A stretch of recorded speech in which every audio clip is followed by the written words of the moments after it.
Around here, this is more than a game. It's family, it's culture, it's legacy. A community that understands the work, respects the grind, and honors the journey.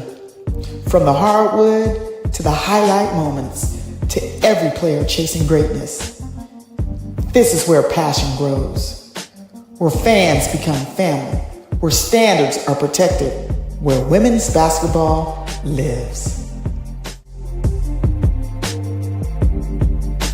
Welcome to Everybody Loves JuJu12.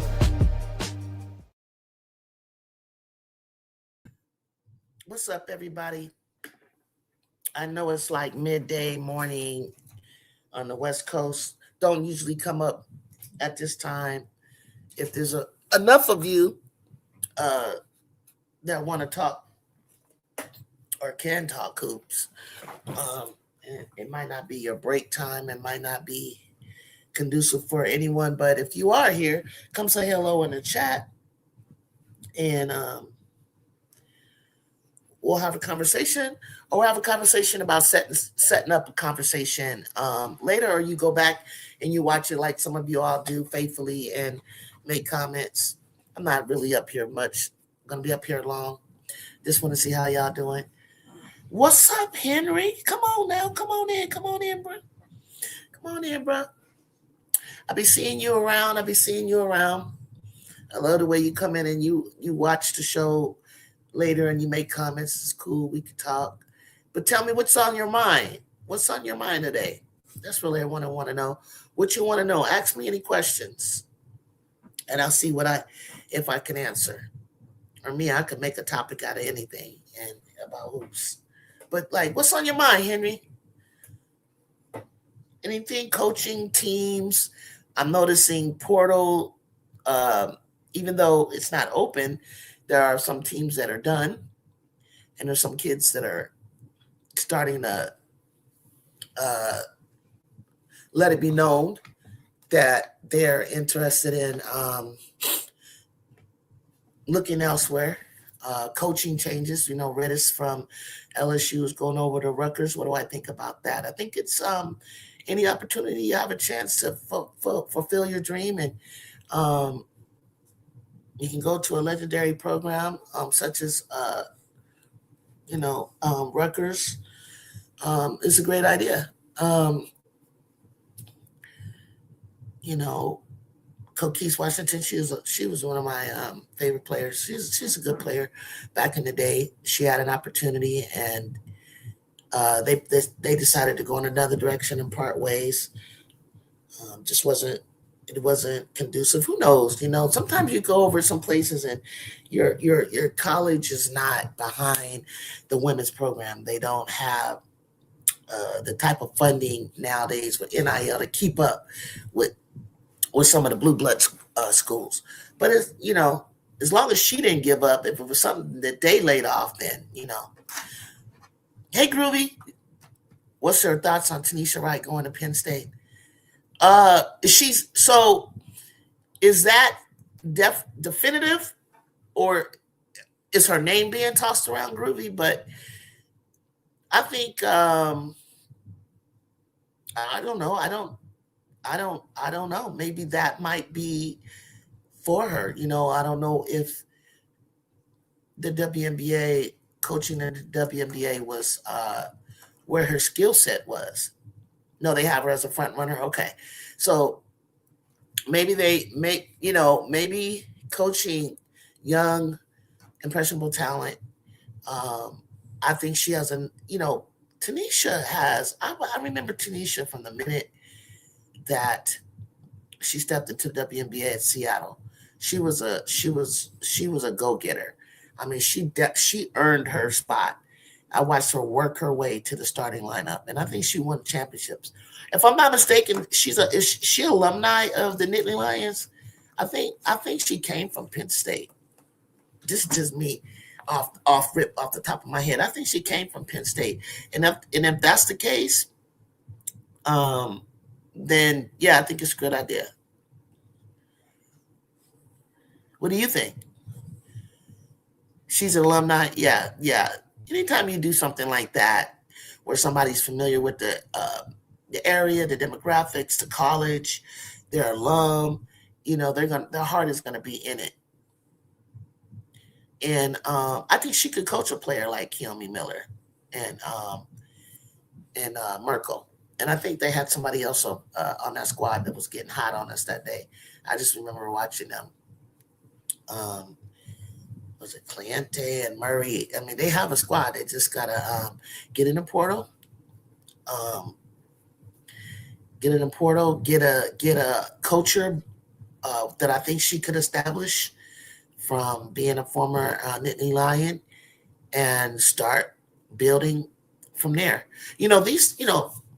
Rome isn't built in a night. What Kim Mulkey did was inherit a team, brought over a really star player in the Big Ten, too big for the Big Ten, personality too big for the Big Ten, Angel Reese. And she inherited that team. And with all her skill, knowledge, and being able to handle all the different personalities, brought in Alexis Morris, who she was familiar with. People got to remember, she'd known that child for a long time. She coached her. You still got to put it together. She coached them all the way to a championship. All the cards fell in place for her to do what she did. But that's unusual. Not everybody can do that. The top, from Pat to Andy Landers to Muffet McGraw to Jody Conrad to Gino to Don Staley. Those things don't happen overnight. How's it going, everyone? Loves Juju. I'm good, Chicago. I just want to know what y'all want to talk about. Ask me some questions. I came across a picture on your TikTok, Papa, with Jazzy. Is he related? Papa, that's my godson. My godson. You guys have seen him now he's only 11, so you've been watching him since he was on my page since 9 years old. So he's got pictures with Jazzy, Juju. He's taking pictures with Malia. He's taking stand-up right next to Juju pictures. He was invited to come to the family room. My papa gets around. He's going to be graduating this year. And we're not related. They say that Kennedy has called me auntie, but that's an oppression in the Black community with, older, elder women. We're aunties. Like you say, unc, auntie. I say niece. I call them cousins. So, yeah. Galen atmosphere, when you're in the Galen Center and you come off and enough, the energy is like family. It's like the players, they're locked in, but when they're done, they see you enough, they know your energy and they recognize you and they show you love.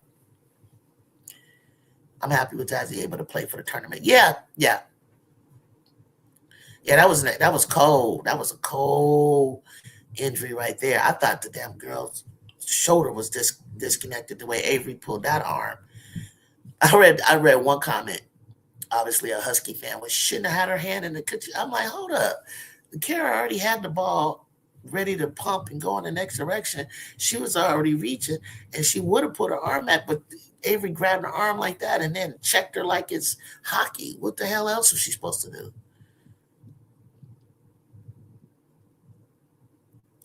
Okay, see, that's all right. Yeah, that's Papa. That's Papa. Papa being there with the crushing up. First it was Juju, was his crush at 9. Still is, but he goes to, he said they're all beautiful. I don't know. Malia, I like Malia. And it's like, well, Jazzy. Oh, who's Jazzy? Oh, she's beautiful. Like you see Jazzy up close. And I told Jazzy, I said, he wants to take a photo with you, but he's shy. And she's like, oh, I'm shy too. Okay. She takes my phone. I take a picture. She's like, I'm shy too, like, man, you saw Kayla? What's going on? Kayla, I know that's what happened, Henry. That's how she said it. I had her shirt on in the last game, the slam, and I stayed to the end to watch what wasn't on TV, which was the whole senior ceremony for Kara in London. And I was talking to her dad. So then I was walking away, and then I saw Jazzy still kind of like left over, and she just handed the pen to some kid, and they left. And she didn't have a pen, and I didn't have a pen. I wanted to get my slam shirt signed, but we just talked for a minute and left. Sacramento, I don't know, Kayla, because first USC was gonna be there. Then I seen, and I know these are just projections. They're not absolute, but then now they would have us in Fort Worth. So I don't know if I'm trying to do all that, but then it would be kind of cool. I like back in my day when the Tournament of Champs is what we call it would play. Well, my day was Oakland, and then it eventually changed to Sacramento. Um, I like when we would switch. Sometimes the finals would be in Southern California, and sometimes they'd be in Northern California. Of course, when I lived in Northern California, I loved that it was up there. And then when majority of my life now been in Southern Cal, I wish it was down. The championship would be down here. So I would love to see Special. I probably have another year to see Special K before she's off to college, but probably not. It just all depends if USC really is going to go just to support them, because the way is looking, we're 8th seed, then we're 9th seed, then we haven't slid to the 10th seed. The 10th seed, we probably have more of an opportunity or a chance to get out of the second round. But the way it's looking, we'll play a first round, we'll have to win it, and then we're probably going to have to face a number 1 seed. So who that number 1 minute we're playing South Carolina, 1 minute we're playing Texas. I've never seen us yet be in the round of facing UConn or UCLA. But it's so funny because if Juju was here, then you want us to face UConn, or you want us to face UCLA. You never give us anything else, when we're not fully ready or who we're going to be. I know you're gonna be up there, right, Kayla? You live up there, so you're gonna be up there. Hey, check on what you call her, Butter? Check on Angela. She's been in a hospital, and she's been dealing with some pain and things like that. You might want to, shoot her a text or call and check on her. Kayla, I think she's out now and is recovering. What else? I think I would want you guys to play South Carolina. I think that would be a very great matchup, Southern Cal versus Southern California. Yeah, I mean, not right now, but I think it would be I think it would be. I think the way that they have us, I think you'll be in Arizona. Okay. Yeah. I was supposed to do all of those things. I'm glad it's going to be in Vegas next year. Vegas is going to be the spot. Vegas is going to be the spot for me next year. From the first game of Juju, November 2nd, Hall of Fame series, to hopefully the Players Era at Thanksgiving, to the championship, right, guys? Hold on 1 second. Don't leave, guys.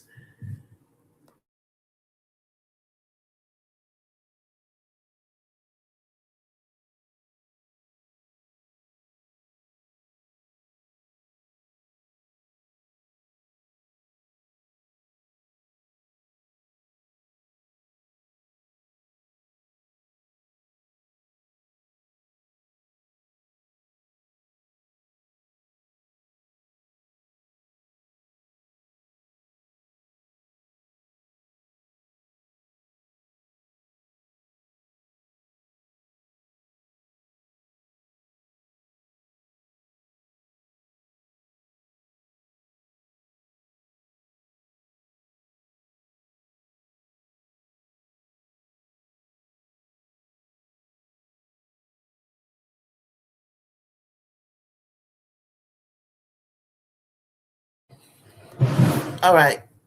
So I think you guys play South Carolina and Green. No, we're gonna go.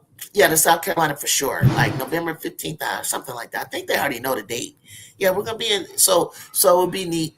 I think for me, I would like to go to South Carolina. I would like Juju, and I would like Juju on the bench, Taya on the bench, Kennedy in the game, Jazzy in the game, Malia in the game. Uh, Whoever, I don't know who's gonna stay. I, for me, I don't assume anybody's leaving until they go or actually or whatever. I want all of them to experience and get comfortable in the environment and what it's like, especially in a more hyped environment. I would imagine that it would be um, when they play us, unless they're going to make, you know, a big deal out of it next year. I want them to be, I want them to go so that they can get all the jitters. Kennedy and Juju not going to have no jitters. That ain't how they get down. Jazzy gonna be with her big sister, so she's gonna feel real comfortable. Sanaya, I think she a dog. I don't think she's gonna be scared at all. Tay, hey, she plays international, and she's very young, but I think she should see it um, on that level, so that when we walk in next November, you get over all the whatever you might be feeling. Get used to the court, get used to the environment, the noise, the loudness, get through all of that so that when we come to play, it will feel like nothing. I want you guys to play something. That would be a very great matchup. Sorry guys, I got work still. That's why I haven't been on. Usually it's done by 1:30 my time. Southern Cal versus Southern Cal. Yeah. Yeah, and of course, Chicago, obviously they're slated to beat us this year. So it's gonna be like, well, now we're like you're 5-0 against you guys or 4-0. It's like straight. Da, da, da. Okay. Okay. There's many more years to come here, and we're not leaving. I hear talk like, oh, when Juju leaves, which I predict she'll leave when Kennedy leaves. This is my thoughts, my opinion, and others as well. Um, Well, what is Coach Gottlieb gonna do? What is she gonna do then? Who does she got? Why do you think she's recruiting now? Like, what do you think that we're gonna be one of those programs when the National Naismith Player of the Year leaves that we're just gonna drop, and that the program is not on the rise? It's on the rise. It's on the come up. Coach Gottlieb has sent 5 players to the pros. Did you guys know that? She sent 3 players from Cal, 3 or 4, but I think it's 3. Almost 4.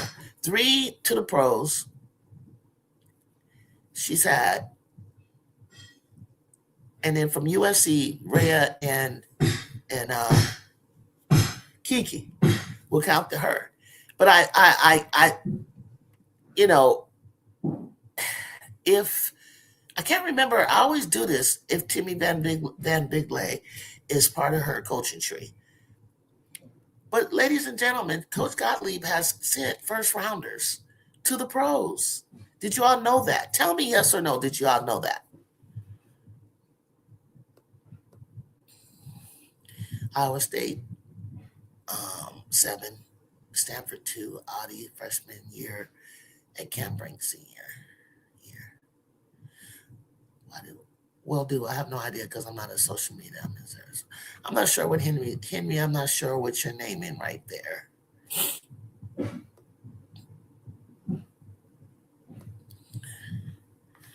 I'm not sure what Henry's talking about when you name those. Could you help me out?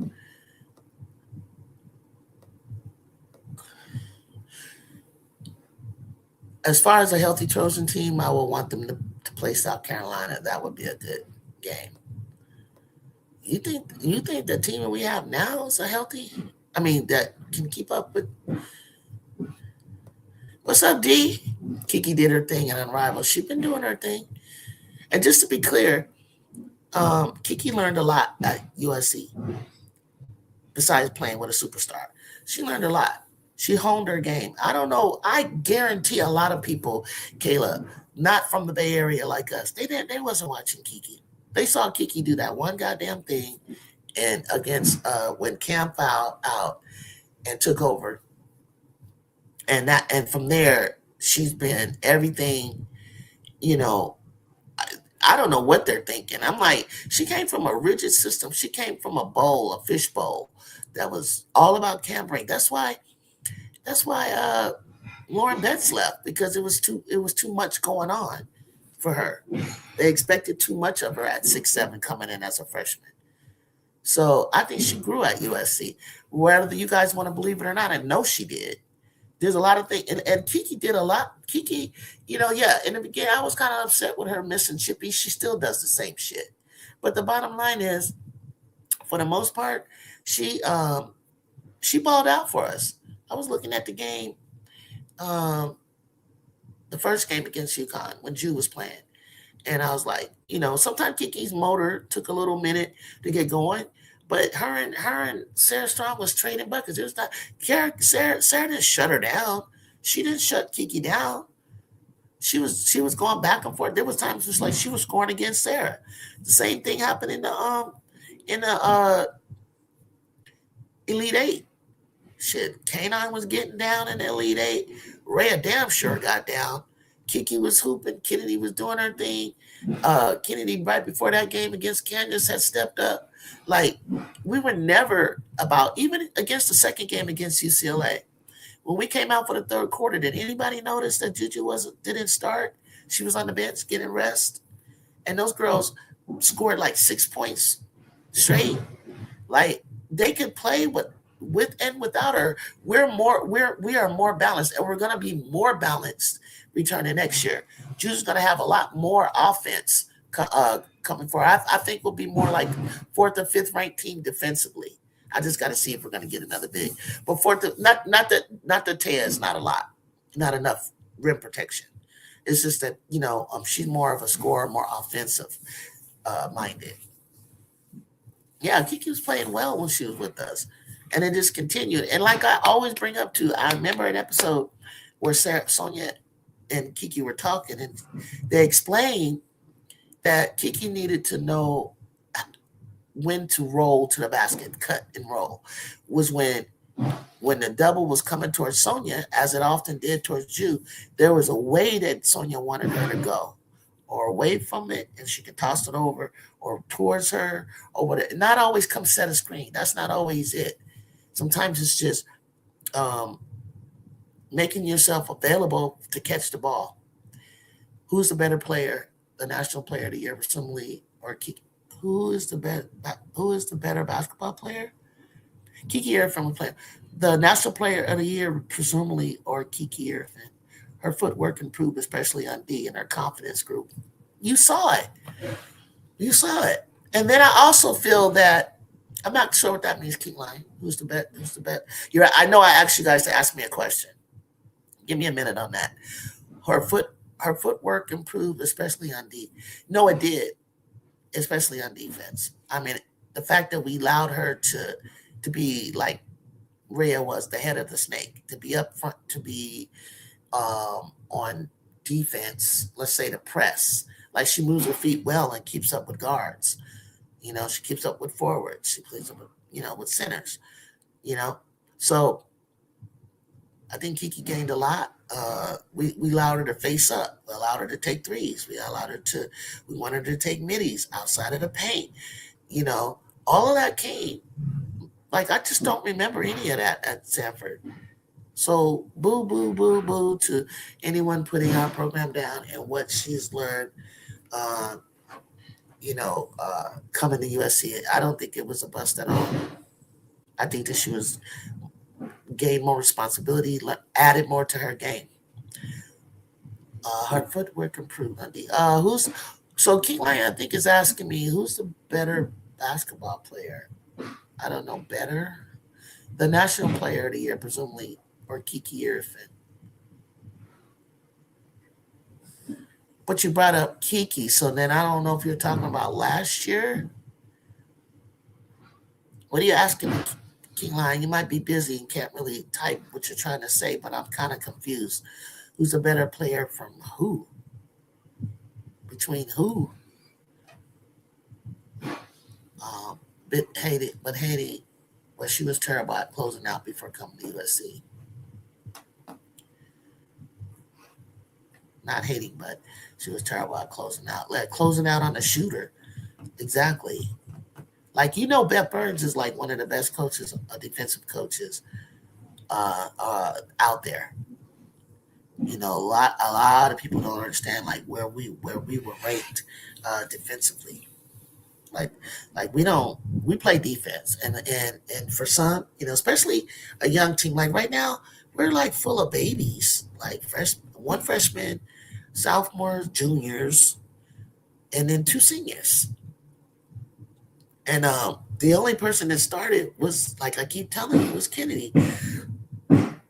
And I still think that a healthy, like you guys said, a healthy USC for me was supposed to be, or could have been, a lot higher ranked than we were. But at the end of the season, it doesn't really matter necessarily if you know that you're becoming healthy and you know that you're starting to play your best ball. But but that didn't happen. I mean, it was a big letdown to lose to Penn State. But hey, Keone Miller was like showing out for Jew, in my opinion. So she put on a show. You get somebody that's having an out of body experience, like AZ Fudd did to South Carolina. What the hell are you gonna do? Kiki Irvin was balling out at Stanford. I knew the talent that she had at USC. Yeah, I won't take anything from her at Stanford, but she didn't become the Katrina McClain winner until her junior year.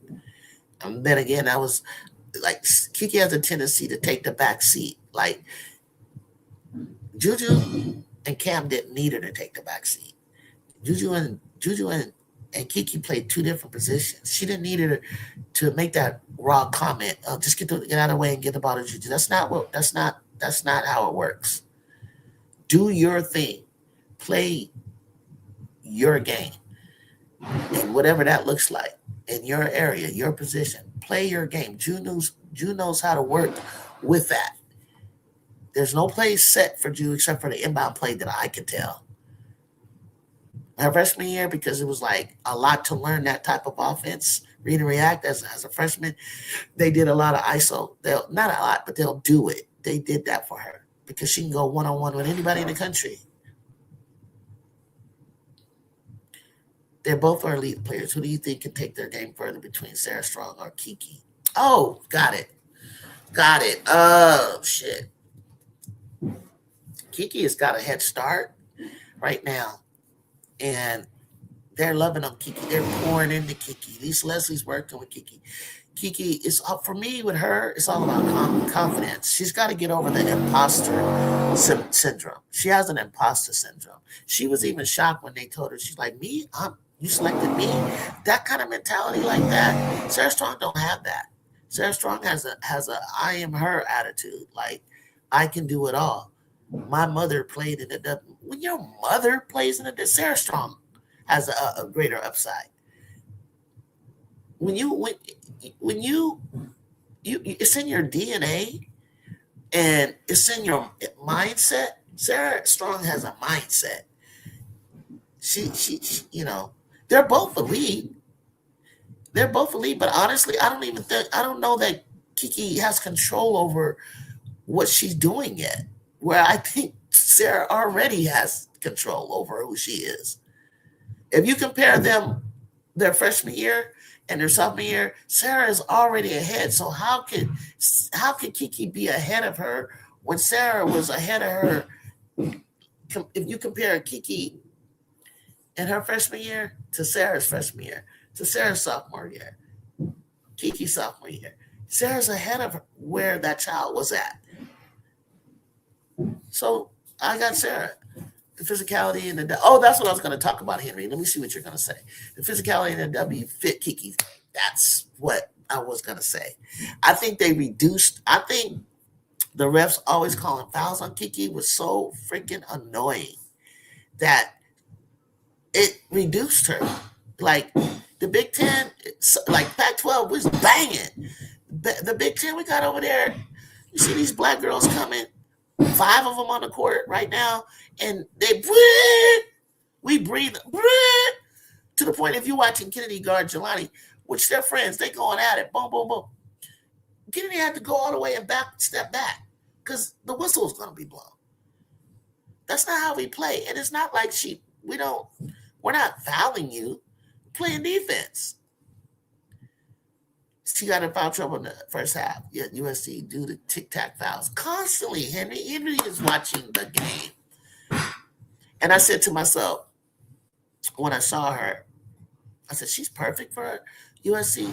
But the way that they're calling her and these tic-tac fouls, and she can't, I remember she was out, we were out somewhere out of state. And I don't know if it's Purdue, somebody, sorry. And I was like, Kiki got to sit down. If she doesn't come back into the fourth, she probably had 2 points in the first half. Left the game with 16, 18 points because she scored them all. She had to make that adjustment. I was like, her game is fit for the W.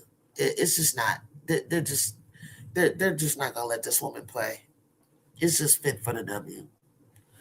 100%. I'm glad you was able to understand where I was with the state. No, 1,000% agree with you. 1,000%. I said her game is not gonna explode until the W because it's tic-tac after tic-tac. It's so annoying. Henry, no, Stanford beat them that year. Stanford lost the next game. Stanford beat who?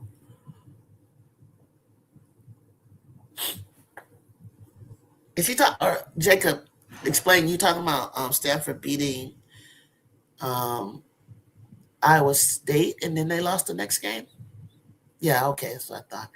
Yeah, then they lost the next. Which? Why did you lose the next game?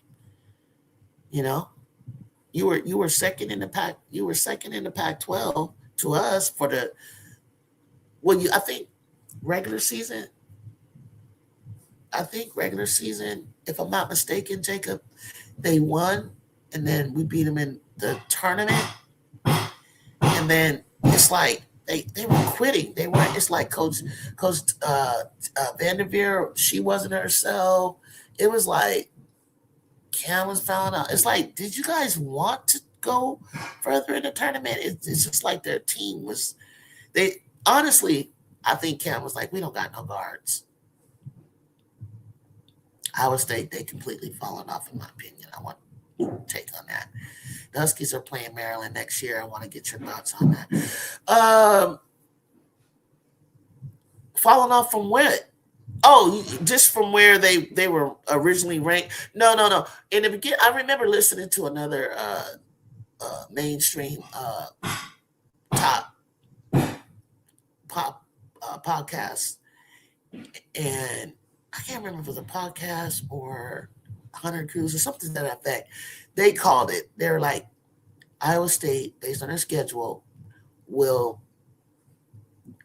hover around like top 8, 10 in the country, but as time goes on, they're gonna dip. As the season progresses and teams start to play one another and they start to get in their conference, they were going to dip. They didn't have enough. They weren't. It wasn't their year to be like, say, where Iowa is right now. And in my opinion, the Iowa that I sat and watched the game, and I can't even believe that they are where they are. And like I've always said from the beginning of the season, the top 4 teams, maybe 5, everything else is up for grabs. Everything else is kind of like good battles in the middle of the top 25.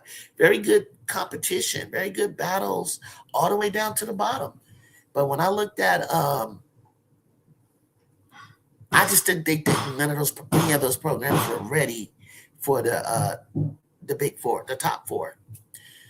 Oh yes, you're correct, Jacob. Yes, Huskies are playing Maryland next year. What are your thoughts? And they play South Carolina to open up. I think with Schmeichel, I think if Schmeichel come and Schmeichel and Bree Daniels, let her name McDaniels, comes back. I want to see what kind of portal picks they get. Maryland is always going to be a team, in my opinion, that's going to be in the top 3 or 4 next year in the Big Ten. Brenda Freeze, Brenda Freeze is nothing to be played with. Like she's always going to be able to keep her team in the hunt as long as they stay healthy. That's the only thing with her. As long as they can stay healthy, I think Maryland. And I think you said they're going to play. Let's see. Did you say Maryland? The Huskies are playing Maryland. UConn. Oh, UConn and Maryland are going to play next year. Who knows? Because early, more than likely, Keyline they're probably going to play early, right? In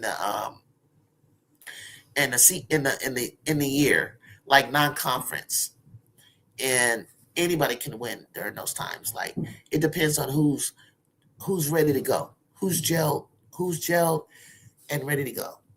And basically, who are they even losing this Huskies? They're losing Sarah Williams, AZ Fudd. Correct me if I'm wrong if there's anybody else. And they're going to get Vokosa. So I got the Huskies on that one. I want to get your thought. Yeah, so the Huskies got that one. And then they play South Carolina to open up the season in Paris. Oh, they're going to play South Carolina. That should be interesting. Okay. I got South Carolina on that one, but I think Maryland I got to see who they pick up, yo. Like I can't tell you guys off rip because I don't know. They're not even, unless Jacob can tell me. I don't think, because you know how they say who got the top recruits. Carolina's not even up there with us in Texas, so. And Notre Dame is even up there like 4. And I don't know that Maryland is picking up anybody that I know of that would make them competitive against a South Carolina. Henry, you good? I had to look it up. We lost after I forgot they played North Carolina State. I forgot they played who they lost after Iowa State. They lost to North Carolina State. Oh, makes sense. Okay. Iowa State will play Michigan in December in New York City. Big Audie Crooks against Michigan. So that's a non-conference game. Okay. What do you think will be able to challenge the Trojans in the big nobody? No, let me see. I know your team going to be heavy favorites to win the conference, and I have you guys doing.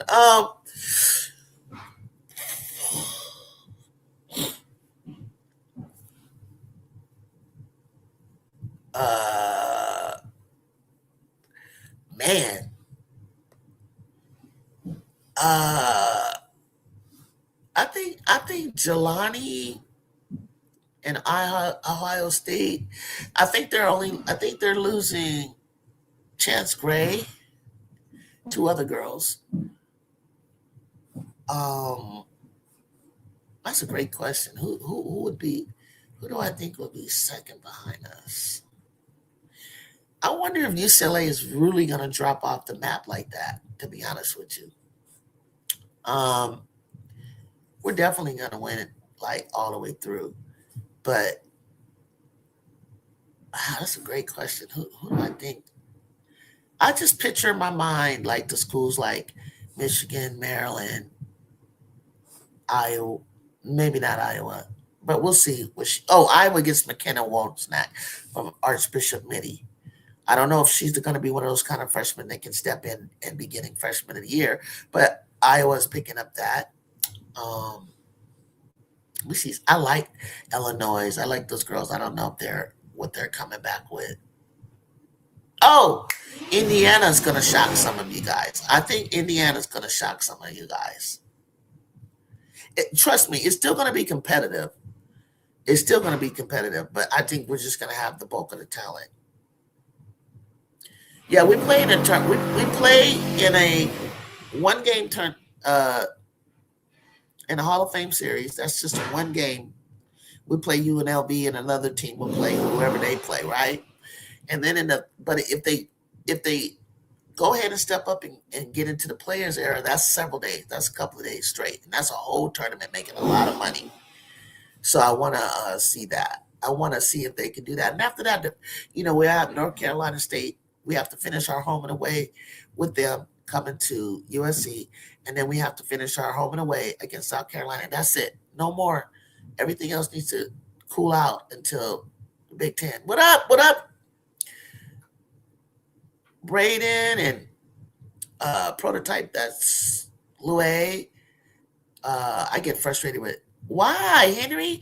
Did you see Maryland in the tournament last year in the Sweet 16 against South Carolina? Honestly, they could have won. And they made it easy for Duke to go as far as they did against South Carolina. Duke messed up. Duke beat themselves on that.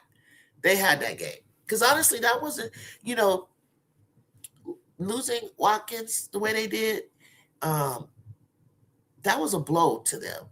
And then there's the issues that they were having with offensively, in my opinion. They didn't have a dog in the fight. They didn't have a fit. You can't, like, even right now, I'm worried for them. They need another solid scorer besides Tessa.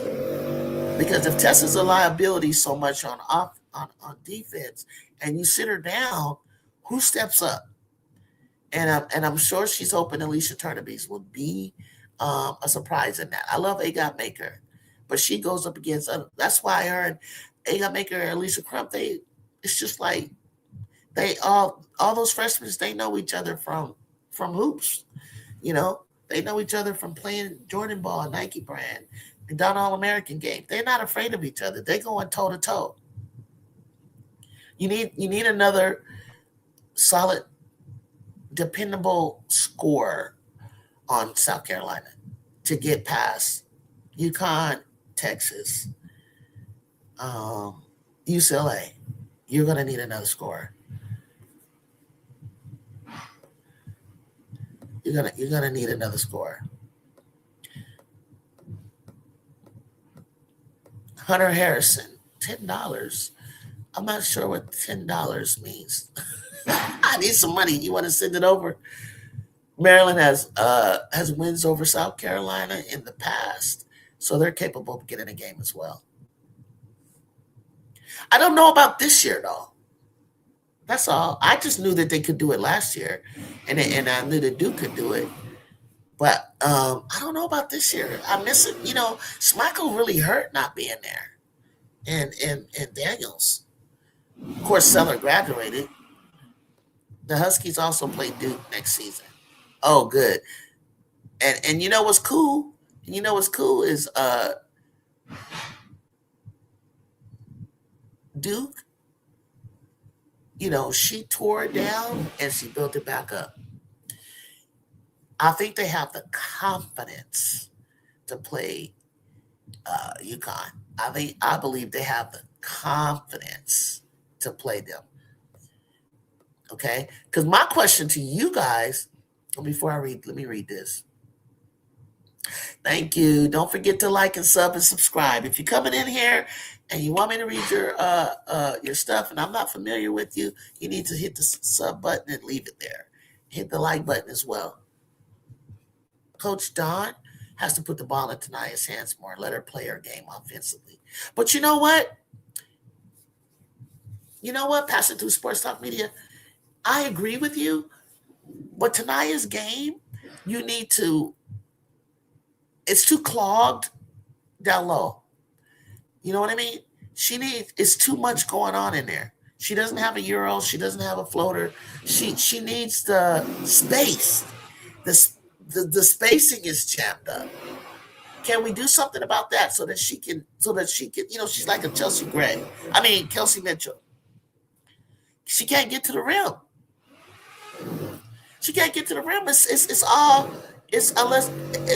Unless they're gonna come up and set a pick on the big. It's no space. There's no space in there for her. You know what I think? It's my humble opinion.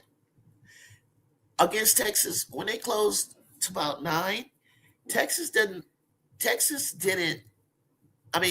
South Carolina their transition game is what they needed. That's where Latson gets out and gets going. Yes, okay, Henry. Henry, you need to be up here with me. You're taking my thoughts are like, I'm trying to get it out. Yeah, their transition game. Their transition game stopped. And then when they did that, it fell into the type of game that Texas wanted you to play. You were playing at their tempo. What's up, B Will? I don't think Texas was a problem. I think she was guarded well. But besides Tessa, unless Tessa gonna have 40, what did you want? Who else can step up offensively? Because Raven can give it to you, but she can't give it to you night after night after night after night. So who else is gonna score? Because Texas can match them physically. Who can guard Madison Booker? Yeah, Madison knew that. Madison and Rory know that. Because when I was in Vegas, when Raven would guard Madison, she would be like a decoy. She wasn't even hunting the ball. But as soon as she saw the switch and the team saw that Tessa was on her, they all knew to give her the ball. They all knew. And that's just a horrible feeling to be the weak link. And who could guard Madison? Yeah, won't we talk about that? And also, Gino is the same way. If he finds a weak link on your team, he's going to exploit it. He did that to us in our Elite Eight game. He exploited Kayla Padilla, and Kayla's pretty good, but Kayla looked a little rattled out there. He exploited her. If you got a weak link, UConn will do it, and Vic is picking up on that too. Who's the weak link? Who's the mismatch? And if we find it, we're going to get the ball to that person, and we're going to exploit that. And that's what they were doing. And it's not many, it's not a lot, but they're not afraid. Texas is not afraid to take contested shots. Like, you can be in their face, and they're going to score. Leah Crump, she knew to this, but true to this. Medina can hit the three, so space her out some more and play Joyce at the opposite high post at least 20% of the time. If you do that, then that's when you are opening it up for Tanai Latson to get to the rim.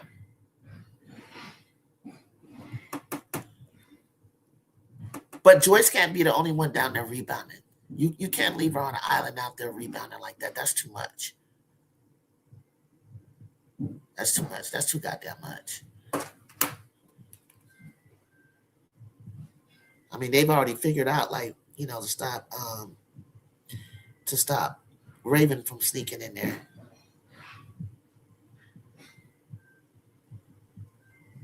So, something I was going to look at.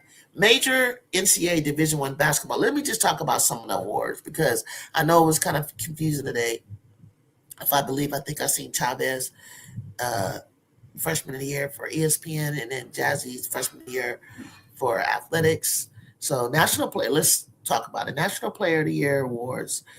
These are the biggest awards in sports. You got the Naismith College Player of the Year given to the best player in the country. You got the Juju got that. John R. Wooden Award, another major National Player of the Year honor. Juju got that.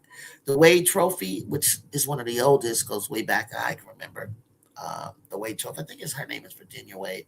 The oldest women's, see, Julia, I'm so old. The Wade Trophy, the oldest college basketball player of the year award since 1978.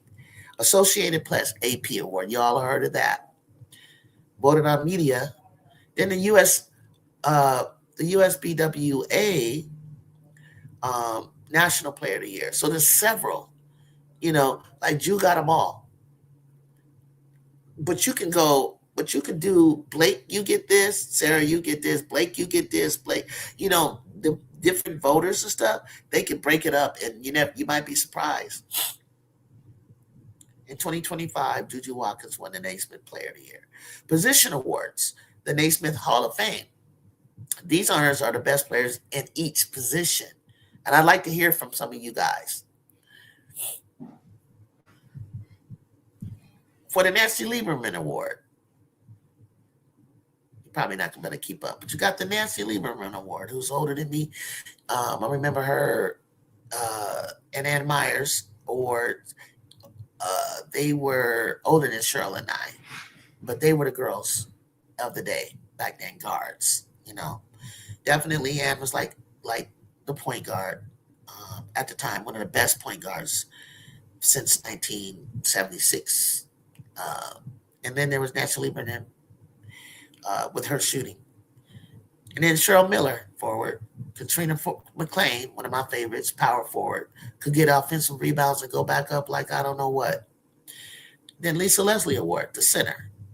So Juju got, they didn't name, you know what? These are the Naismith, but they didn't name the Don Staley Award in this. She got the Don Staley Award and the Ann Myers Award.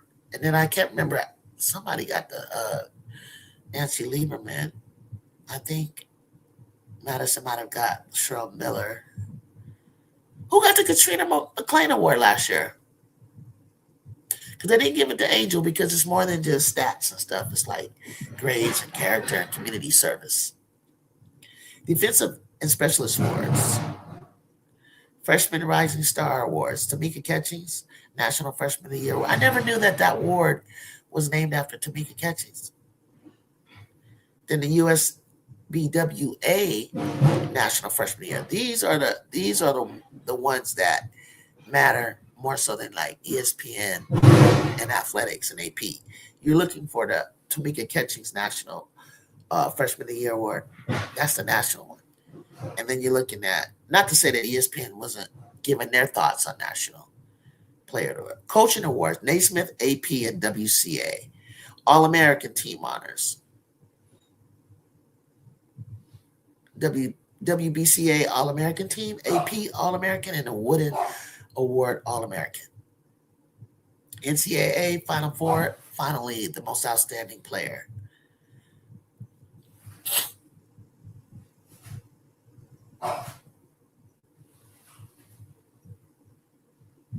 I think next season, my opinion, I think Juju could be back up for the award because she set the standard.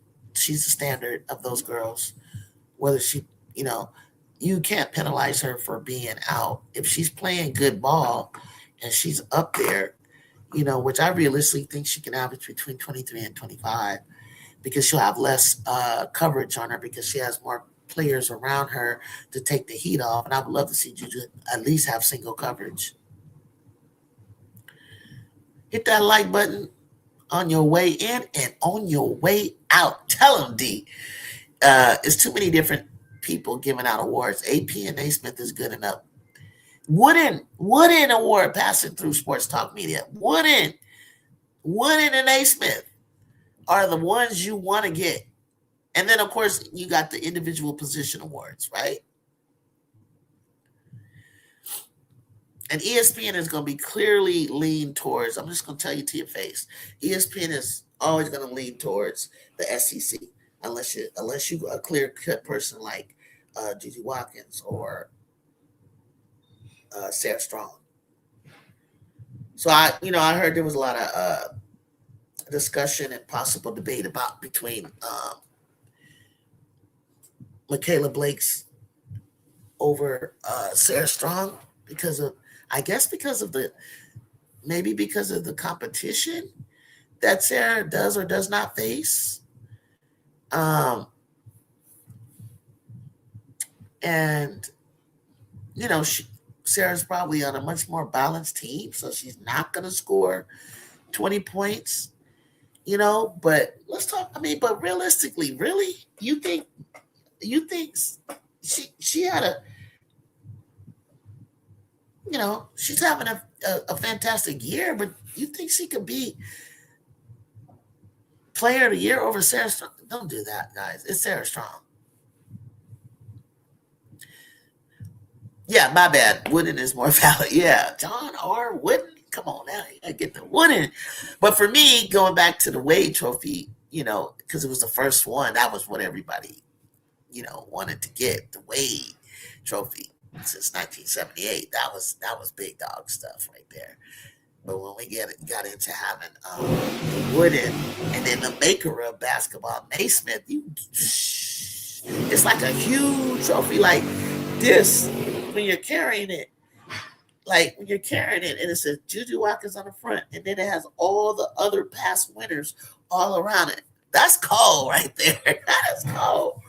You could go and you can look at the little plaque and you'll see, oh my God, I remember her. I remember her. And you can look at all the past winners. It's cold. My bad. Yeah. Brendan Freese should have won Big Ten Coach of the Year. And Jelani Capers, Big Ten. Wow. Yeah. Jelani wouldn't have won it if Juju was there. But Jelani might have been the one. It depends what these freshmen are going to do when they come in, because you don't have to be a senior or a junior to win it. We just have such a strong class that it's really hard for me to say, what Jelani's going to do come her junior or senior year. And I've just felt like, it was her opportunity to do it now, but I was like, nah, they're going to give it to somebody from UCLA. There's no way you can't. Juju single coverage, I don't see that happening. I know Juju, I know that. Henry, she had missed those 2 frees when she got 38-11 and stuff at the Galen. I knew, because I've been watching her so long, I was like, oh, that's a 40-point game right here. When she gets to 25 in the first half, it's really hard for her not to get 15. You know what I'm saying? It's like,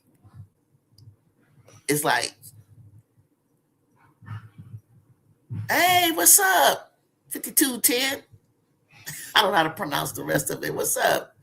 Yeah, when you give her single coverage, that's where it's like crazy. Michaela had a better individual year than Sarah, not only in the scoring. Let's see. Not only in the scoring, better individual, not only in scoring, but the quad 1 wins. And her load is 3 times out of Sarah Strong. I still think Sarah's a better player, but Blake should have won. Got you. I know what you mean. I know exactly what you mean. No, I am not related to Juju Watkins. No, that's my nickname. Before Juju was born. We just have a lot of things in common, that's all. But Juju is Judea, and my real name is Julie. It's all good. You back? Oh, you're back from the motherland. Okay, so you ready to join us for Selection Sunday and for for the March Madness? I'm trying to take it easy because it's gonna be so much conversation from you guys. I can't wait to hear what you guys got to say when it starts rolling. When we start getting into the anniversary of my Juju on that second round game, and then moving forward with the Sweet 16. And what I'm so anxious to see is some of the big time talkers who predict their team to win it all the big time talkers that say this team is going to do this and this team is going to do that since the beginning of the year. Or I think now they're starting to cool off. They ain't braggadocious as much. Just like you guys were saying about Iowa State, you thought because Adi was smoking. Adi was smoking them. And was nobody to stop her. So, you can have a dominant center like that really, really carry you, and then the fact that he realized what Jada can do, you can have a big time. But when it comes to like opening up the floor and you're playing the big dogs and they're running you up and down the court, then what? Now it becomes this wide open transition game. Then what? If she's not moving her feet on defense. You're not gonna play somebody. And I told you guys when I saw Texas, I said, yo, they don't even have Judd, Preston, or Leah Crump on the floor yet. What are you gonna do when you add that to the mix to be able to give Rory a break, Jordan Lee a break, Justin Carlton a break. Oldacre and Cunningham are switching in and out. Madison can sit down and finally get a rest. It's a lot going on. And if they play, when they play not too fast and they play with composure, they can go far. But then nobody talking about UCLA. UCLA is just kind of like do do do do do do do do. All you talk about is Kiki. All you talk about is Betts. You don't talk about Gabriella Hawkins. You're not talking about Anta Dukelet. You're not talking about Charlize Ledger Walker. Right? You're not, what there's a lot going on over there. I would love to be there when Juju returns play. That would be awesome. I'm gonna be there. Got Jay coming. Got a couple other friends. I'm keeping it, I'm supposed to be keeping it since they're working during the day when it pops up to get the tickets. I'm already in there, going to Vegas for that, for her first game. Just because I'm not even just, of course, to see Juju. I just can't wait to see her on the floor, but just to see all the girls like on the court together. It's gonna be so fun. And of course, you gotta, I'm gonna wait for them to gel and the chemistry and all that. But I'm hoping that it's gonna be there right away, pretty much as it can be. Because once November 2nd hits, day after day after day after that, it's like we on it. We gotta play South Carolina. We gotta play North Carolina State. We gotta play possibly the Players Era tournament. I don't know if any of those are stretched into December, and I don't know if something's gonna push down into December. But then I need like some games that would allow them all to gel. See, that's the thing. 52-10. Will Vic get out coach? Somebody speaking up. Willie, it's all about when he takes that jacket off. That's when I know he's losing it, and they can feel it. He needs to stay calm so that they're not, pressed, and that they feel like they're doing well.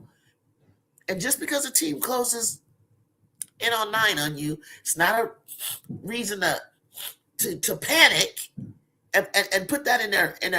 You could be up if you up by 20 in the first half, 20-25.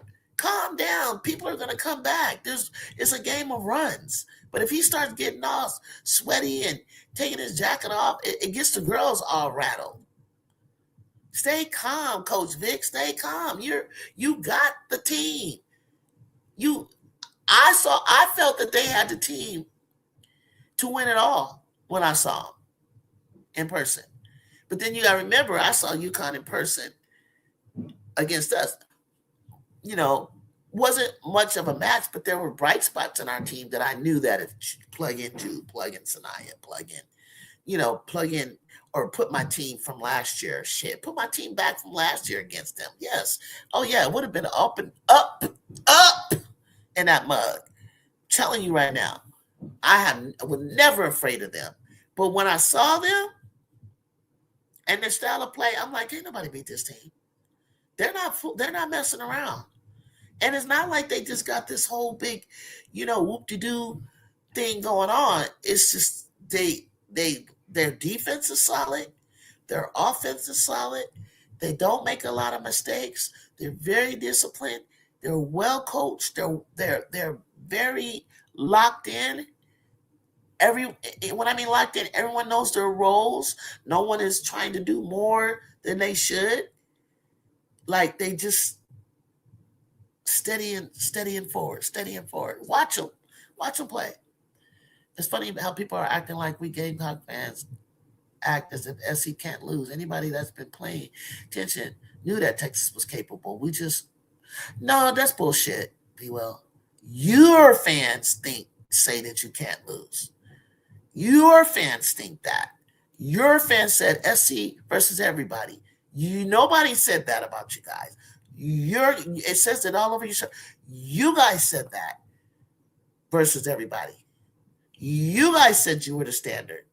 You guys said that all that stuff. Nobody else said that.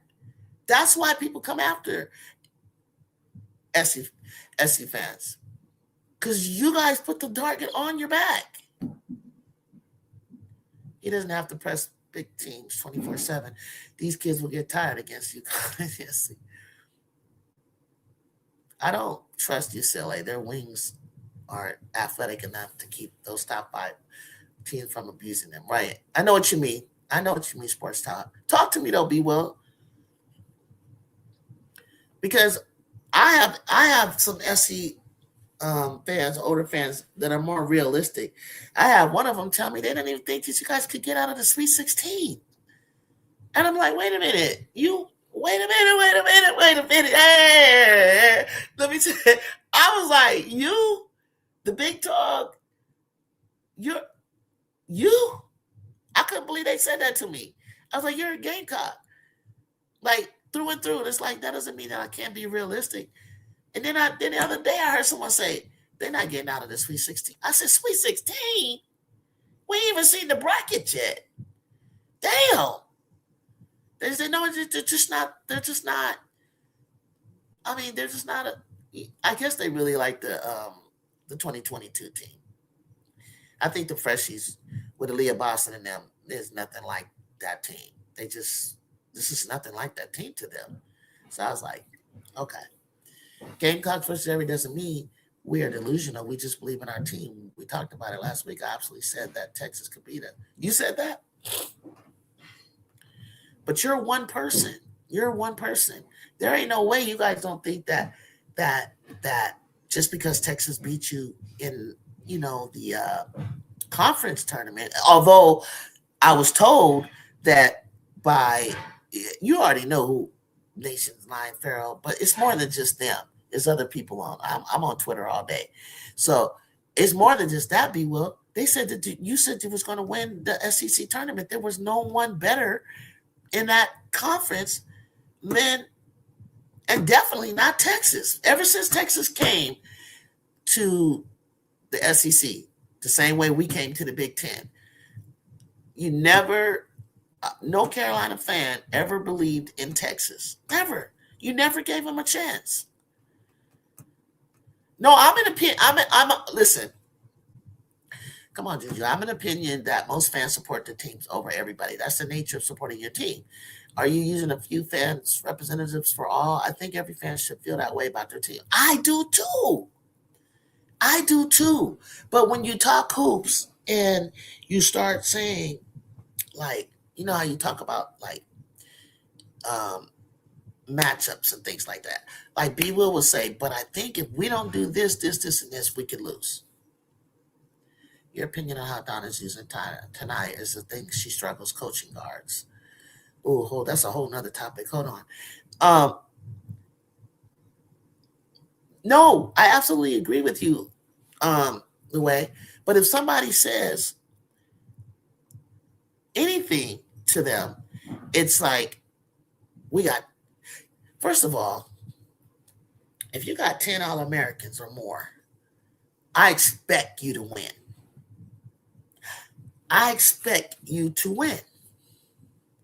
There's no ifs, ands, or buts about it. If you got the most All-Americans, and that's what everybody was talking about, and she was done with ba ba ba ba ba ba and all that kind of shit. If you got all that going on, and one goes down, next man up. Another goes down. It's next man up. I expect you to win. It's just the nature of things. Because if you come into my face and want to get rid of Coach G and talk about USC because we have a generational talent, but so do you, and you come shitting all over USC and Coach Gottlieb, why the hell can't I do the same against your fucking 10 and 11 All-Americans when I got 2? And you want all this shit to happen. Or I got 5 and you want us to do all of this. So I've been told I'm not angry enough when I hear shit about Coach Gottlieb and USC Trojans in the conversation and getting dog walked. You know, it doesn't make no sense to me. I'm like, why are you guys in our backyard talking shit when you're the ones that got the 10 All-American? Remember, you told me you're the strongest, toughest conference, but we got 12 in the tournament. I said we're the deepest. You said people finally, not you personally, but you finally said, oh well, yeah, you guys are deep. Yes, of course we're deep. You're not, you don't even have a top. You're not even number one or number two in the country. Now, you know what I'm saying? Before you start seeing an SEC third and fourth, right? I think third, fourth, and fifth, right? So you're up there at the top, but you're not making up the whole thing. And when we play, we going night in and night out against one another in that conference of the Big Ten, and it's not easy. It's not easy. It's not easy. Not whatsoever.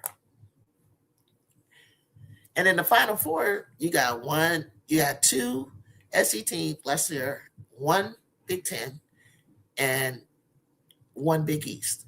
But how it was supposed to turn out was two Big Tens and two SECs. And then, in my opinion, a Big Ten team was going to win the whole thing. I would love to be there when Juju returns. Oh, wait. Sorry. Let me go back.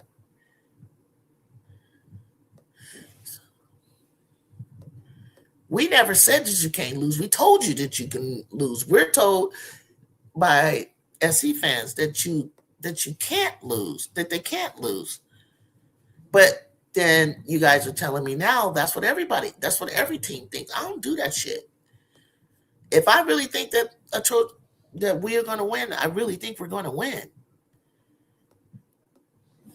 Gamecocks, or everybody doesn't mean okay. Your opinion on how Dawn is using Tanaya, is it a thing? She struggles. You know, statistically, you have to ask yourself, you have to look at the trend, I'd say. You would have to look at the trend because obviously she does well with bigs. Camila Cardoso, Leah Boston, Asia Wilson. She traditionally does well. Before that, you got Tiffany Mitchell, Alicia Gray, Ty Harris. And I'm not saying that they're like top guards in the leagues, but they're in the league. You know what I mean? They're still playing in the league. In our pipeline, we're going to have guards. Gottlieb is going to pushing out guards. I said that she sent 3 from Cal and 2 bigs, 2 post players from USC to the pros. She sent her players to the pros. But nobody does their research to know that. And it's looking that way. I mean, I never looked at South Carolina as a school of guards, like the school. Like I never looked at them as a team that top guards come out of, or the team that you want to go there as a guard. I never looked at them like that. And I think that, I mean, what can she do? What else can she do with Tanaya? I kind of just feel like I told you, if I pictured myself going to South Carolina in my day, or me playing, I would already know that I'm probably going to be a pass first into the post. I'm going to look into the post. Like I'm a triple threat, but my ball is going to be looking to go inside before I even look to shoot.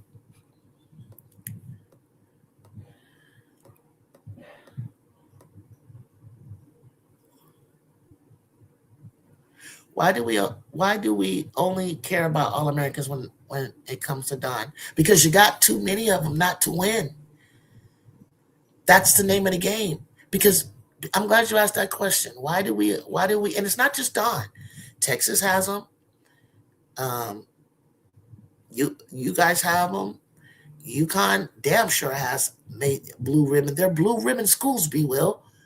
She's a modern era blue ribbon. She's a new modern era blue ribbon school. But she was not a blue ribbon school, was UConn and Tennessee. All Americans make a difference. Talent makes the difference. Makes the hell of a difference. Before anyone judges other teams, I would like to know, can Gino or Don coach those other teams that have less talent? She's coaching talent. That's not coaching. That's having talent. When she doesn't have it and she has less of the top All-Americans, how does she do?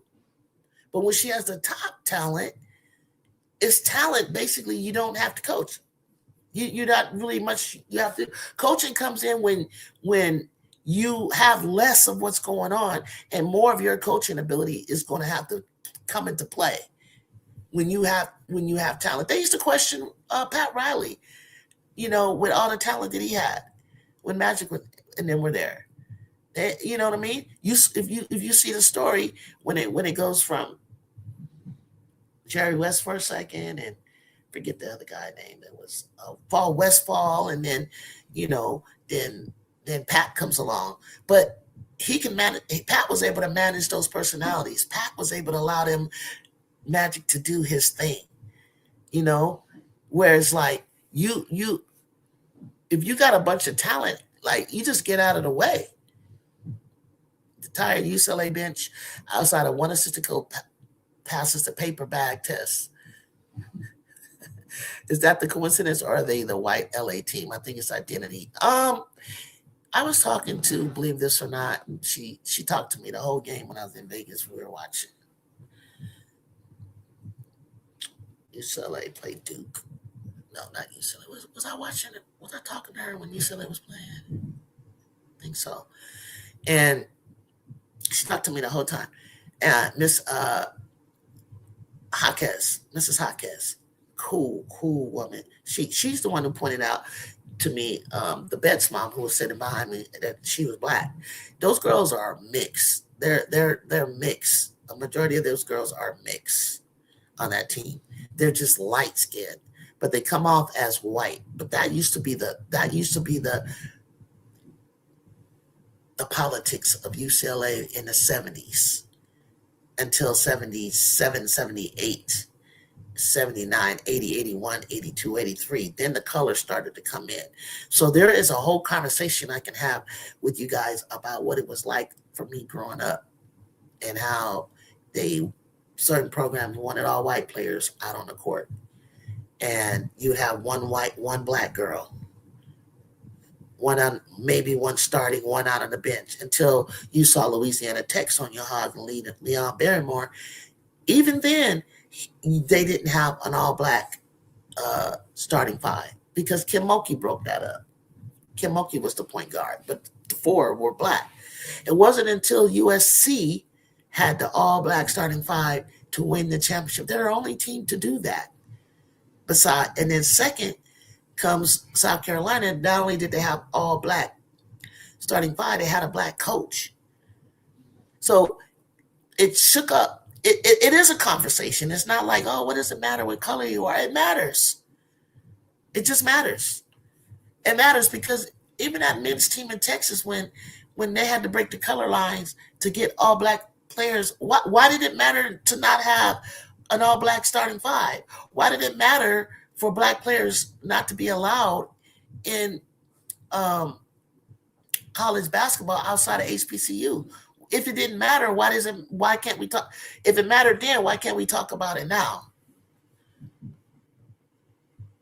Why did it matter that in my school I couldn't be a point guard because you never had a black girl point guard? I went to school with a player that was the first black player to be a quarterback on my team in college. He transferred from Colorado State. So obviously it matters. Somebody up there up where it matters.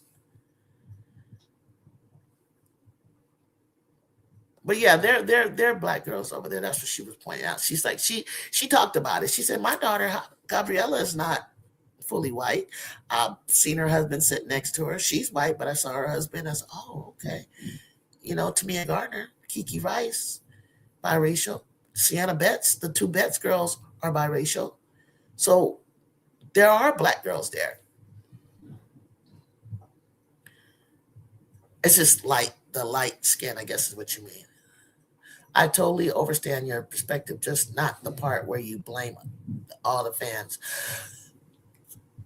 Okay. I'm not going to blame all of the fans, but the majority of your fans, because the older, more mature ones that I met in LA was nothing like you guys. Nothing. Nothing like some of you. Nothing. Not braggadocious at all. Very kind, very sweet people. Not even like that. Not ready to fight. None of that. Everybody loves Juju from USC. Y'all think Paige Becca is good, and y'all think Caitlin Clark brings star power. Wait till female Kobe. You already know. Time 18188. Brother man, hit that subscribe button. I'm here to tell them. Say it loud for the people in the back. I think they know, though. I think they know. Ju ate. Go back to the game. First game, she ate Paige for lunch. It looked like Paige was a little skinny scarecrow next to Juju. Caitlin Clark she was no part of it. She's just I think Caitlin and Ju have a healthy respect for him. I think Caitlin has a damn sure healthy respect for Juju. And Juju is people say the female Kobe. She's herself. She's one of one time, for real. But she is totally freaking. I was watching something the other night.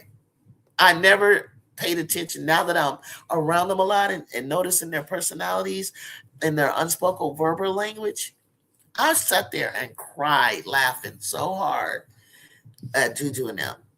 At UCLA home game, the UConn game, the side looks, the conversation, what she was doing to them was just it's ridiculous, you guys. You got to study that game one day. Just watch her. I get your point, Juju. This would most certainly be the time to rub it in. I have people coming to my channel to tell me to rub it in your face, to rub it in their face, because of the shit that goes on. I hear on other channels. I won't even say names, and it's not just one channel. I don't even have the desire to do that. I'm ready to look forward. I can't wait for the doors to open to the church at the next season, regardless, win or lose, whether we drop one or drop two, whatever the case may be. I just cannot freaking wait. That Vic taking off the jacket clip was funny. Please upload it on your short form. If I can, I don't know which one you're talking about, but bro, if I knew how, and I probably do know how to do it if I took the time. If I could just go back and do a compilation of every time he does it, just like Lindsay, every time she put it, well, she's got to get going. When she puts it in the ponytail, do they win? But when he's taking off the jacket, I'm like, calm down, bro. Everybody knows you're pissed and upset. And that's when it's the girls, it might send a chill through them and they play differently. Oh, thank you. God bless. I didn't see the super chat passing. Oh, thanks for the uncomfortable talks. We're here for basketball talk, but every now and then we got to talk about the real. No, for real. Thank you so much. I appreciate that. And like I said, I really like to read. If I'm gonna read the comment and you're new here, drop me enough for some coffee. But I appreciate it. I've never met you, time 188, but you already know I'm locked in. I'm ready to watch a show. I'm ready to watch a goddamn movie. I don't think y'all know what's about to happen. She's so ready to release it. Juju is so ready to release it. And then I've had some uninformed fans. Well, how do you know how her knee is going to be? I don't know. But once you stay tuned and watch, you'll see how her knee is going to be. Hey, Ju, the most humble fans are UConn. I think, yeah. I mean, no. Actually, Mondo, I'm going to give that award to Texas. I never see their fans on Twitter. Twitter is the loudest, the meanest, the most talk shittest place you can go on social media, and I never hear that from them. I got a young girl fan club. It's not my fan club, but there's a fan club for Juju and them. Like, you can't fuck with Ju, but and we just love our team. We talk about our team. So UConn plays around with us a little bit, but and we, we'll talk about players they will talk about players on a team who need to go or not go, but that's really like a family talk. But other people join in, and it's like, I said, be careful of that, because they're watching and they just want to jump and pile on us along with you, not knowing that you're not saying that out of like pure hate. But Texas is the most, like, in us, we don't talk about other teams. You mean 23 at time. Do it. Thank you. Mondo, like, how do you make the Final Four with only 6 available players? Who has that, Mondo? 6. Who has 6 available players? So South Carolina being down 2 players still equates to 10 if she's been coaching pretty well down 2. Exactly, because they're all Americans. Shit, I'm about to only have 5 All-Americans, and I'm saying we can win it all. You don't need 10. If you got 6 and you only usually play 7 or 8, God damn it, you can win. Remember? You've done it. You've been there. A lot of it has to be the fact of experience. A lot of it has to do with a lot of experience. Like, Raven is an extension of Dawn on the court. It is a beautiful thing. Like, she knows exactly how to manage the game. And her IQ is right where Dawn is. So, yeah, goddammit, you can win with 6. Gino did that shit when he beat us in the Elite Eight. If that whole bogus call against Aaliyah Edwards hadn't happened against Iowa, it should have been UConn in the final. UConn was like down, but he had All-Americans sitting on the bench, all injured. And I was like, man, when he gets them girls healthy, hopefully a lot of them haven't graduated or they're going to stay. I was like, he about to win a championship. He's been having the players the whole time. They just haven't been healthy. And it makes a difference. I was like, man, this man is about to go. Oh, Gino he back. But he couldn't, they weren't healthy. Gino, the coach of Connecticut, gets all the best players. He has top 5 guys on his team and forward. And he got players on his team that was really good in high school. Absolutely. Absolutely, Ty. He's been having that. It's a blue blood school. It's a blue blood school. It's an All-American made school. Not every squared All-American tally. You look at Gino, while you look at Don Staley, you look at Hulk of these schools. I can't believe that we're having this discussion. Not every squared All-American tally. You look at Gino, while you look at Don, you look at Hulk of these schools. Well, they've been in the finals, haven't they? That's why I wonder what Iowa had at the time. How many did she have? And she got to the finals twice. I bet you she didn't have like 6, 7 of them. She knew what she was going up against. She knew she was going up against the beast. When Juju returns to the team with Kennedy, Jazzy, Sanaya, and them next year, I imagine you'll be talking your talk. If that's your thing, I wouldn't be mad. No, I'm going to be enjoying it. Listen, Louie, what you're going to see me do is come up here, watch these games, talk about the good things that they're doing, rooting them on. I'm excited that Juju is back. I'm excited that she has players around her of her caliber, so she doesn't have to do it all. I'm excited to see Coach G building from the ground up and bringing us back into prominence, stuff like that. But telling you that going off and saying this team can't beat us and that team can't beat it, that this can't happen. Now, I don't know. Not unless I see it, I'm not going to say some shit like that. USC always had the color girls. Shout out to the greatest woman player of all time, Cheryl Miller. I see her now at the Galen. Cynthia Cooper, friends with her. McGee sisters. Never met them. What a program. They don't know. Time. It was fun. Facts, colors matter. You are. I know I'm correct. Shit. Because I went through it. Time. I went through it. And, not to put down my university, but I went through covert racism. I can tell you what happened at UCLA. That notice they never mentioned the name's coach, the coach of the other. How do you not talk about the former coach who was the coach of the 1976 Olympic team, the first team I got to see as a child win a medal. It wasn't gold, but it was silver. But it was huge that they won. And she had the best basketball camps in California. She should have had all the greats coming there. Why didn't they? Why didn't these black girls go there? Ask yourself.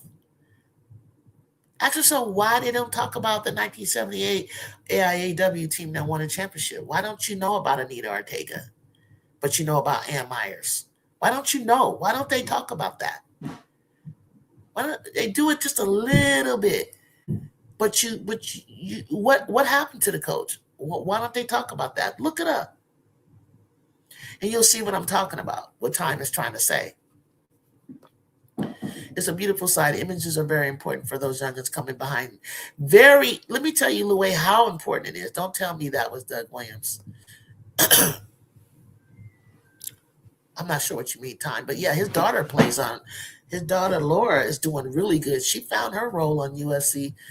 Laura's out there, redshirt freshman, getting them boards for us. I know that. She can give Taya a break. But let me tell you, Louie, how images and representation matters. When I finally met Lynette Woodard from Kansas later in life.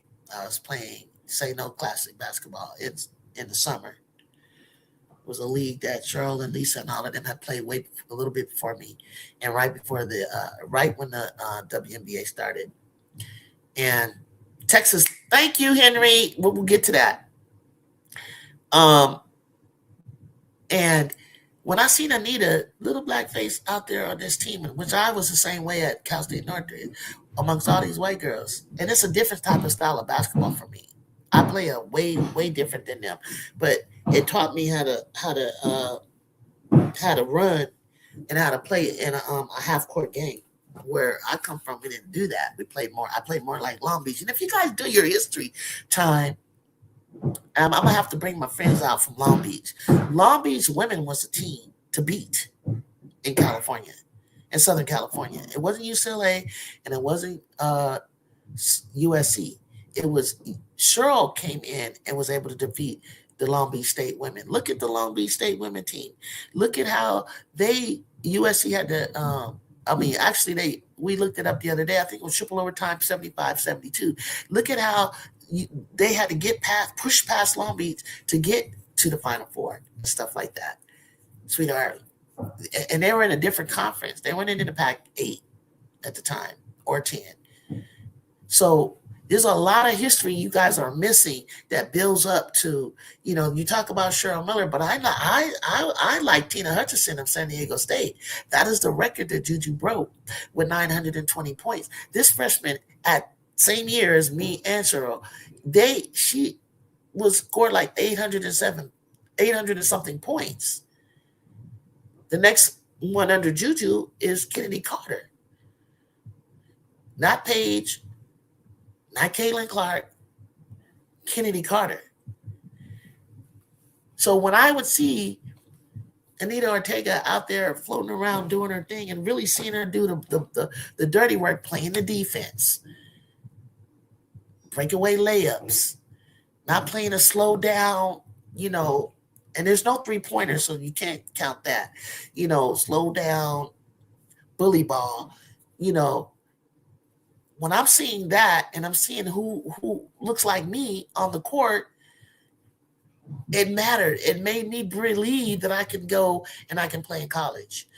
And so, yes, I was talking about Henry, the men's Texas Western. in 1976, when I was talking about the first time you saw all black starting in 1966. Well, how long had basketball been going on before you saw all black brothers, with their athleticism and their skill set, all starting five? Hi, Isaiah. How are you? Like and subscribe for me. I'm a coach myself. What does it even matter even to have this discussion about, I see you look at Don Staley, you look at, what is the discussion? Oh, I have different fans in here. I'm not sure what you mean by that. But they have winning programs, sir. They have winning programs. And you want to take apart and dissect what makes them a winning program. Is it just the coaching alone?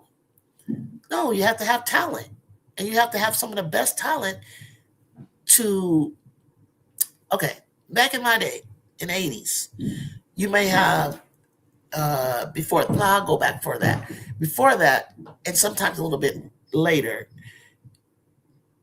it wasn't until, Pat Summitt and Gino, maybe Andy Landers a little bit, did you start to see more than just one superstar win the tournament.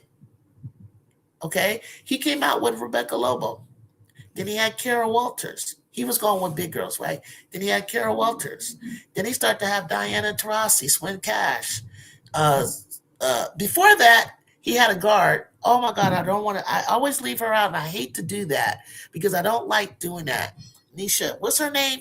From Connecticut. Connecticut was like on the verge of always winning, and she ended up blowing her knee. She came back later to play in the ABL, I think. Maybe in the WNBA a little bit.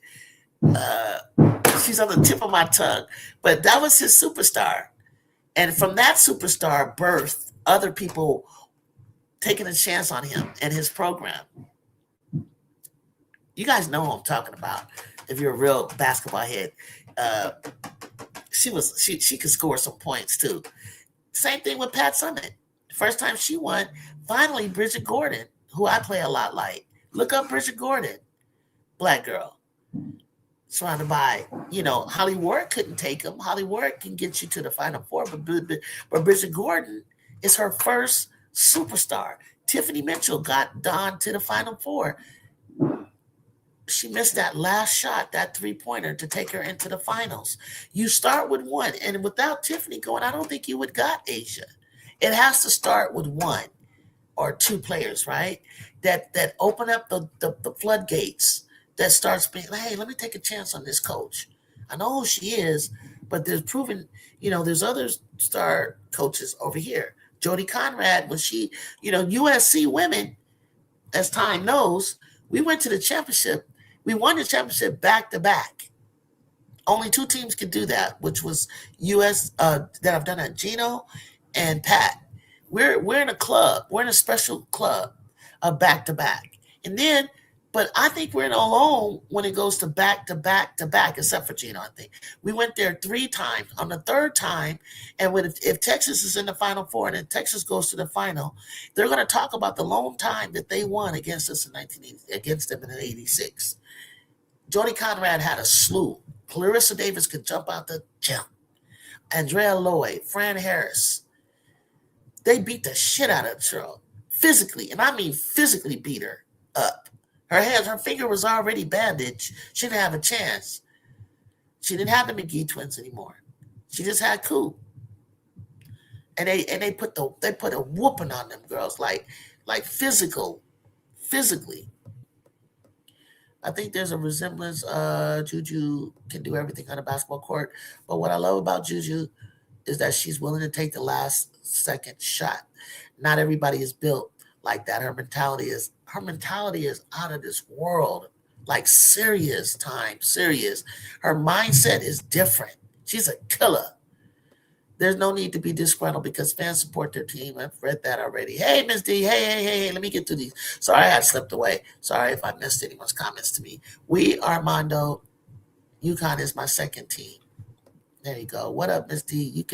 You can't make this shit up. Louis said, I think the Power 5 coaches should have a special move. Vic taking off the jacket. Don struggling. I think, no, passes. No, wait. Sports Talk. Vic taking off his jacket. Don rolling up the paper, going like this. Kim crouching. Yeah, Kim with super knees, Kim. I don't know. We got to come up with something better for Shay getting ejected. She doesn't do that all the time.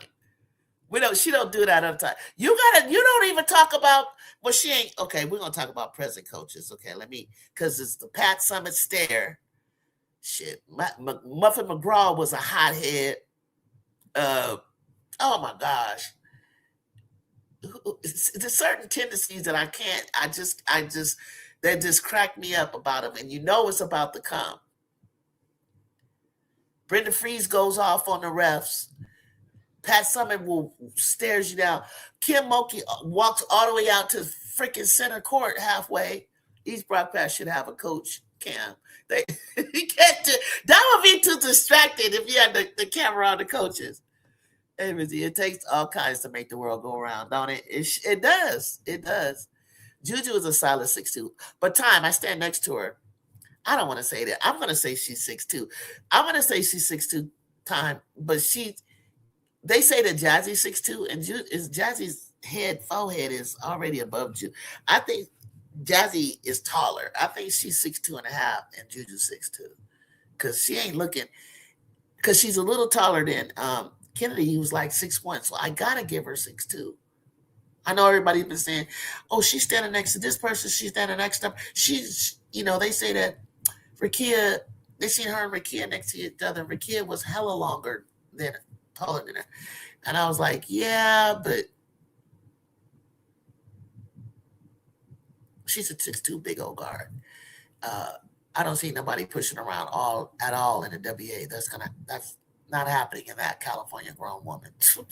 Time, tell me. You already know. You already know. You totally get it. I talk trash about other recruits, but truthfully, the only program I hate is why? Why? Why you hate? Since for how long have you disliked Tennessee? No, you don't. You don't need a lot of All-Americans. You don't need a lot to win it all. You don't need a lot. The teams that worry or complain about All-Americans, that South Carolina have more All-Americans. Actually, tell me who. If Tennessee breaks up, who do you think would fit USC?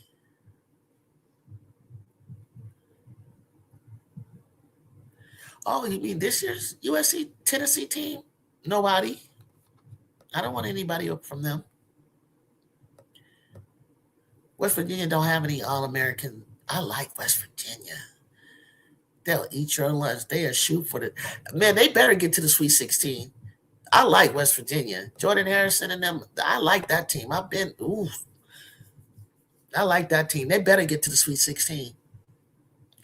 Plus, Connecticut play in the weakest conference. They don't play in a conference like South Carolina, LSU. That's what I try to get. That's what I try to play. That's why I think he knows that, and he's doing Sarah a disservice. He better schedule some teams like he's doing for next season, because she ain't winning shit when Juju and them come back. No words, no nothing. You can't keep doing that child like that. Get out there and play, Gino. Matter of fact, that dude don't like to travel he cries about coming to the West Coast. I'm in the show, me phase for SoCal. Mind you, I know what they got coming in and back. Now show me and I'll shut the hell up. You already beat us once. Right, I understand, Mondo. I understand. Of course, we have to show you. But like time is trying to tell you. And like I told you last year, and you came to me like a man and said, Ju, I see it. You're right. That's why I was looking forward to doing it again, just to make sure that everybody understood who Juju Watkins is. And if your star is Paige, which we found out is then Sarah, and then AZ, I always loved AZ. AZ, if we get her off, you get AZ to go off the dribble, she couldn't handle it. She can't score. She can't hit like that. She would have to get all the way to the basket before a layup, or she's hitting a three. And against our defense and our length and our perimeter and our length, she wasn't going to do it. So what was she going to do? What was she going to do? Sarah, you're gonna have to like score the hell out of the basketball. But when Rhea woke up and realized what she can do to Jan, or even Sarah at her height, score, shoot, and make the fucking basketball. Stop passing it. I wasn't worried about UConn. This is the stuff you need to put on your short film content, USC or Origins. It's so hard to find stuff from the past that it's ridiculous. Like, I had to call a friend from the 80s that played in Long Beach to explain to another guy friend of mine who had no idea that Long Beach was like that, and broke some stuff down and explained some. And he's like, did you guys ever beat Cheryl Miller in USC? And she's like, yes. When? He was like, when? Because all you saw was that they won the championship. But up until you, back then, it wasn't so many steps, but it was like, they didn't go undefeated, so they lost to somebody, but who did they lose to? And so I had to introduce them to somebody that they lost to, who could tell you what it was like. Because he wasn't listening to goddamn me, who played for in the Valley. And the reason I'm there in the Valley is because I went to a school that had all the 1980 Olympians, 2 years older than me, leave to go to UCLA and other schools. So I'm coming into Northridge. I'm coming in to run track and basketball. I'm a dual sport athlete. So I'm running relays here. I'm trying to play basketball here. And so if I would have just chose one, then like they all told me, you are a D1 player. But I wanted to stay in California, and all of California had guards. They had guards for USC, UCLA, and Long Beach State. San Diego State too. Right now, I've never heard of. You never heard? Anita Ortega. I have her on. If you go in my archives, I brought you the player. I brought her and interviewed her, Dora Dome, who I think had the single season most points scored at UCLA. Angel Hardy out of Berkeley. I brought to you them, and we did a whole show. You've heard of Denise Curry. I believe in the 10. Denise Curry was on that 7. Yes, sir. Yes, sir. Yes. Yes. Yes. Yes. So I brought them to you, so you can, and so they can tell you what it was like then. Because I'm telling you, Cheryl was different. There was no one at her height, 6'3", that could dribble like that. Nobody was bringing up the ball to that level like Juju, going 94 feet at 6'2". Girls, please. Maya Moore and Cheryl, buried in this. Yes. I think they're similar. Kennedy can really ball. I don't want to say she has an attitude, but she plays with an edge, and I love that. She plays with an edge. Go in my archives. You can see me and Ken Dog. She shouted out my show. She hugged me every time she sees me. We talk. I told her I said, I'm back. I'm back from up north. I was no longer taking care of my mom. I'll be at every single game, and I see you. I see you. Yes, we know who Juju Watkins is. Absolutely. We know who Kiki Irifin was. But I see you, Ken Dog. I know what you got going on. You're different. You think Grace Knox Kennedy is a lot more refined than Grace, but she's just like Grace, but better. She can ball. And if you watch her at Etowanda, when they came into Etowanda and they brought the whole, I was telling Jay this the other night, Etowanda would come into Sierra Canyon against Juju and McKinley, Zebo's daughter, and Gilbert Arenas' daughter, Azela, and felt like the whole goddamn IE was in there. And they was going, pow, pow, pow. Puff Morris and her, and Ken Dog and Juju. Crazy times. But Kennedy has learned to dribble better. She's definitely a lockdown defender. She's definitely gonna be one of the best defenders at some point in college basketball. Her athleticism, bro. Time. I was sitting courtside. I seen Kennedy leap in the air and snatch a cross-court pass out of the air, like as high as the rim. I was like, what the hell is going on? It's like her shoes just took off like space boots. She said, shoot, shoot, and came back down with it. I was like, oh my God, oh my God. I've been around some athletic girls. I mean, I've been around. I've been at shooter practice with Long Beach, Cindy Brown. I said, can you dunk? She was like a freshman. She from Oregon. She just went up like this. I was in San Diego on my Thanksgiving break with my roommate, who was Cheryl Miller's roommate, teammate in high school, right? So that's my roommate in high school. The Riverside Poly had just won the California State Championship, so she's on Cheryl's team. So I thought it was gonna be Cheryl that day, but they were USC was off playing somewhere, but San Diego State wasn't. So San Diego State had their point guard played with Cheryl, Renee Overton. I'm gonna say a name you can look up. Besides Cheryl Miller scoring 105 points, Renee Overton in California, nobody talks about that. She had 33 assists. Somebody had to give her the goddamn ball to score 105 points. So Renee Overton brought Tina Hutchinson to the park for us to play some ball. So we're playing. So I asked Tina, who was from East St. Louis, Lansing, where Deborah Thurston and Jackie Joyner are from. And Jackie Joyner and Deborah Thurston played for UCLA.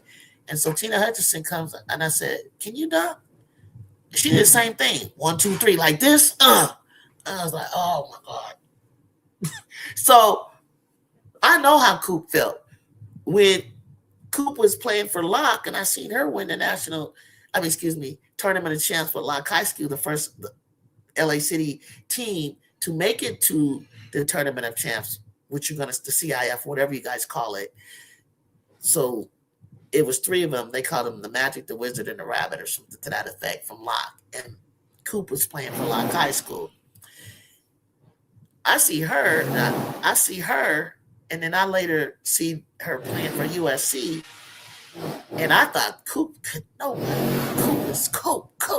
Just like Coop said. But when she saw Cheryl was like different. Real cocky, real conceited, like not humble like Juju, just very but not loud, but just like, I'm the shit. That's how you felt from her. And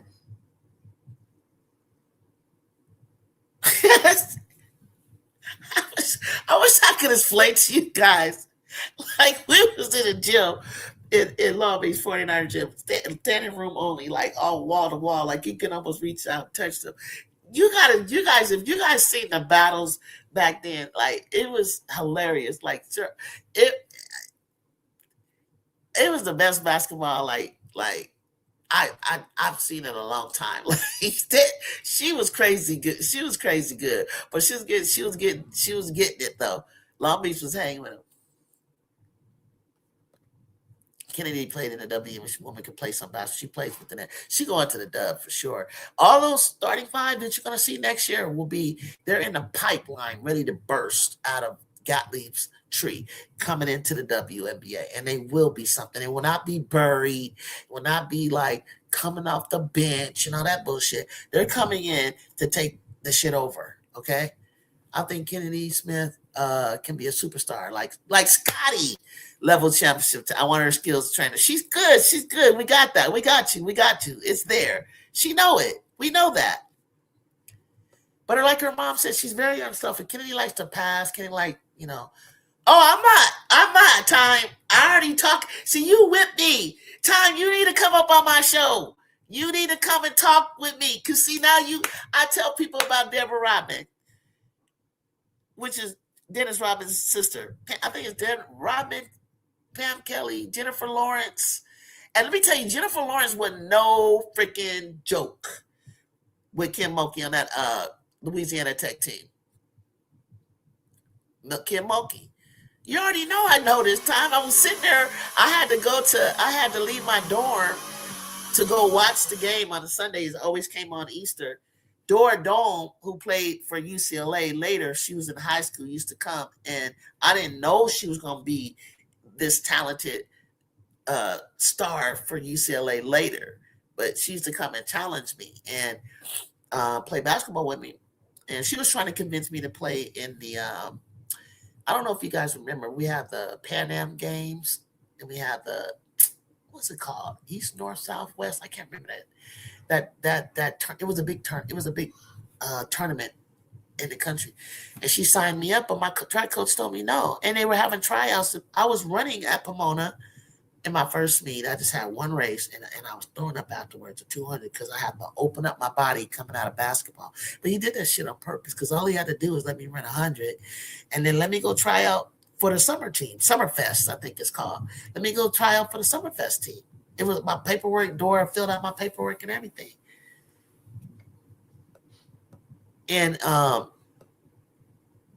was right across the way, right on in there. Probably for this side of the country. So Kim Mulkey wasn't there. It's like Michelle McCoy probably, Rhonda Wyndham probably was in there. Maybe another guard, but nothing that I was too, I'm not a point guard, so I wasn't afraid of them. USC women's basketball is now the talk because of Juju Watkins and all of these back in the day Trojans comes trying to make relevant now, please. No, they sweetheart, no. Cheryl coached for USC. Cynthia Cooper came back and coached for USC. Tina Thompson has been a coach for Virginia, could eventually have been a coach for USC. I think she's doing something in the NBA. Nobody's trying to come back and be relevant. Shit, they need to come back and have an alumni strong as UConn has. You're just mad because we got more historically legends than your school does. South Carolina does.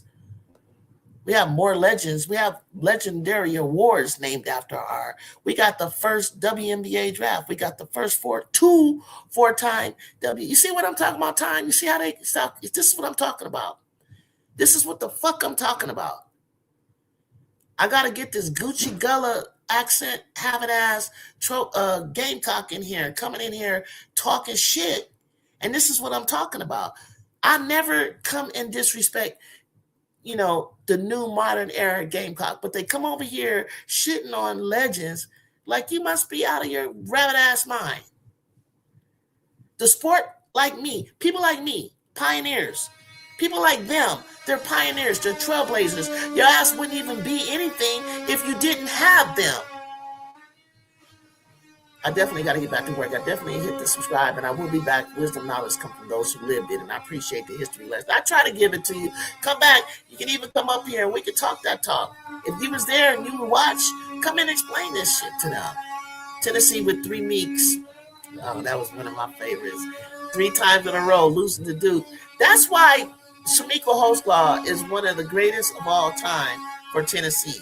She's got 3 national championships. Our girl, Candace doesn't. Candace would even say put her on the Mount Rushmore of college basketball. She has 3 national championships. See Vivian Stringer. Who do you remember about? What do I remember about her? The first time I saw her, you talk about, hold on one second. Hold on, the noise.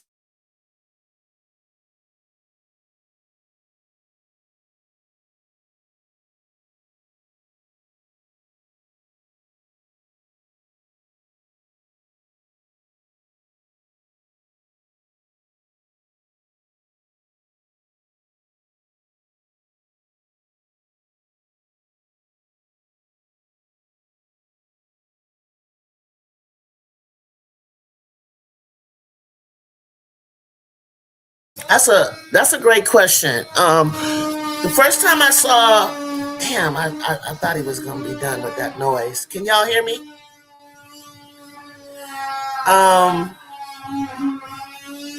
If y'all can hear me, I'll keep talking. Put my mic into my mouth.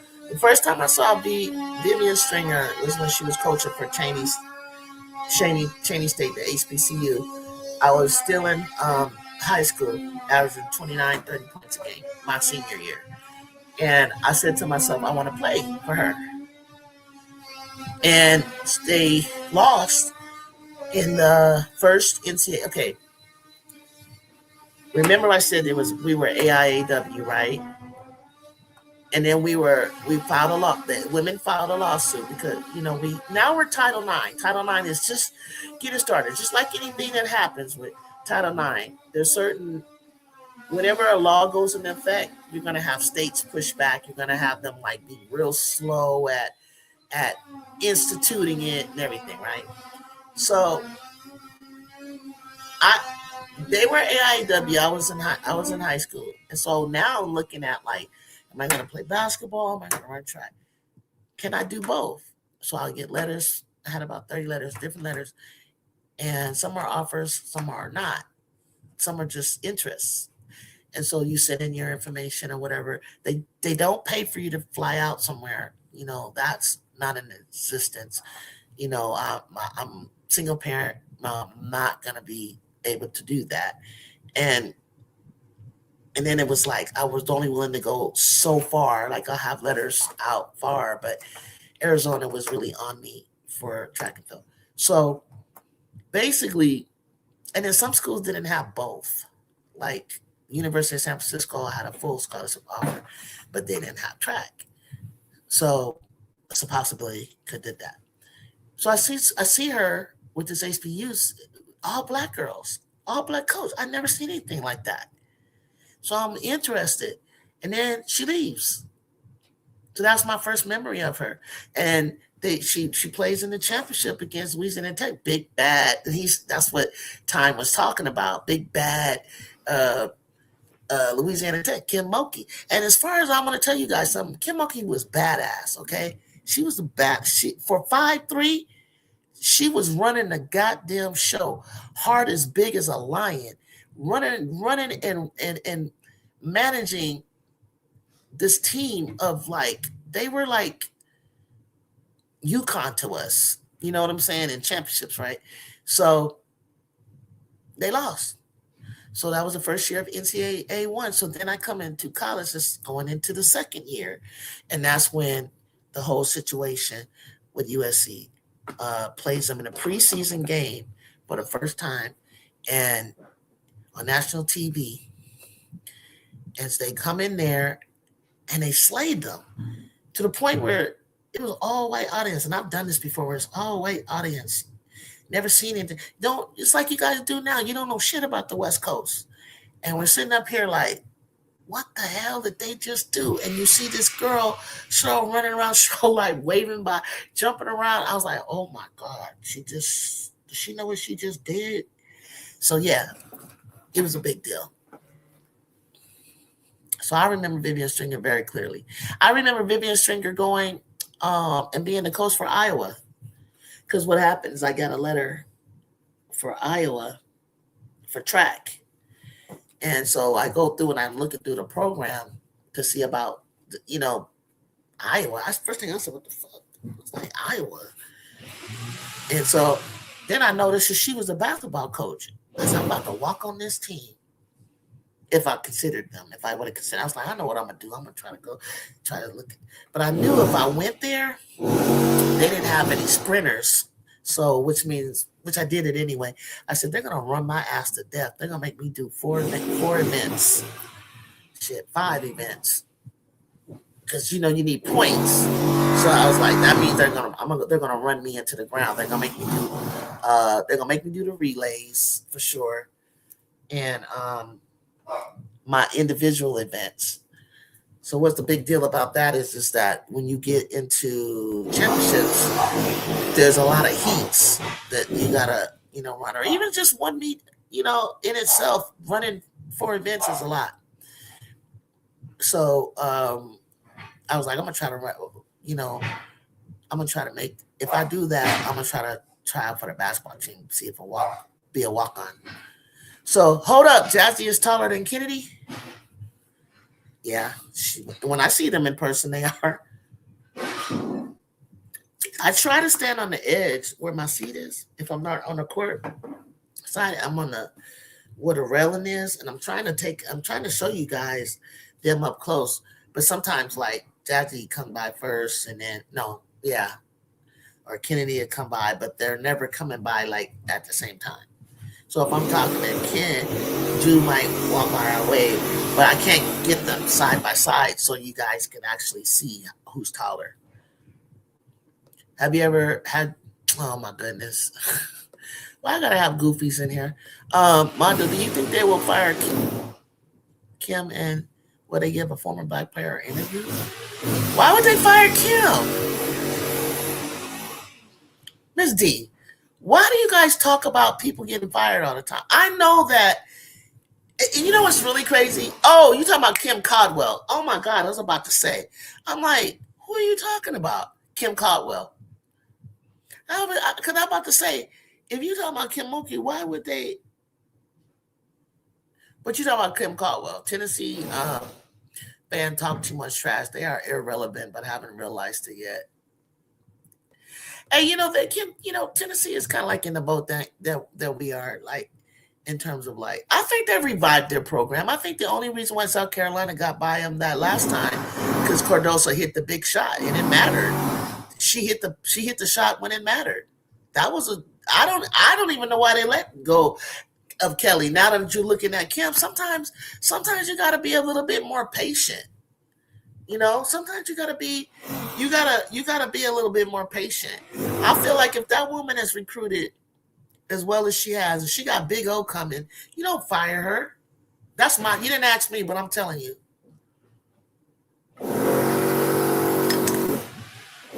And losing Ruby Whitehorn, you guys, that made a big difference.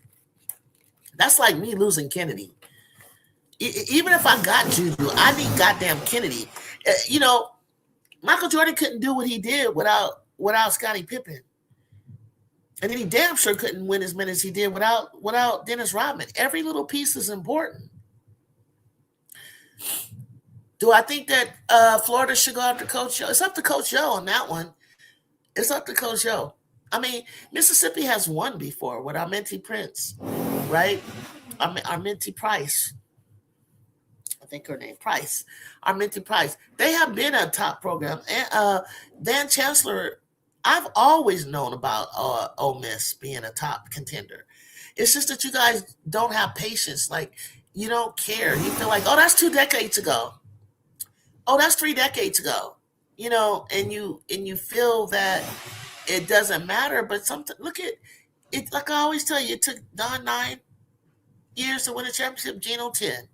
Give these coaches an opportunity. There's no one else out there to come in. Nikki McCrae's passed away. Tasha Butts has passed away. Tamika Catchings, she's coached at the WNBA level. I didn't think that was great. Candace Parker is raising her children, doing her media stuff. Like, ain't nobody coming back back then to coach. There was a coach. Kelly Jolly was, Michelle Marciniak is probably nowhere near the program. I'm thinking of point guards. Ace Clemens. I don't think there's anybody that I can think of from Tennessee that you would want to do that. Fill those shoes. Who's a savant that talked about UConn conference? Like, no one knows that already. That being said, just beat UConn when you play them or shut the F up. That's what I say. Put up or shut up, really. Because right now, at this moment, they are the team to beat. I've seen them in person. Sorry, it took me so long. Jennifer Rosati. Yes. It's okay. I don't remember what we're talking about, but I do know who that is. Jennifer Rosati. I remember Jennifer Azzi. Talk your talk, Jew. That's what I'm talking about right there. What are Godly's strengths as a coach? I know one is recruiting. She's a player's coach. She's players trust her. She's a modern day. She's really like a savant. Like, it's really hard to. She's really intelligent. Has a high basketball IQ, and she's the type of coach that is the one that.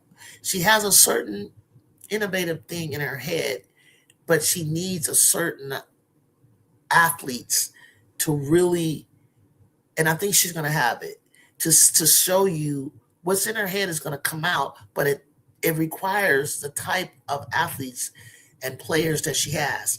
Like, a lot of people who don't know basketball very well think that we got all guards, or even that, guard forwards. But they're different. They're all different. That's where you're mistaken.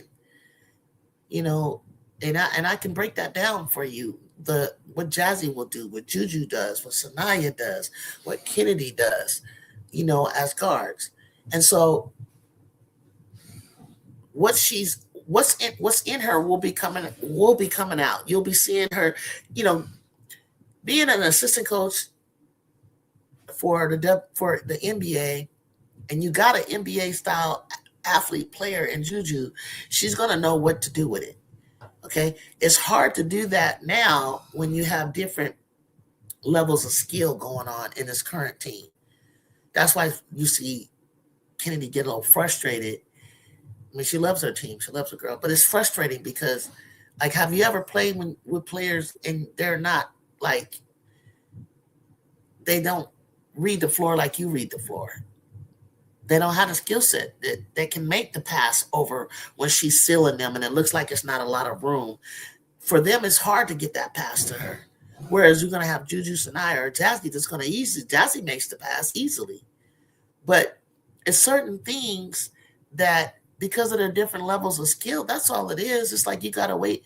We're not going to wait like back in the day for them to develop. We're bringing in, she's a great recruiter. She's going to bring in players that can play at the pace and the speed and the tempo of Juju and Ken and Jazz. So as a strength, I think this one, recruiting is huge. Player development is player coach. I think they trust her. They know she's honest. She's not selling them no BS. I think I see the adjustments that she makes on the floor. Could we do better in certain late game situations? Even when I've seen Juju on the floor, yeah, but that has a lot to do with the maturity of Juju as well. And I think it's a blessing in disguise. And just as her tennis shoes are called silver lining, there's a silver lining in the fact that this all happened. There's a silver lining behind it all, and you're going to see what that is. I think it was good that, like, she didn't rush back like Paige, Fudd, Candace Parker have done, by her waiting for her body to be totally healed and full ready to go, like Olivia Miles did. Like, it does. You don't see Olivia leaving the game broken down early. Like, she waited till her whole body was like ready and healed and ready to go. Long Beach State was the West Coast version of Shaney and the University. Yeah, I would say that, Henry. How did you know that? Yeah, I would say that. Kirsten Cummings, though, was on the team. She was white. So that kind of broke that up a little bit. But I know what you're saying. I wonder how far you can go back, Henry. Can you go far back to LaTanya Pollard days? Tell me if you can go back that far with Long Beach. This is what the veterans are supposed to do. How does Aaliyah Chavez get freshman of the year? That was ESPN. That's all East Coast bias. Remember, SEC, yes, was ESPN. I live in, yes, I get all the OU games. Chavez is not a two-way player. Yes. And remember, Jazzy got it for athletics. So now we want to know who gets the wood in. Get him on TG. Oh, was I talking mess, Henry? I just don't understand why they disrespect the Trojans. Because they want what the Trojans have, King Lion. They just Gullah Geechee accent came in here talking shit. SC, South Carolina fan. And I wanted you to see that so that you could see that you're like, oh, one or two doesn't represent us. But the one or two that appear for me that I've seen, they come in so hard with it be well that it's like, you would say the same thing if a Trojan fan came and shit all over your parade, like, and said some crazy off the wall shit. Juju Watkins is not the best player. How the hell is she not if she got the award? But she didn't need that award. If Caitlin Clark had won the 3,000, made the record, I can't say that about Caitlin, because Caitlin was like shooting the lights out the basketball. But we know that she's not a two-way player like Juju. And then for them to even compare anybody to Juju, who's 18 years old, tells me all I need to know. I love how the Gamecocks say they are standard with only 3 They say they're the standard. Groovy, that's what I'm trying to say. They say they're standard with only 3 national champions. Barely just got this one. They got to pass a couple of programs before even close to UConn to be a standard. But I think they're just a new modern era blue blood. Staley knows how to levy her star power. Her swag works for her. But SC fans make me dislike the spoiled ass program. It makes me dislike them too. It don't be the kids and it don't be her. It be that shit. Like, calm down. Like, before you become a standard, you guys know what a standard is? You guys know what a standard is? Can I preach for a second? You know what a stand? You know what? I bet you guys standard. Do you guys know what they mean by when they say standard? You probably think like the trend, or the the stand, like they're the ones to beat type thing, right? That's why he said, how could they be the standard when UConn has, like, at the time 12 championships, 11 or 12, right? So that would like be okay. A standard, another standard is, you ever see out in the ocean and you see that little thing sticking up in the water? The standard stays above the water, and as it raises the boats. So no matter how high, it's always above the water. It's always it's always keeping the boats above. I hope I'm explaining that right. The standard. So no matter if they're the standard, no matter what happens, whether UConn gets better, the Trojans get better, Vanderbilt gets better, LSU gets better, no matter who gets better, and as they can, their standard never, they continue to rise. They never let no one catch them. That's a standard. Or they can say, no, that's not what we mean. We're not talking about winning. We're talking about the standards stay the same, meaning our culture, meaning our values, meaning our, our championship. The main thing stays the main thing. Could mean that. Next time, ask them, what does that mean?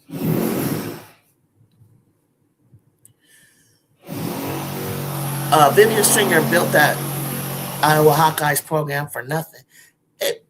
And nobody, Bluter was very careful to mention that. She was also respectfully mentioning Lynette Woodard, in all truth, because I had no idea about, as soon as I heard about Caitlin Clark and the amount of points she had, the first person I thought of was Lynette Woodard. And so I was like, what the fuck are they talking about? And then when I heard that, because they're talking about, I thought you were just talking about women's basketball in general, because you got Pearl Moore in a Division II program. And so they meant like NCAA. Well, I think you should say that then, And you got to understand, when we played 20-minute halves, okay? Freaking 20-minute halves. There wasn't no 4 quarters where you can catch your breath. We didn't have a 3-point line. There were so many rules, I'm not even going to go over it. So many things were different. But, hey, shout out to her. There's a lot of points to be scored. That person does not represent every Gamecock fan. Please remember this. It will be a troll looking for a reaction.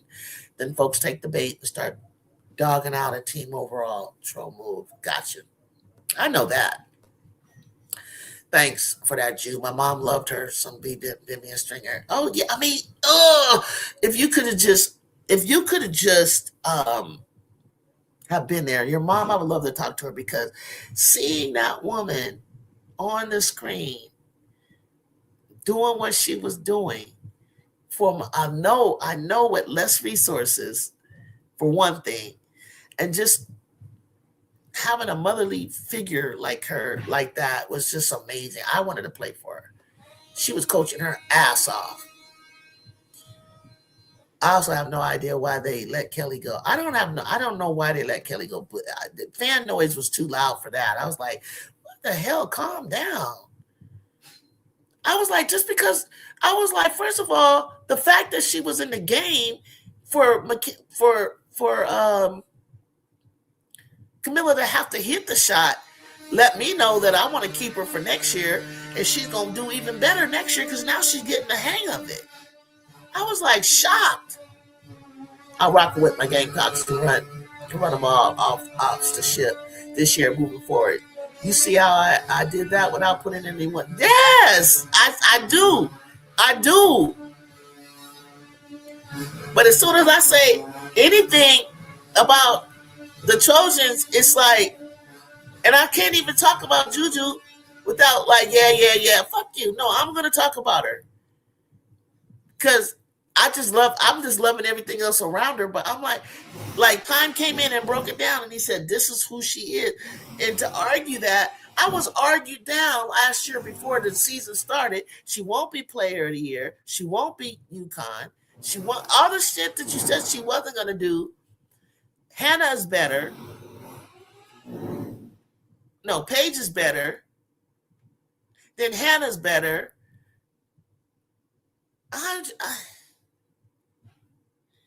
I'm like, I'm looking at it, and Hannah, damn, for her size and what she does, she's damn sure right there. She was like ranked what 6 coming out of high school. That girl done pushed on past Michaela Williams. She's like all up on Juju's heels. But if I'm gonna be a GM in the WNBA, I'm not taking Hannah Hidalgo before I take Juju Watkins. It's just that simple. It's not. It's no shade on Hannah. Popcorn in the movie. I drive a standard. You drive a standard, Brazil. When was USC when basketball the standard? I never said that. I never said they was. But what I was explaining to you is 1 year. How about this? Tell me, have your team ever did this? Tell me when your team has done this. First year of the NCAA, Louisiana Tech wins against Cheney State.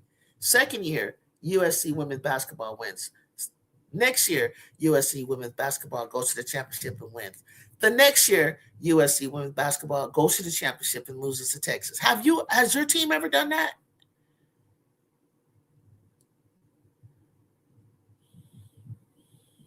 Has your team produced legends of this game that you so-called are fond of and love? How many legends does your school have?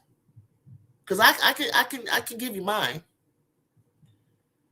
How many legends? How many fucking people do you have in the Hall of Fame? The big Hall of Fame. How many? How many Naismith Wooden Awards are named after any of you guys from South Carolina? So moving forward, I have to and another thing that makes you blue ribbon is you're winning in certain decades, right? So we should come along in the 90s, 30 years ago. So we have the Tina Thompson and Lisa Leslie era. And then we move on away, and we just can't get it together. We're not, you're stealing all our people. You took Donna Taurasi out to UConn, like who was the best in California. You got Mosqueda Lewis. You took her away. Stanford comes on the scene. South Carolina was getting your ass kicked. I watched Dawn fly out to play Tara Vanderveer, getting her ass kicked by Candace Wiggins and them. Shut the hell up. It took time to even get the 3 that you have, and you're not going to be getting no more for a while. Brazil, I hate you. Howdy, Jacob, with you, Brazil Standard. Stop flexing. Jew, I hate when they don't give GZ any credit for USC league success. When Juju herself would say that. Juju herself would say that. We tell you that in Southern California. She brought us all back. Before Juju came and Destiny Littleton came over, we had Timmy Van Linden, we had Pilly, we had Rhea and Clarice stayed.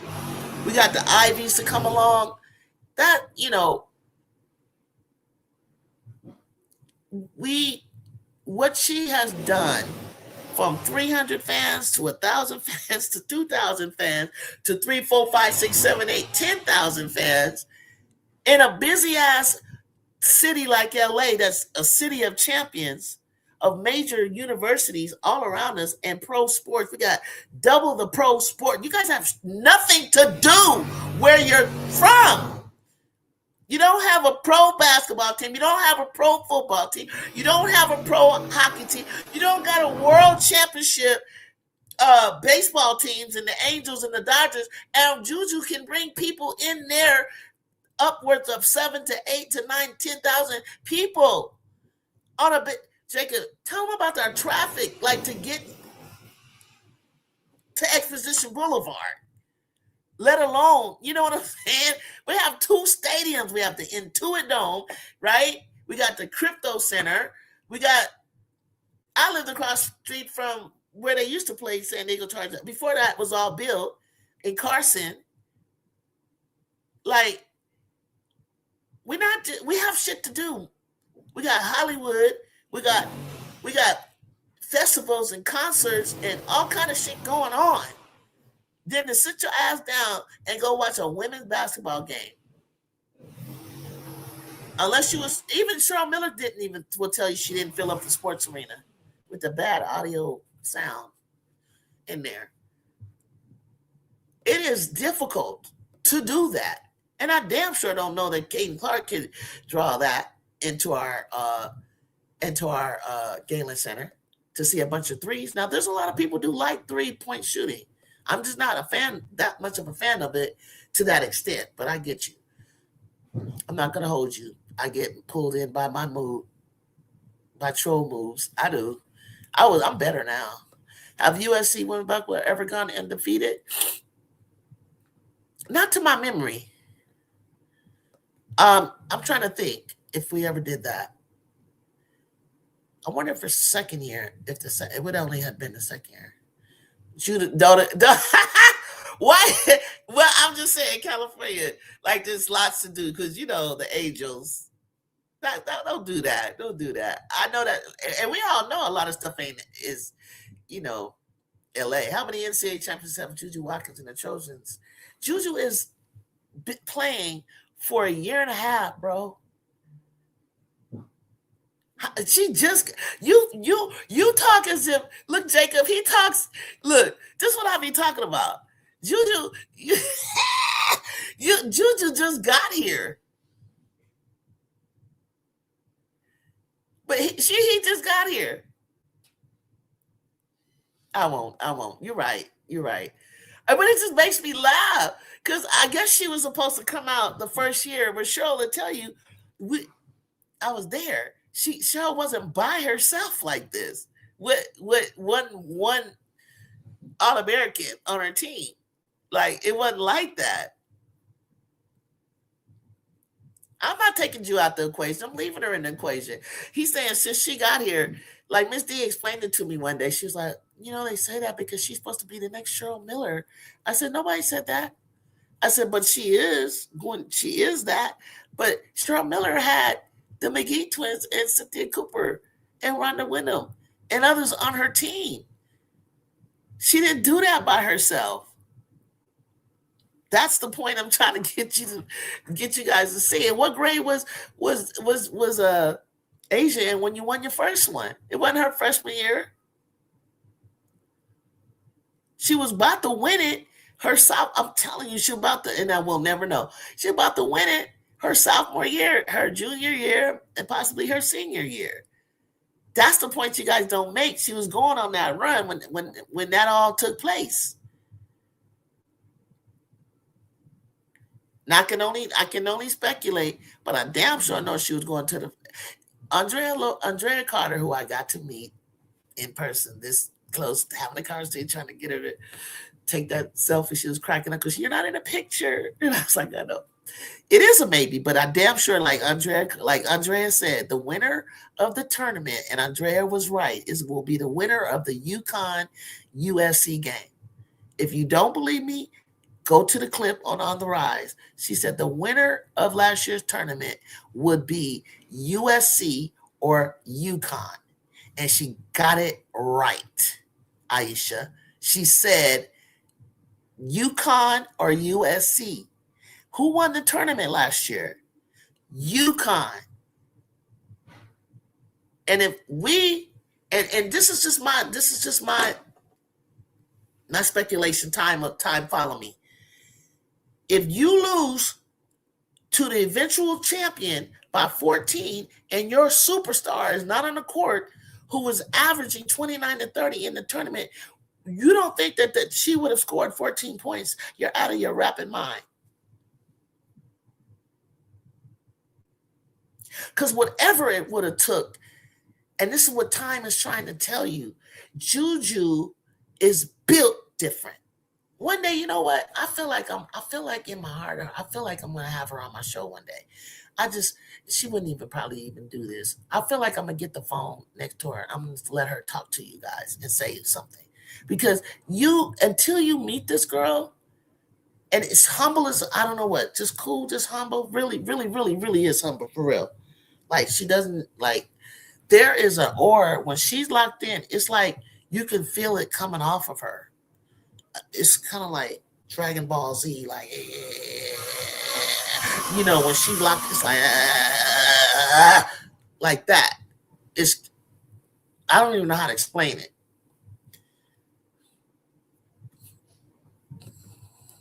Baylor, Connecticut, South Carolina, Texas, I believe, were the last team to go undefeated.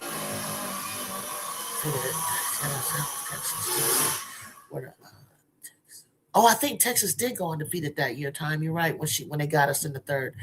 I mean, that goddamn Jody Conrad team, shit, won the national championship in college women's basketball. I'm back to just for a second. No, I think you're right. No, I think that's what it was.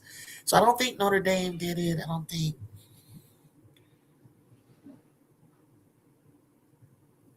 Notre Dame went undefeated junior year, and that's because Vic and Mississippi State eliminated Gino and UConn. See, Vic and Miss. Okay, no doubt about it. My big mama always said, if you feel something in your heart, it's definitely going to come true. Yeah. And see, the thing is, Juju has been a winner since she was 13, 14 years old. She was like named Sports Illustrated Youth. She was named number one.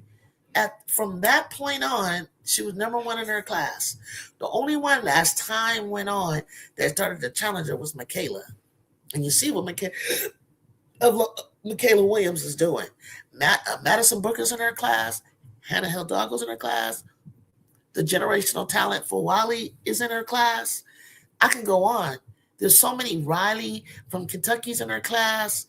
Jaden Donovan is in her class. Amanda Muse from UCLA is in her class. Sahara Williams is in her class. Samaya Nichols is in her class. She got a cold ass class. Jada Williams, Audie Crooks,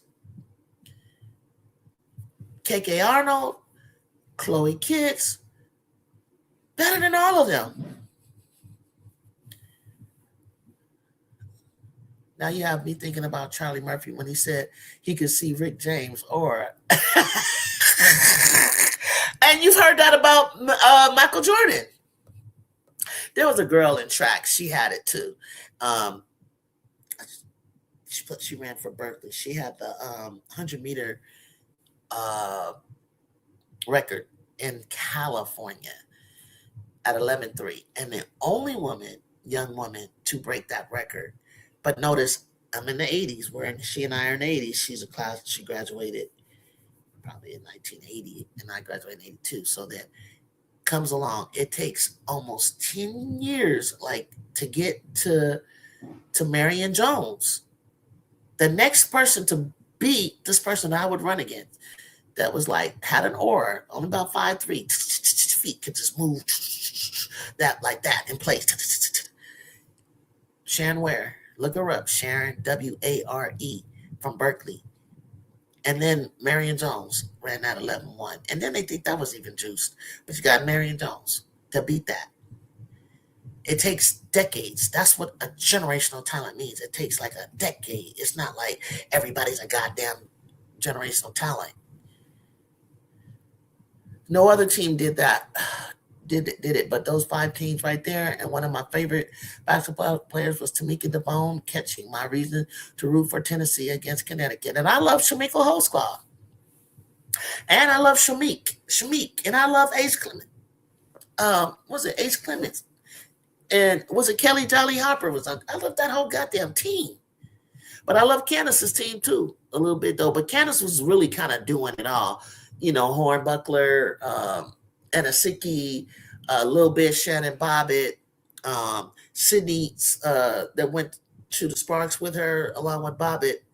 But that team catching the Meeks was like she,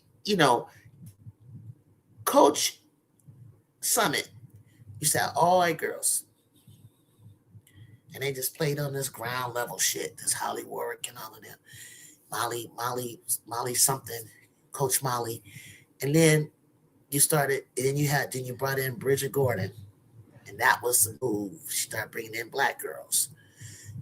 But then she started having so many of them. Nikki McCray and all of them. She started having so many of them. She had to teach them how to play disciplined fast break basketball. Whereas Billy Moore would be like, fuck that. Stop running and gunning. You need to slow it down and do this and do that. She'd take us out of our whole style of play. Like, why did you recruit me if I can't do this? Pat said, you know what? I'm going to get out of that old framework of Billy Moore, and I'm going to do it. And I'm going to teach these girls, I need more athletic players to compete. I need more athletes. And that's what she did. She took them, got a roll. Okay, Brazil, I'll catch you soon. We got to talk tomorrow. Come on back. She said, I got to take these girls. Tamika Catchings, Harvey Catchings. I used to watch her dad play. And Tamika Catchings had the footwork of a dude. Like no other post player had the footwork that she was displaying. And Tamika was killing them down there. And her and Pat used to go at it, and I'm glad Pat convinced her to wear the earpiece and everything. And Shamika was coming down from Christ the King, New York style basketball. Shamika was holding down. Then they had another little white girl guard. Can't remember her name. I think it's Ace Clement. Michelle Marciniak, all of them. Man, Pat got it. The light bulb went on. Now she's ready to compete against the best of the best. Now she's ready to compete against the Long Beach or not USC at the time. What's it? She couldn't do it. No, because she couldn't do it until then. She didn't beat us. She didn't beat us early 80s.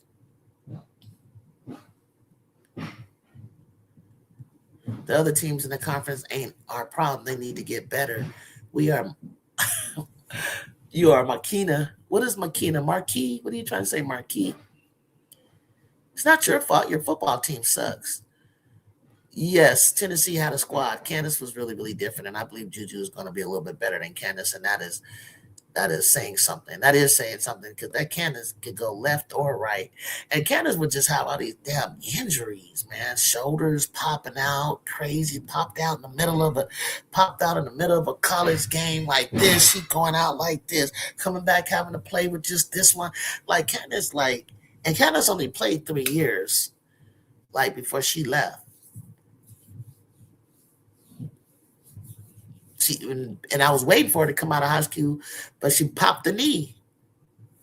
And then it was just and everybody talking about Juju being broken up, every time they see her limp or rubber, and they want her to go sit down before you get hurt. Well, I'm just not used to that time. I'm used to my girls. I not that they should do it, but limping out, playing with half shoulders popping out, knees, hamstrings and gauze and wrap. Every time these stars get hurt, they're like load management. I mean, if you got the luxury of doing it, UConn, how long has Blanca Quinones been sitting down, Mondo? God damn. That tells you right there, they ain't even got Blanca Quinones on the court. And they winning.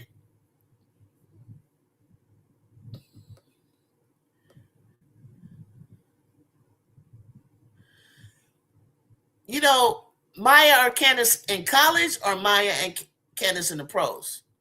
Like, who would I think is a better college player, or who's a better WM? I think Candace is better college player. I don't know by how much. I mean, Candace, she dunking on you. Like, Maya ain't dunking.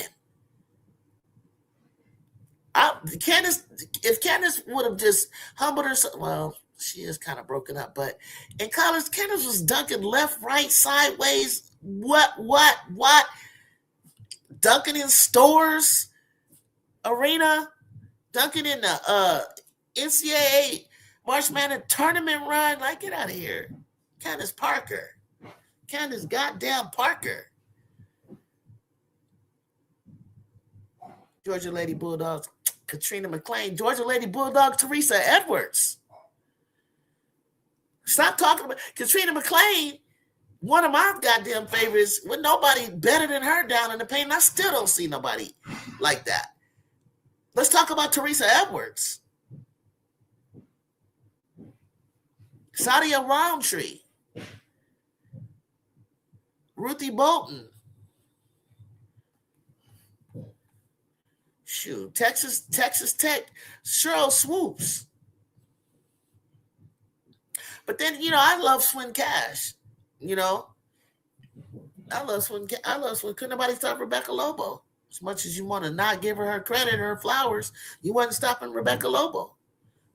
You wasn't stopping Kara Walters. You wasn't stopping Renee Montgomery's Tina Charles.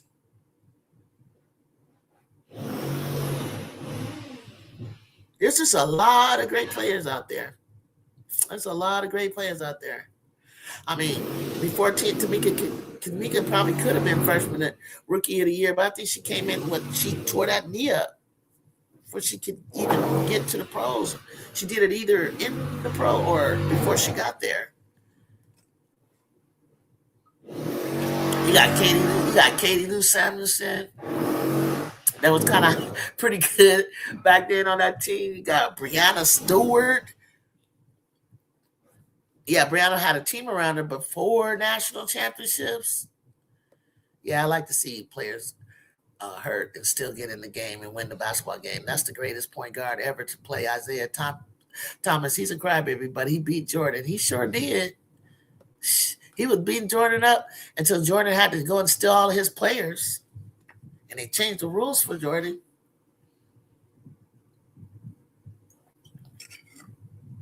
Because he sure was getting clothesline going to the hole. They was playing some crazy physical basketball in the NBA. Well, I loved it though. Oh, that was funny. It was like some crazy basketball. But I used to like Celtics. I used to like 76ers. I used to like Bernard King. I like David Thompson,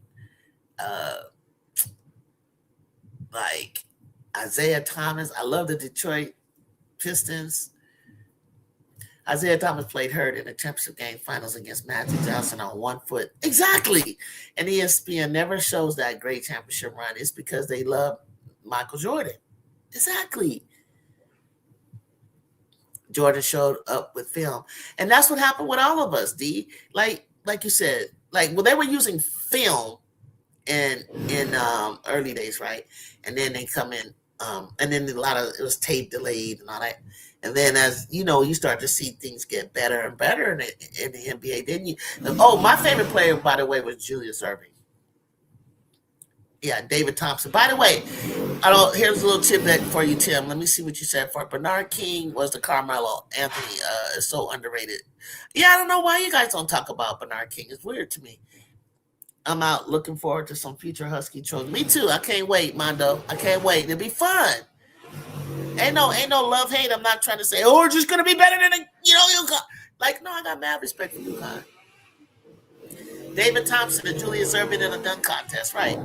Julius Erving, George Gervin, that's where I get the finger roll from. That's where I finger roll because of him. I finger roll because of Gervin. And I feel like that's still a move. When I saw Jazzy pop up the other night in person, and I was like, against UCLA, and I'm like, if I were you, Jazzy, and I had your frame and your body, I'm coming in there finger rolling over Lauren Betts. The girl don't jump. And if she did, she wouldn't be able to time it right. Connie Hawkins, there you go. I know Connie Hawkins is. Of course I do. These are all the people before the Julius and Jordan era. That's why David Thompson is related to Charlotte Smith. Look this up, time. When North Carolina, she could dunk. She played for the University of North Carolina, when they had Marion Jones as a freshman. The year that Marion Jones, that was Marion Jones won. Nigga, it wasn't about Marion Jones that won the championship. It was about Charlotte Smith. And I forget her coach name at the top of my head. I can see her in my mind's eye right now. And I always knew her name. It was Charlotte Smith, who's related to David Thompson. That's why she had them hops. Charlotte Smith. George Gervin had that finger roll, and I still got the poster of him sitting on the ice with us. Mr. Freeze. I'm gonna love talking to Time. Time knows what's up. Yeah, hit that subscribe button, hit that like button before I take off, y'all. You got it, Time. You got it, Time. They don't know. That's where the finger roll came. That's why when Jazzy did it, I was like, because I'll be trying to say it on my show just in case they catch it. You know what I'm saying? I'll be like, girl, like the only way you could beat UConn is if you play above the rim. Like when I was watching them come, again, I was like, you guys are trying to like back them in, play this, this ground game. I said, kid, you got to come in there like, and get up, because they don't get up. There's no one. Who do you know is a big blocker? We do the blocking. The Trojans. We block. Juju, Jazzy, Kennedy, Rhea. Kiki can't block like this. They play this ground game. We get the ball off the rim, baby. That's what Long Beach State used to do. That's what Cheryl Miller used to do. That's my era. Like, you get up and get the ball off. You don't wait for the ball to come down off the rim. You get up and get that. Matter of fact, don't even come back down with that once you get it. George Gervin was cold-blooded, but you know who else was cold-blooded? Bob McAdoo. Yeah, because Bob McAdoo had like this unusual style. Like it was like the way he would shoot from where he would shoot from. He was just like money. And there's a lot of players like that, like Earl the Pearl. Nobody played like him. Nobody played like Pete Maravich. Nobody played like the players. What's the dude in the men's ABA league? They used to go at it with Jordan in the ABA. So those players like that, like Bob McAdoo, then Chocolate Thunder came along, like a Shaq version, right? But some of those guys were just nice shooters, extremely talented and consistent with their outside shot. Some were just extremely physical. I mean, Larry Bird. Hell, Larry Bird, before he started getting his injuries, his back injuries and stuff, because he was just flying all over the place. That man was bad. Larry Bird, like I would get in the trenches and play with him any day. Like the way he was, what he was doing on the court, with less athleticism.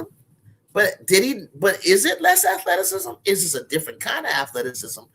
But Larry Bird could play too.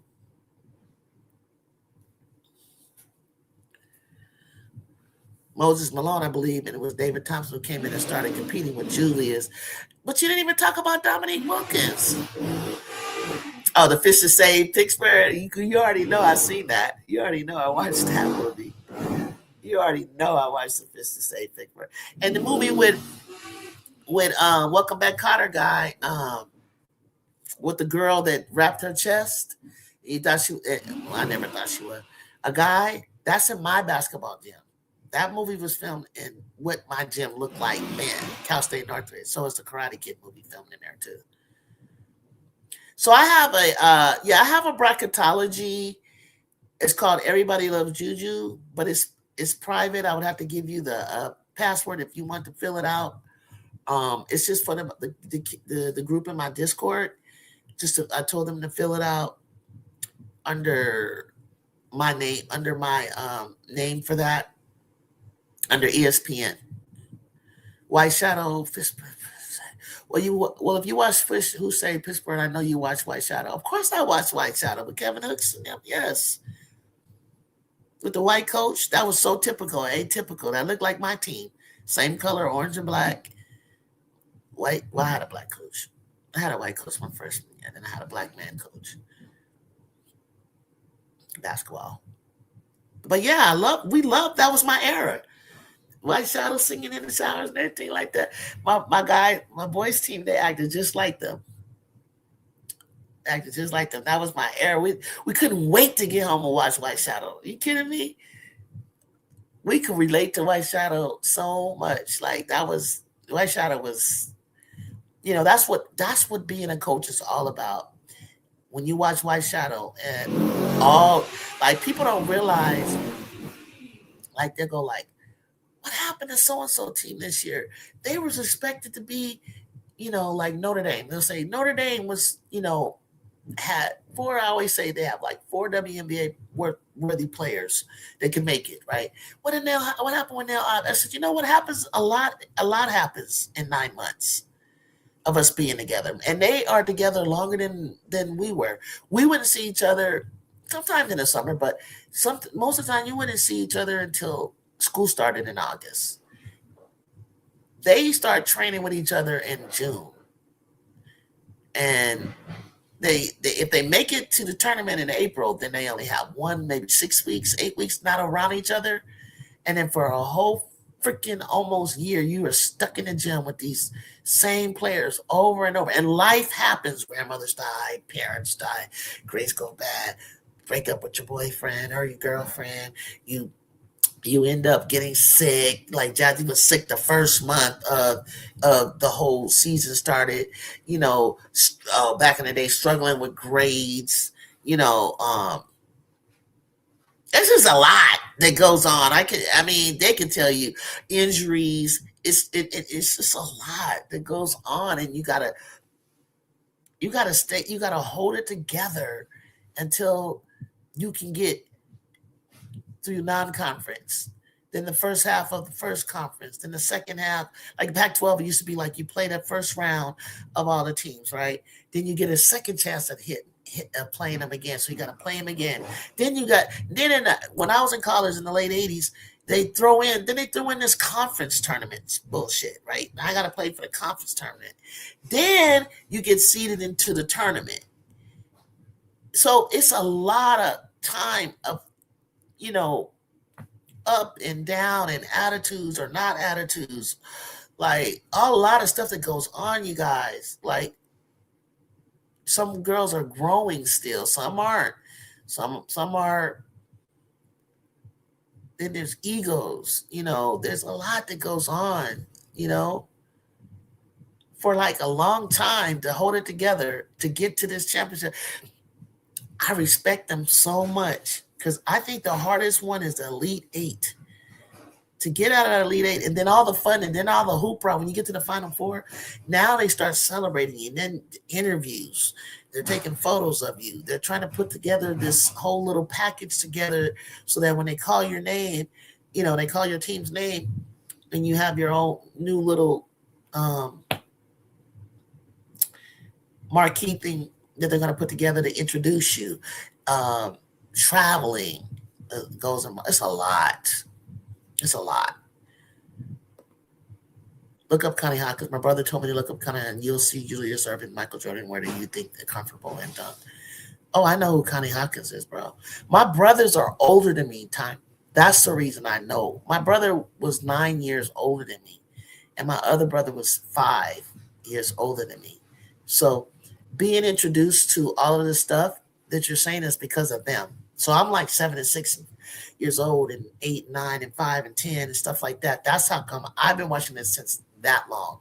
So I got to actually I'm watching not Romper Room. What was that show? I'm watching a kids show, and here comes Earl to Pearl.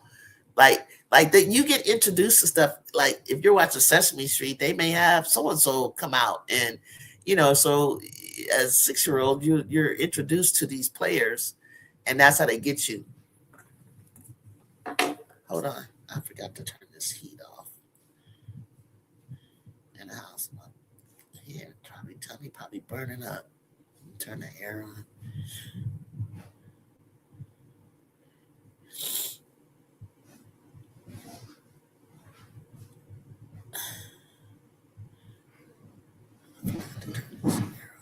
Really hot in that bathroom.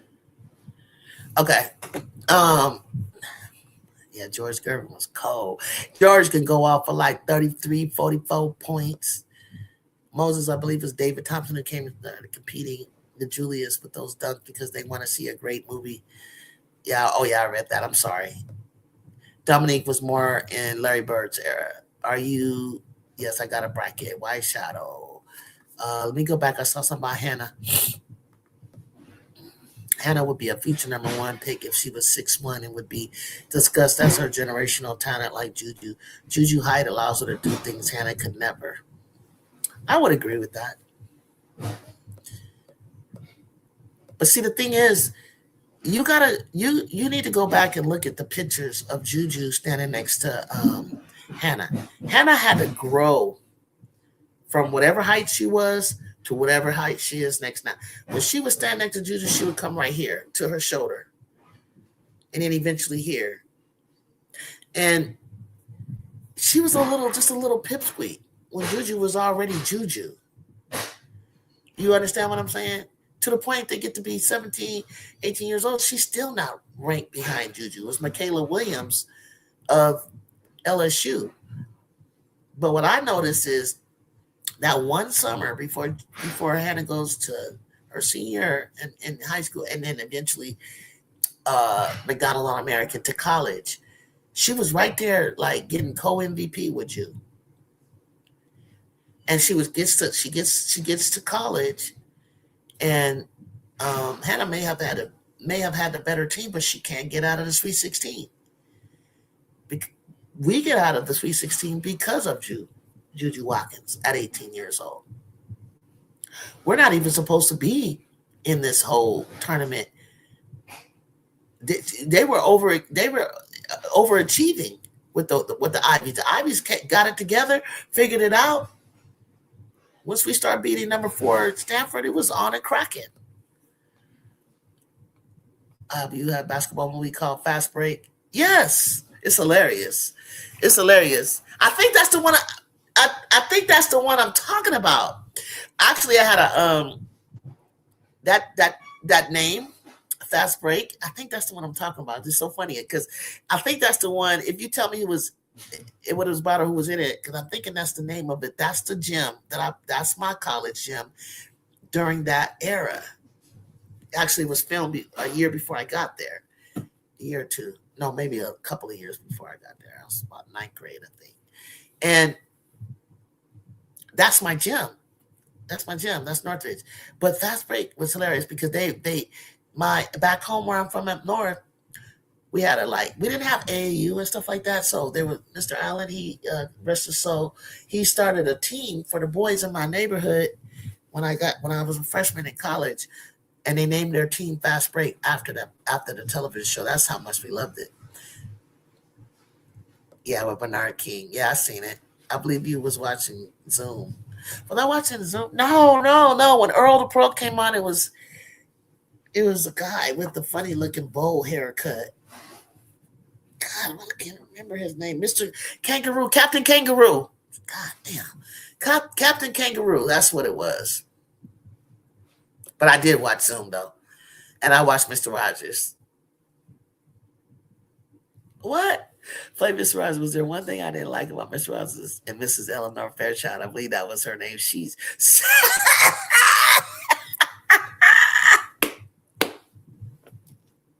why did she did kind of scared? Why did you get scared of Miss Eleanor Fairchild?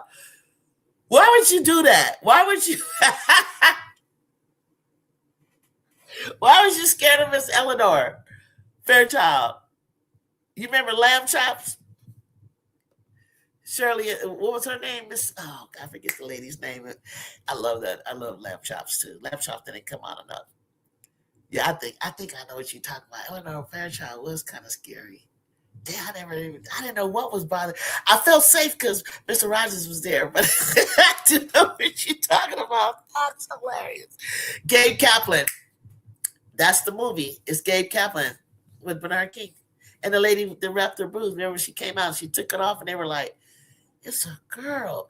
When she comes out from the gym, she's coming from the women's locker room. That's my school. That's the school I played for. Same gym, looked the same way. Got the scoreboard, little cheap scoreboard up there. That's it. That was Northridge. But yeah, it was really difficult, back then, guys. We didn't have a lot. I did what I did without a lot of resources. I always asked ChatGPT questions, and I just compared what I did in my times. I was like, I was in an era of some really good athletes, Flojo and Jeanette and all of them, and Evelyn, and like they run 23, I run 24s. Like I'm like, you know what I mean? But I'm young, quite younger than them, but a little bit younger than them. Maybe like they're a freshman in college and I'm a freshman in high school type shit. So Miss Fairchild was the first character that had Botox in her chin and had too much makeup on her face like that. Yes, real evil from the Real Wizard of Oz TV show. Nobody knows what we're talking about, Time. Nobody knows what we're talking about. I didn't even remember her name. You remembered her name, so you were scared of her. You don't know they don't know what we're talking about. I forgot about that. I think I told my mom when I was little. She said, "No, it's just a puppet. Don't be afraid of her." Like I think I would turn it because I didn't want to see her. I'd turn it and then come back. Like, is she still on? I didn't want to see her either. Then as I got older, I was able to sit through it and kind of see what was going on. Like, why is I'm thinking the whole time, like, why Mr. Wise is messing with this? I like, get this lady off my screen. When you are scared of something and your younger brothers and sisters are they did. They did.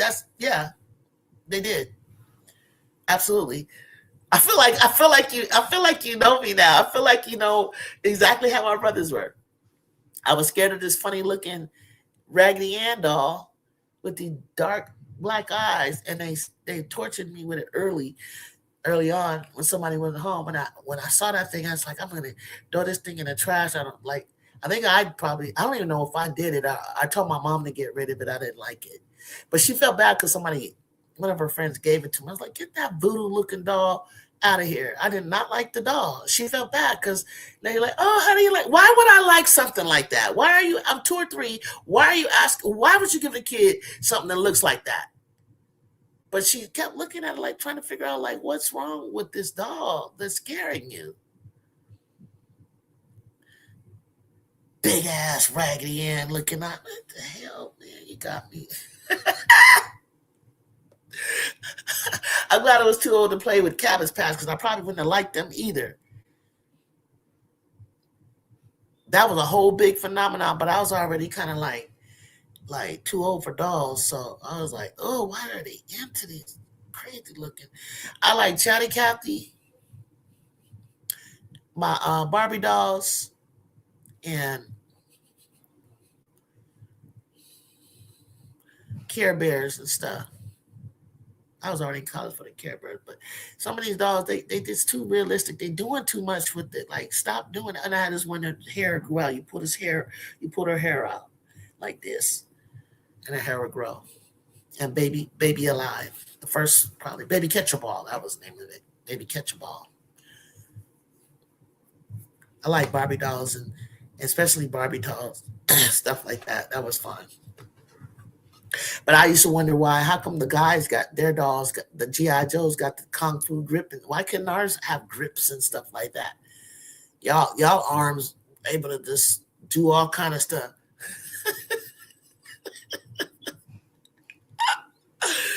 Oh, I can talk about the back of the day, man. But yeah, there's a lot of stuff that has to do with like how the game has changed. Some of the we need to talk about the tennis shoes from back in the day. How was they playing in Converse? Now I got a pair of Juju shoes over here. They got some kind of you know how they got the shot. It's like at the bottom of her foot. If I ever see her again, I'm gonna ask her about that. The here's the toe, but right here, right in the ball, right where I jump and right where I pound, she got something inside of that. Like so that when you kind of come off like that, you're probably like, you're probably like springing. But I've never put them on and tried to do that. Her cousin told me get them signed and put them in the box and don't wear them. So now I can't. Maybe I'll wear her red ones. But I want to see what these shoes can do. I had a Winnie the Pooh bear. I had you had a Winnie the Pooh bear. I had Curious George. You graduated to Evil Knievel to the big ones. Oh, to the go kart. Yeah. She laughing. You said, "Lord, it's true." That's sad, but true. Remember, they don't know nothing about Evil Knievel. Those are the top 10 Adidas sure wore those in college. I wore high fives. I had one pair of top 10s, but those are the best. They fit my feet the best. Nikes didn't. I did have a pair of Jordans. Somebody gave me not the red and black. They were excuse me, not Jordans. Never, no, I never wore them. Dr. J's. Oh, the Ponywood Pony. Yeah, Converse was the main sneaker to the Larry Bird's one. Tore my whole team's ankles up. We had the whole university changed to Nike after that. And then Nike was a track shoe. Reebok, I had Reeboks to casual aerobic shoes. Adidas, Jordan, now we New Balance. New Balance was my first running shoe, not Spike. My Spike was Puma, but my first running shoe that my track coach bought me, and my mom paid him back.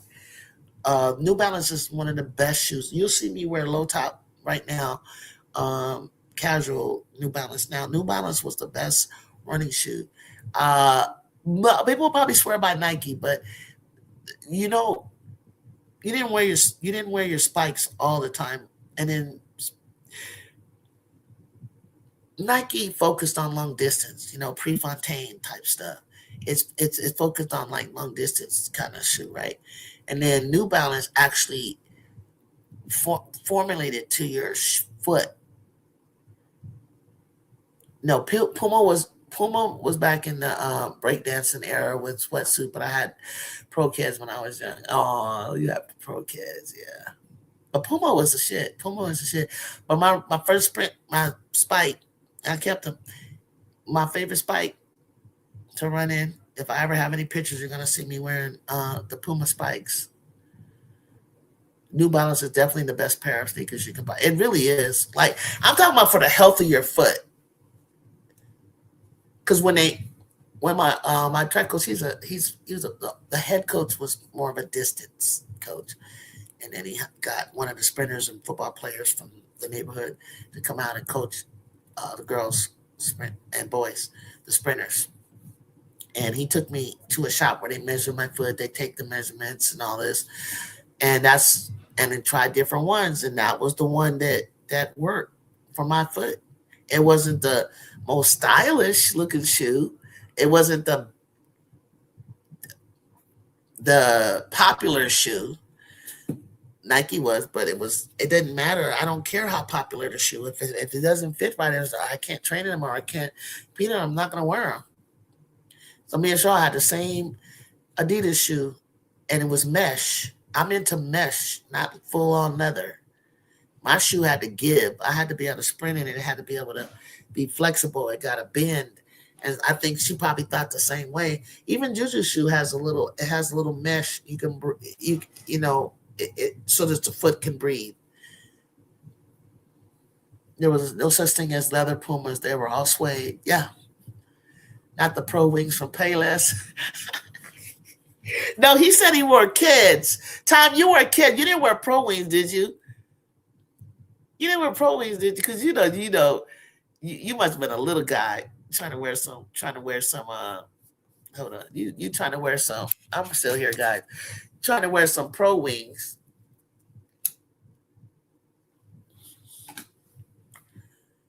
I can. Why can't I pick? Why can't I remember what Pro Wings look like? I know what you're talking about. Why can't I picture what they look like? But see, that's when you go outside and um and people say, "What are those?" See, you get it, and then your mom, she don't understand. Why you don't want to wear the shoes when you come back like with them all scuffed up and stuff, because people teasing you. Is this the Pro Wings? Is this the Pro? Is this the Pro Wings, you guys?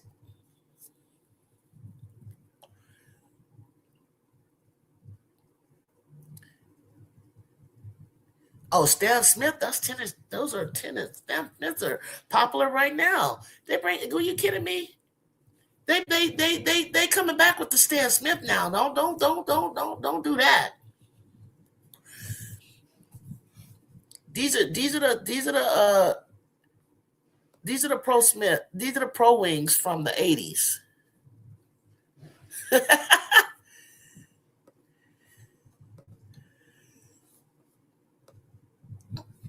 These are pro with the. Oh no.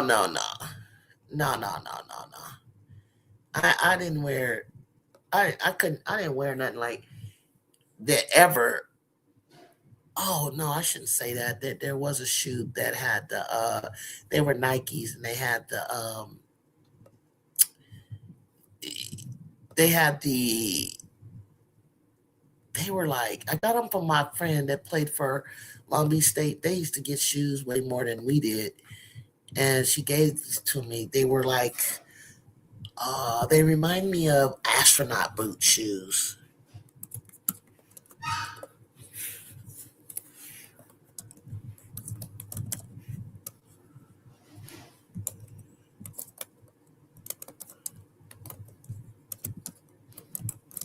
Late 80s. Let me see. Where are they at? Let me see if I can find them. Nah, these looking crazy. Where are those shoes that had the Velcro to them, and they didn't bend very much. They didn't bend enough. That's not them. Let me see if I can find, because you guys always talk about top tens, but I'm telling you, I wore high fives, Adidas, and they were my favorite basketball. They fit my foot um, perfectly. Here they go.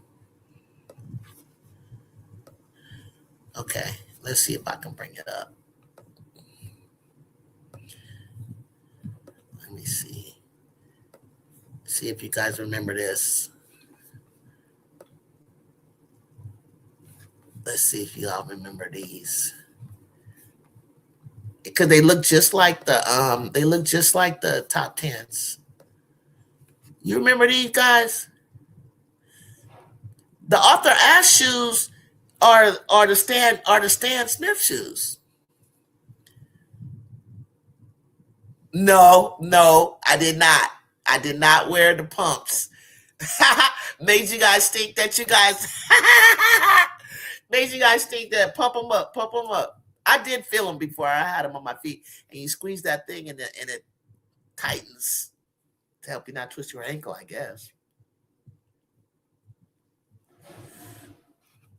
Wait, wait, SC, you talking about the After Ass shoes, the stand shoes?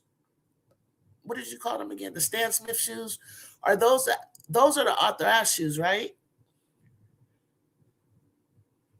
Those are like classic shoes right now. I think they cost a lot of money. They kind of brought them back. But Serena, I think she was with Puma. She played in Pumas. But you see how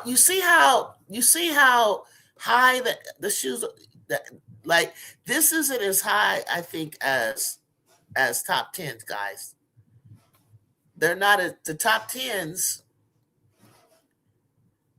The top tens was like, let me see, top tens was super high to me, but they was cold too.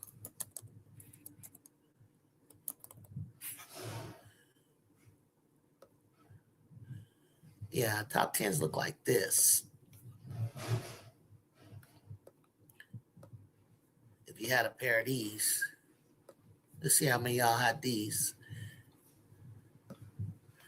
Y'all had these, huh?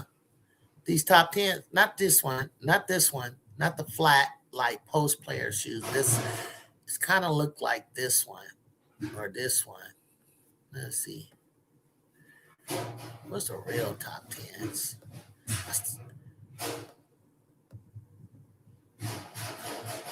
Oh, they try to get fancy with it with this color. This isn't the color that I remember, like this one. But it wasn't this color. It was burgundy and white. What did you guys play in? What era are you guys from? What's your favorite basketball shoe? I had the first pair of Kobe's. They were stiff as a mug. They were stiff. No, authorized. They were different than the Stan Smith. Dang, what did I might have to look that one up. Some of the players nowadays are playing in. I don't understand for the life of me, Louis, how, because I remember we went to 3/4 and I was like, I might go. I had Barkley. I had a pair of Barkley, but that's in the 90s. I'm not even playing in college then. I was playing in like little pro am, but the Barclays, I had those. But the no, the low tops. I had a conversation last year about Louis about wearing low tops. When I seen players tearing Achilles and knees, I was like, it's got to be the tennis shoes somehow. I don't know why. I just feel like it's the tennis shoe. Like and Kobe started that mess with everybody wearing low tops. I could be wrong if it's Kobe, but I was like, why are you playing in at the level that you do? I mean, I know your ankles are taped, and then we used to have braces that we put on too. But at the level and low tops, I was like, you asking to tear something up. I was like, how do they play? But then they played it. I mean, they played in low top Converse, but those guys weren't as athletic as these guys.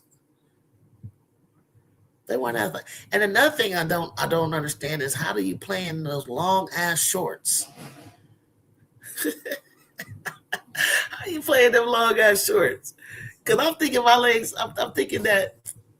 Oh yeah, the Penny Hardaways. Like a lot of them look nice though. I was like, but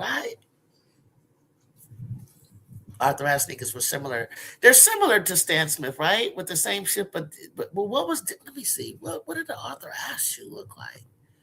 I'm trying to think. What would be the difference than Stan Smith? That's what I want to know.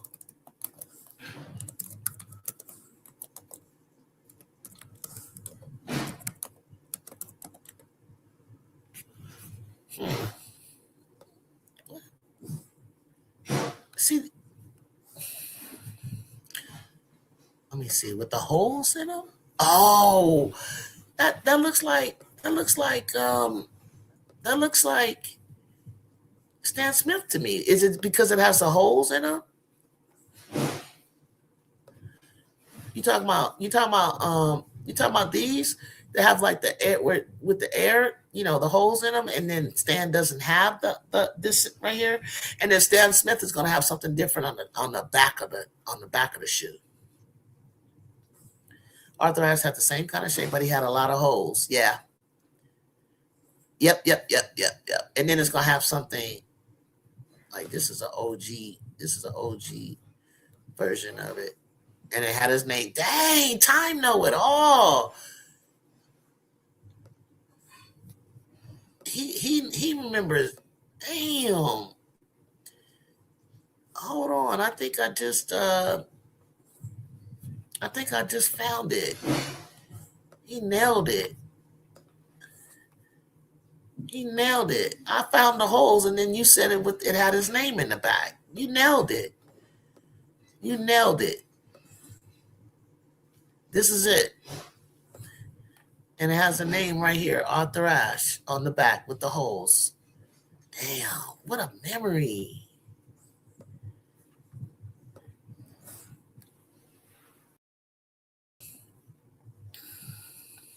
Wait a minute. You got a hell of a memory. You just named it with the holes in them, and then it has Arthur Ashe on the back.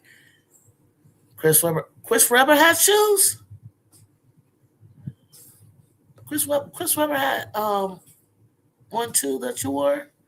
The reason why is because Stan Smith I thought looked better than those. Look a little weird. I could play the Arthur Ashe to school with any type of polo shirt.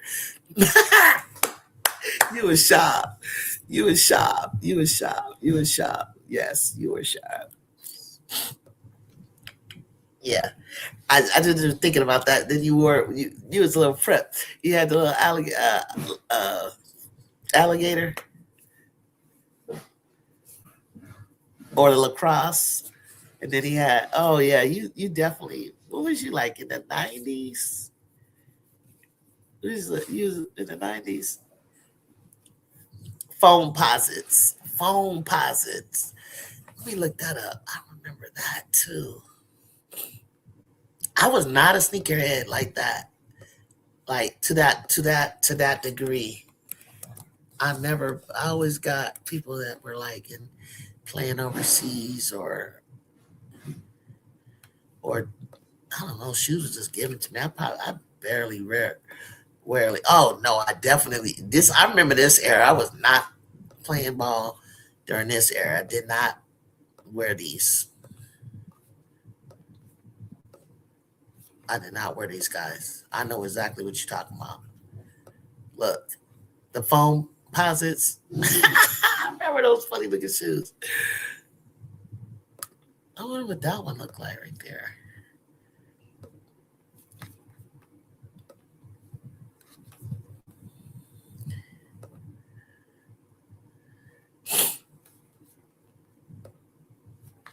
Let's see if I can switch it.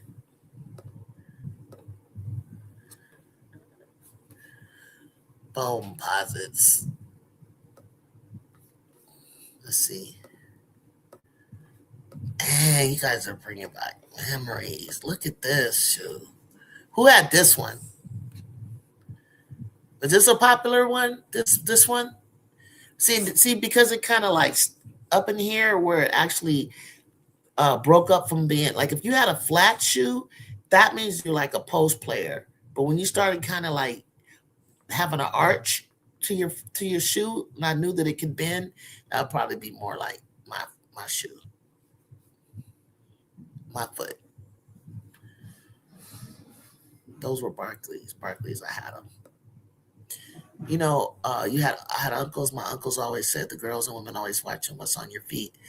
Dang, my dad said that too. You were wearing to make sure you smell good. And you always have, that's my dad told my brothers. My family is from New York. My dad is from New York. And I don't know where you're from, but he definitely said that to my brothers. He didn't, well, obviously times changed to where, wearing tennis shoes was a thing, but you got to understand he's born in the 30s.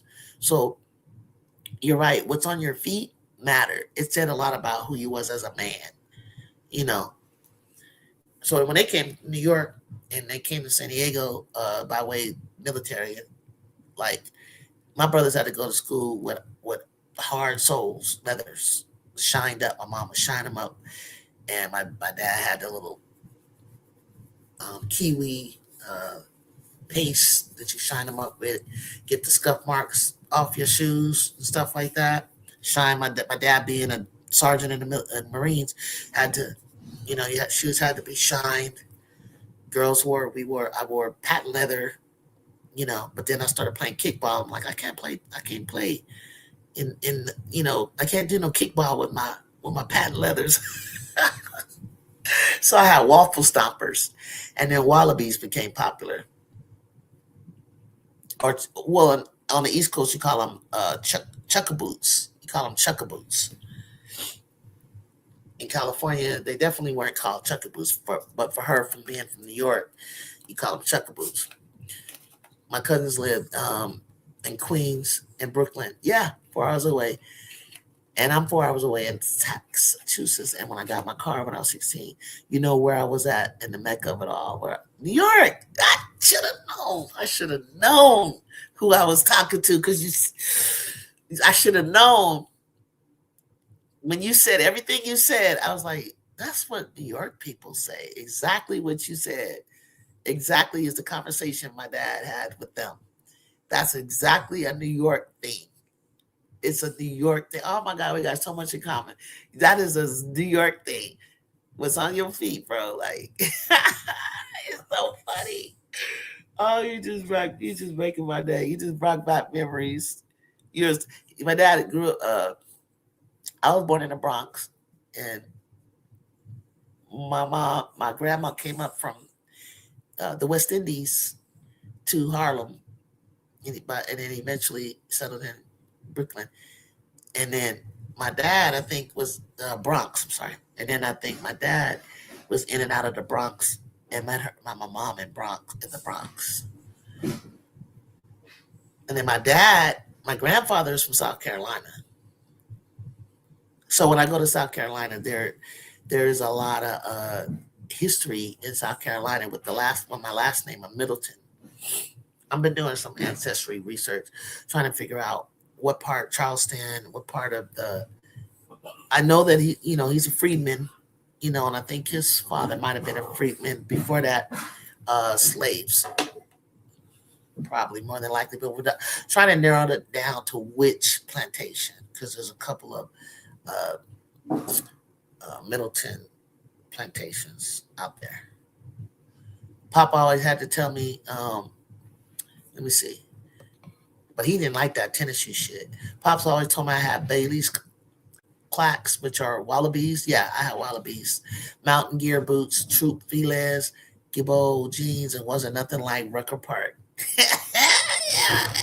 That's why my dad thought he could play, because he was from New York. And he talked shit. Like, I seen him play with the guys on the court when I was little. He shot from the outside a lot. And I used to be thinking like, oh, you're nothing like me. Like, you don't even play defense. And he talks a lot of shit when he's hitting from the outside.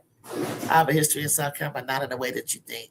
I have a really good friend in South Carolina. People take their roadkill serious. I mean, straight to the kitchen. Damn.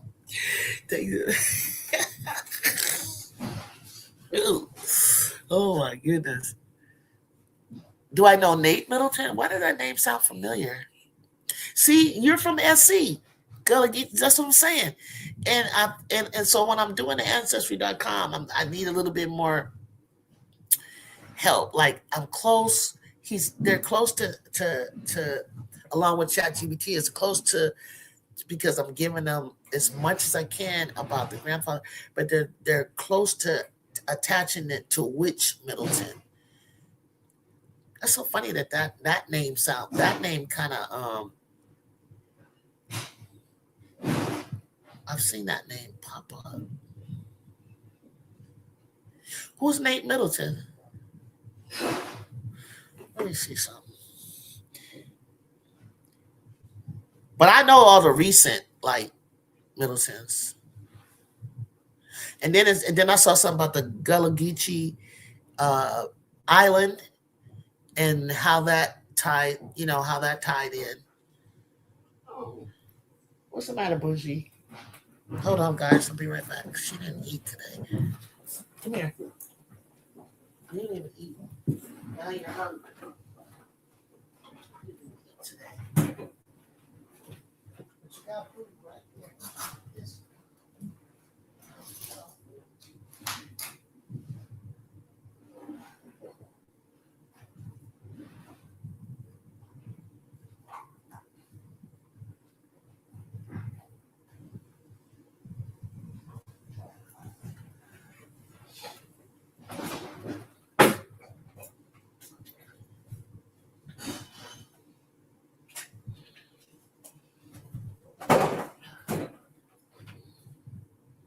Eat your food. Eat your food.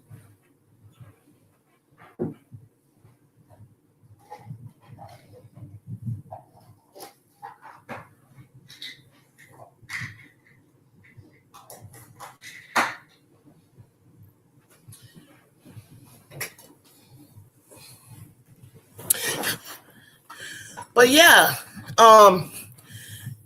Nate Miller, I'm gonna remember that name. The best point guard I've seen in my whole life out of New York, Rod Strickland. God rest Escalade. That is Mark Jackson's brother from Queens. What about, was Kenny Smith from New York? Hold up. Isn't Kenny Smith? I do know who Rod Strickland is. Built like my brother. The best point guards in history comes out of New York. Chicago, Philly, and Cali. Wait, Rod Strickland is from out of there? Out of New York? And I'm from home of the greatest R&B group in history, New Edition and Bobby Brown. That's Boston. I thought you was from New York. I don't know how they ended up coming. Yeah, Kenny Smith is from New York. Yeah. So you think that? So you got Rod Strickland over Kenny Smith? For real? Come on, time. Nate is Chris Middleton that plays for Dallas in the NBA. Chris Middleton that played with Giannis. Yeah, I kind of did a little history. I don't think I'm definitely related to him. I don't trace anything back from that Middleton. That's why I don't run around trying to say I'm related to.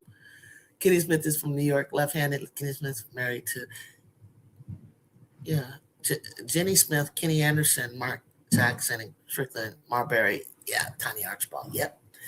And then Rod Strickland is from Queens. Marcus and Lamar met a world peace. Yeah. Because I think Meta World Peace and Shamika Holsclaw are like, they grew up together. They grew up together. They Christ the King. He know all about her. They both suffer from mental health issues, but they're really close, and they remember him. They remember each other, and they talk about that a lot. I didn't know Lamar was from there. I didn't know that Lamar was from there. New York had, as far as when I was growing up with Dr. J, watching the era, I always thought New York, C. Pearl Washington. Thank you. Hey, nice to meet you. Nice to meet you. Hit that like button for me. Listen, that's why my dad acted like that. You know, he went into the military as a young man, so he didn't get to play like college ball or anything. But that's why when we talk about, sports and basketball, I would say New York has the best ball players. Cali too, but then you got the Midwest. You got, like you said, I don't know who's out of Philly. Dr. J's out of he went to Massachusetts. I don't know what. I think he's New York. Nancy Lieberman was from New York. I just thought all best basketball players came from New York. Skip to Malou. Let's not forget Skip to Malou from the Clippers. I mean, that real handsome guy with the pretty hair. Didn't tell about Lou. Six man Lou. For us, census records. For the country your folks is from during the years they would have lived there. My family found out.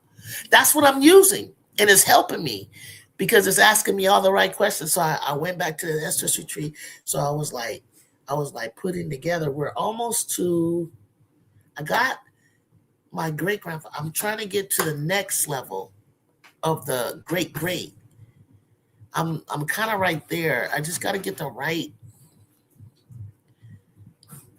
numbers. I gotta find that obituary that my grandfather had it, and then I have to do it like that, and that's how I'm getting closer and closer, and then I know it's gonna start getting into to the plantation thing, and then it's gonna go back to England. Middleton, where did the name Middleton come from? It's like a British name, English type thing.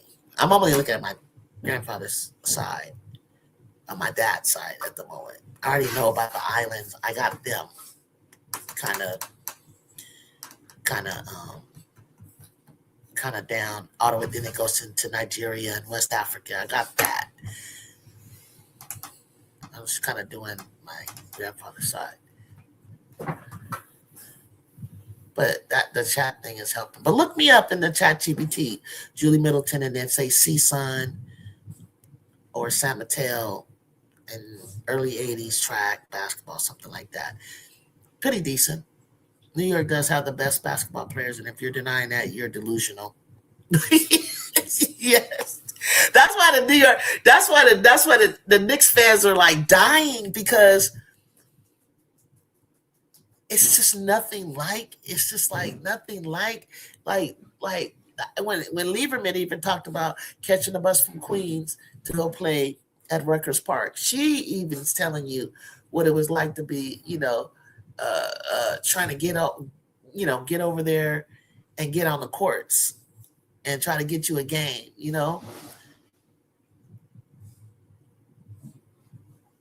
Alamo Evans. Now, see, you threw out a name. Time. Do you know Alamo Evans? Because I don't. New York might have the best to y'all, but we have the GOAT. Who's the GOAT? Who's we? Who's the GOAT? My mother is from Limon, Costa Rica. My pop's from Panama. My grandparents on the mother's side from Jamaica. My grandmother on my mother's side is from Haitian. Okay, so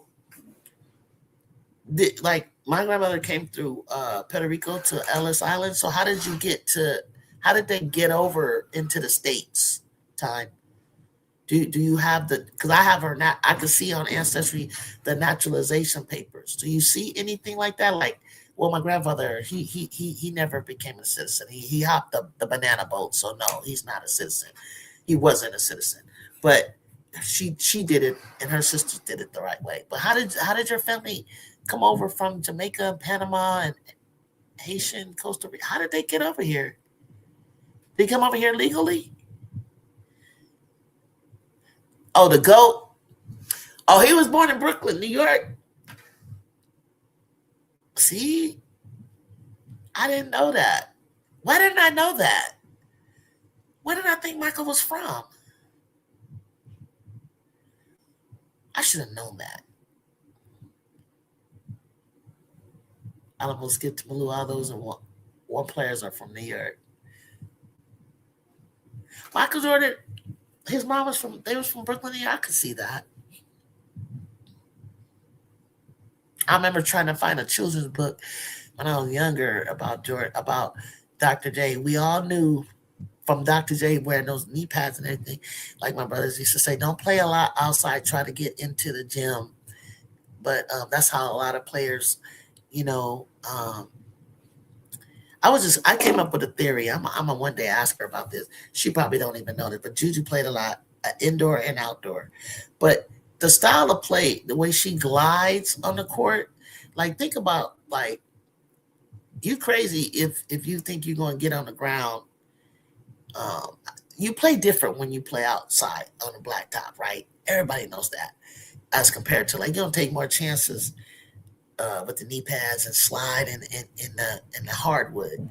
But when you play outside, you can't do all of that. So there's a certain way that I would slide or glide on the ground. She does it a lot on the court. She slides. Sometimes she slides. And I seen Corey Close last year going, travel. And that's not a travel. That's just how you do it. You know what I'm saying? And she slides and glides like that. And a lot of it has to do with this trying not to, you better not hit that, that blacktop. But when you get into the gym and you're on a hardwood, you can do things differently than you do outside. Your mom came to America by way of the Jewish people who came to Costa Rica. She got a visa to go visit them. And the next time she went, she got her citizenship in Dallas. It's interesting. Because my grandma came from Trinidad. I saw the naturalization. You By the way, you get up to New York, and then she worked. Then she got her citizenship in New York. By way of New York, Juju is the truth, sis. How you think you think her game will make? Oh, it's gonna mix perfect with Jazzy. Jazzy is Robin. Jazzy is not Batman. She's learning to be aggressive, and she's learning, but she's more like a dagger. She's more like a finisher, like in a on a break, like she's so long and lengthy. It's just she's like a gazelle out there. You got to see her in person. Man. I be watching Jazzy. Jazzy is cold. Jazzy gonna be so cold. So she gets some more bulk to her, and she play with a player like Juju. Oh, they're gonna be like, and they get along the way they do. Like Ju already studying her, where she likes it, how she wants it, where to give it to her, when to release. You know, like it's gonna be a movie. It's gonna be artwork out there. Michael Jordan. My parents never left Costa Rica and Limon, Costa Rica. That's where all the Jamaicans lived in Costa Rica. It was the Jamaicans that helped build the canal. I was going to ask you about that, the Panama Canal, to split Panama and Costa Rica. I want to ask you about that, if you knew any history. Well, I don't know what made me want to say something to you about that, because I have a couple of friends from Panama, too. But Costa Rica is where my brother, before he passed, wanted to visit and actually live. Your godmother's from Trinidad, and she makes the best roti. Yeah, roti. My mom didn't like that. She didn't like curry. She didn't like curry goat when they would come to visit from New York as a child. As she stayed in summer, she didn't like curry goat. That's supposed to be a big deal when they serve you that. I don't like curry either. But I'm gonna try this. I'm gonna try it again. I'm gonna try curry. I'm gonna try that. I'm gonna try me some curry. And then roti. I asked her about that. One of my bosses was asking me about roti. He's from Barbados. I said, yeah, my grandfather. But I asked her, she doesn't really like it. But I've seen it. She didn't cook the pigeon peas and rice. We cooked that. I'm not Jamaican, so I like jerk chicken and all that, but she didn't cook no jerk chicken because we're not Jamaican. Oh, Michael didn't know he was born. He said he was born in New York. Where did he play basketball, SC? Like, where did Michael play high school basketball? Yeah, Jazzy is cold. Kayla. Jazzy is so nice. I be watching her do certain things, and she's so different than Juju. But that's the beauty of the two of them, because they are different. They're all different. Like, Kennedy's different. Juju's different. Jazzy's different. Sanaya's different.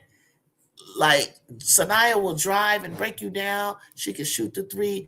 Ju's a 3-level scorer.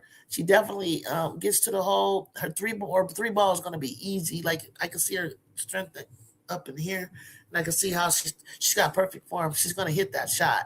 She's going to have a lot more strength in her legs. I'm starting to see the back of her hamstring, which to me was never developed. I can see it starting to pop out now. He didn't play in New York, but he was born there. Got you. Like me, I was born in New York. I didn't grow up there. Do I think any team can be? Anybody can be beat. Anybody, Eldrin, any team can be beat. And if I would have to put my mind to it, from seeing all of them in person, except for I haven't seen Texas. No, excuse me, I did see Texas. Who haven't I seen, guys? I've seen No, the top 4 teams I watched in person: UConn this year, Texas, UCLA, and South Carolina. I've seen them all in person this year. So, but the one time that I've seen UConn, they were military. They're very disciplined. Even how they walk out on the court, it's like it's crazy. Their focus is different. They look better than the team that I saw last year. But so does but they're not as deep as Texas. If he coaches the hell out of Texas, he can get them. If he coaches the hell out of them, and I mean use 6, 7, 8, and 9 of them, he can beat them. Hell, sometimes to be honest with you, sometimes it looked like LSU could beat them. Because when you see it's weird because LSU will play Texas and Texas act like they ain't got a clue. But the reason is because LSU likes to run. They have a transition game, and what South Cackalack Scar did was they stopped their transition. They had no choice because Texas is like USC. They get their asses back and pick it, and that's what we did to UConn. We got back and was able, it was right in position. You couldn't like UConn would ran South Carolina off the floor. They couldn't get back in transition and pick up the pieces and switch as needed. We knew exactly where they were going to go, and we plugged the holes. We kept getting back. Texas kept getting back. And that's why I want to see Texas. Now, UCLA, they're kind of different. I don't know. They should, but can they? It's up to them. But they're very cerebral, very smart, very talented team. But Texas has got a lot going on. And I don't think UConn has player for player. They're not better than them, to me. I didn't know some people are not really big on Curry, but people are into I can't do exactly. I'm not into spicy things. Time. But even the people that are into spicy things don't often like the flavor or the smell of curry. Maybe it's Indian curry I don't like. I don't know. I think I got some East Indian in me too, for sure. But that smell is just drives my nose crazy. I can't do it. But my mom said that grandma would get the curry goat out and good stew. Do you like that, Kayla? Oh man, that's like it was almost like that. That was like he said in roti. That was like a big deal. You know, they come your peeps coming back from New York. They make that for you. That was love. Since if you think UConn played in the SEC, they would have went undefeated. Nobody's gonna go undefeated in the SEC this year. Shit, it's a lot going on. Like you go one night, and then you know how you 2 days or 3 days later you play again. It's too much going on. Like this and this and this to this. It's like, and they're kind of a little bit spread out like we are. The Big Ten is really tough. Kayla knows this. Because we came from the Pac-12. Usually we're just playing from Arizona to Oregon, right? And anything on the Pacific Ocean side. Now we're traveling in Pennsylvania. We're going to New Jersey to Rutgers. We're going to Wisconsin. We're going freaking Iowa. We're all over the place. Michigan, it's just Columbus, Ohio. Like I'm proud of my girls for hanging and doing that during the regular season. During school, they're still students. We're student athletes, so don't forget they actually do go to class. Like I had some friends that like by the springtime they weren't even paying attention. They would do the classes over in the summer.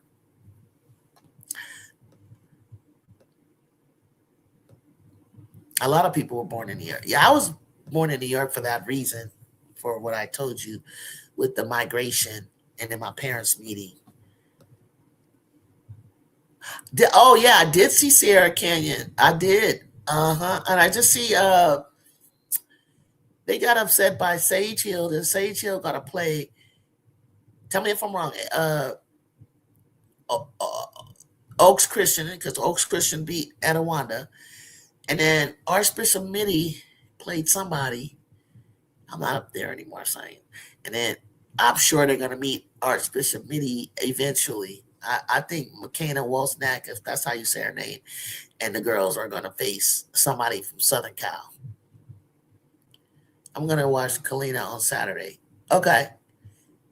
Kalina going to play. They playing Sage Hill? You talking about that game, Kayla? Michael Jordan played in Wilmington, North Carolina for college. But is that where he played high school ball? That's what I'm trying to figure out. I don't know. I don't know his story like that. I watched him when I was in college, getting ready to go to high school, and I saw him his freshman year, and I remember him because I was looking at Worthy and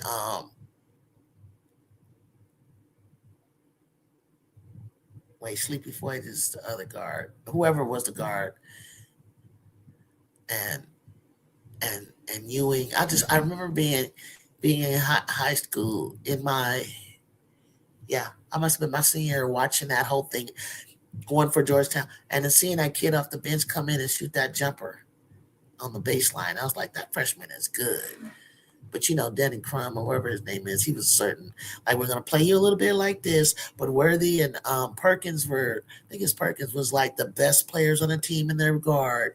And then, but I was like, for him to take that shot and nail it anytime they needed it, and then they sent him back down, I was like, something's different about that kid, Jordan. I only wore 23 my sophomore year in high school. And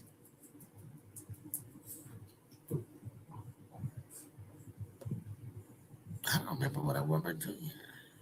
And I wore 21 my senior. But it wasn't because of him. I just liked the number. But then I found out it was a popular number. I should have kept it. I used to ref Jordan Lee at St. Mary's. Jordan Lee is from the up north? Or St. Mary's High School? Isn't that yeah, that's up north. I remember that track school. She played for St. Mary's? She's doing good. UCLA won't even make the Final Four. Kayla, stop it. Did you see the bracket, sweetheart? Well, let me tell you what I don't like. I'm really not into curry chicken and curry goat. I'm not into spice. I don't like that. No, I don't. I'm not that kind of. Yeah, I'm not a spicy food eater like that. That didn't pass through my genes to eat that. I just ordered some corn, sausage, potatoes with headless peeled shrimp, and I asked for mild spicy last night, and I got through it. But if you say full on spicy, I can't do it. The only weird thing about it is eating chicken foot soup with dumpling and cow foot, and I don't like eat curry goat. I just like the plain stew goat. They don't even know what you're talking about. They don't even know what you're talking about. Chicken foot. Oh no, my mom she didn't make anything like that. She was not gonna do that. She is the baby of her siblings. I mean, they're like 10 years older than her. So I don't think her mom made anything like that. Jazzy offensive game reminds me of James Harden. She just needs reps. She's on her way to, yep, yes, she's on her way to greatness. She. I can see in real time how Juju influenced her because she's trying to tell her like, hold in the pocket and jab, like jab. She kept. That's what when we were in when South Carolina came and they first thing they do is they try to trap her like they trapped Jew. And the baby's not used to that, like so Jew was trying to teach her how to like clear them off of you, and eventually I saw her get it, like when they're coming at you, like you gotta jab, like get them off. See, they try that bullshit with Jew, she gonna split them. And when you make contact with her, like now, Jazzy's starting to absorb contact and not fly, except for Dukelich the other night, because UCLA clearly threw her to the ground, like shoved her ass to the ground. And she looked back, she was on the ground, she looked up like, oh my God, Kennedy came down, Kayla, you were like this. And I was sitting in the second row of the court side. Kennedy swung her arms like this. It looked clearly, I mean, every angle except this one angle, I was like, she didn't even touch that girl. But this one angle I caught what she did. I was like, she paid her ass back. That's the kind of Trojans you're gonna meet. You keep picking on Jazzy, or you pick on Juju, or you pick on any of them, you're gonna see they're not playing with you. You're not gonna sit there and push them around. You're not gonna push Ju around because Ju know how to use her shoulders. They didn't used to call it, but now like she'll use her shoulders on you, clear space, knock your ass down, and go. Sometimes they call it, sometimes they don't. But she doesn't like use her hand like Jordan or any of that, but she's using her body to clear you out, which I don't. She did that against Sellers in Maryland, and Sellers sold it. But she has a right to freedom of space. So it depends, Kayla, as you as an official, I would love for you to tell me if that was a charge. Like if you ever can Google it, when she fouled out against Maryland with Sellers, I was like, really? Is this what you call it? Crazy how South Carolina won SEC regular season yet had to play Kentucky and LSU. Texas had the easier route. It happens. We won regular season last year, but then when we played in the Big Ten tournament, it seemed like our route to get to the championship was way different than UCLA's was. Shit, we had to play Indiana and Michigan, and were not easy games. Okay, so Archbishop Mitty, I ran against him in track. None of them could touch me in that San Jose area. And the Golden One, is it just one game? So that's for it all. Okay. I think I'm going to be trying to watch that on TV for sure. I just wondered who will sacrifice their game. Nobody will have to. It doesn't work like that, Trent. You don't have to sacrifice your game. Juju, Hogg, Kennedy, Jazzy, and Fagan only won basketball. No. Don't do that. It's the same thing with Texas. Rory, Madison, Jordan Lee, Justice Carlton, Bria Cunningham, or Oldacre. And then if you bring in Aaliyah Crump, or you bring in Preston to switch spots, and you got Madison. Jordan Lee shoots. That's her job. She shoots all the time. But guess what? She's not a scoring. She's a wing. She's a wing like Jazzy will be. And Madison is the midi monster like Juju. She's a shooting guard. Rory takes shots. You don't see them saying, you don't say that about Texas. Don't say that about us. Juju averaged about 34 minutes last year. Her usage went down to 32% when we added when we added Kiki, we added the All-Americans, Kennedy, K9, and Avery. Her usage went down. But she went from 27.1 a game to 23.9. There was never a question of like who's going to shoot the ball. It's whoever's open, whoever has the best shot. Whoever's hot right now, you just focus on that. Like, you know what I mean? I just wonder, yeah, Michael played at basketball in Wilmington, North Carolina. Oh, wow, that must have been something for him to play high school ball and college and stay in the area. That must have been something. I love live women's basketball, but the mislayups drive me crazy. God, I know. Trojans are going to be scary next year. Teams are already on notice. They're on notice. They know. But of course, we have, they keep saying, well, you have to prove yourself. Well, that's with anybody. You guys, they got to prove, everybody else got to prove themselves too. Why we got to prove ourselves? And I get it because the onus is on us because we have 3 number one out of the last 4 year number one recruits. This will be the first time that you'll see them all together. It was supposed to be a gradual increment thing like Jazzy and Ju. Now we'll add Sanaya. So when you look across the court and you see Jazzy or Juju, and it's like you're gonna have to pick your poison. Because if you don't know who Sanaya Hall is, I think you need to check her out. She was MVP of the FIBA tournament of the USA World Games or whatever that is, World Athletic, I don't know, this summer. And she plays up with the older girls. And her body is already built. I seen her standing and talking next to Cheryl Miller, and I was like, damn, she's taller as Cheryl is. If not taller, like bigger. Who's a recruiter for the Trojans? Lindsay? Lindsay went out to Chile to see Kennedy play, support her player out of the country, and saw Ted Fagan, and next thing you know, we got her. She's the youngest of the group, though, from Australia. And Lindsay been watching Juju. She's heard of Juju since Juju was little.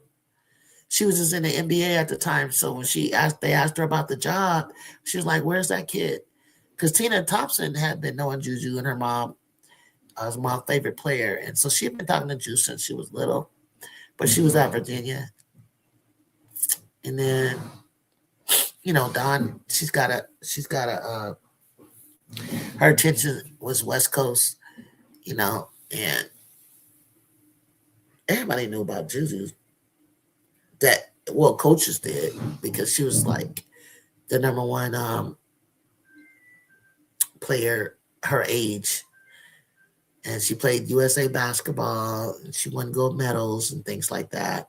So they knew of her. And so Lindsay was responsible for all of them. Jazzy has known her since she was a little girl. She took one visit. Before she left, she gave her a thank you card and told her to open it, and she committed. That I've heard that Jazzy knew she wanted to be a chosen since her junior year. But do I think she would have chose junior USC if Juju wasn't there? I don't think so. I don't know that she could have. I don't know that she would do that. I think she's a good coach. I think she's a cerebral coach. I think that reason why I think she's a good coach, because I seen her go to the Final Four when she was with Berkeley as a young coach. She sent three of those. She sent players to the WNBA. But not only that, she does more with less.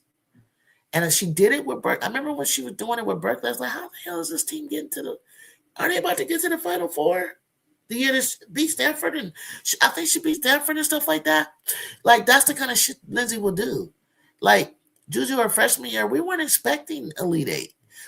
We were ranked 21, and we came in the first game. We beat the number 8 team, Ohio State, who had just went to the tournament. And so when I saw what she was working with, which makes her coach, and Kayla, you're not listening to me. What she's doing, you should be calm. You don't need to be all running around with screaming and hollering. You prepare your players before you go out there. You do all that shit in practice. You prepare them, and then you should be managing. You should be able to sit down and coach from there. You should be able to, everybody don't need to like scream and holler. You definitely don't need to do that to the players. This generation always don't respond to that. Like she does do that actually. She does get in there, but she don't embarrass her team. She's not going to do it out. So, and now she's been getting on the refs because she's going to have to deal with you officials. But she does more with less. She just does. She does more with less. I would love to see some of your favorite coaches that you think who was a good coach. So the only way, I don't think you need to act a fool on the sideline. I don't think every coach does that, but I think she makes enough noise on the sideline. But until she doesn't have the name, but I think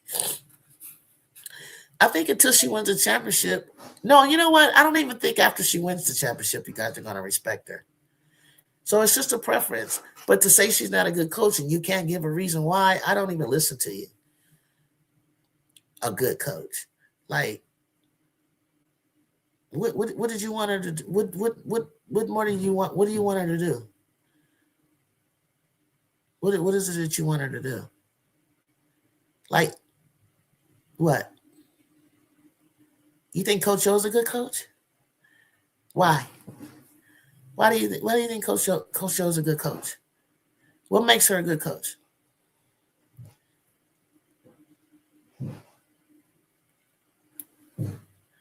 Yeah, she receives a lot of hate, but so does everybody else. Gino receives hate. Don receives hate.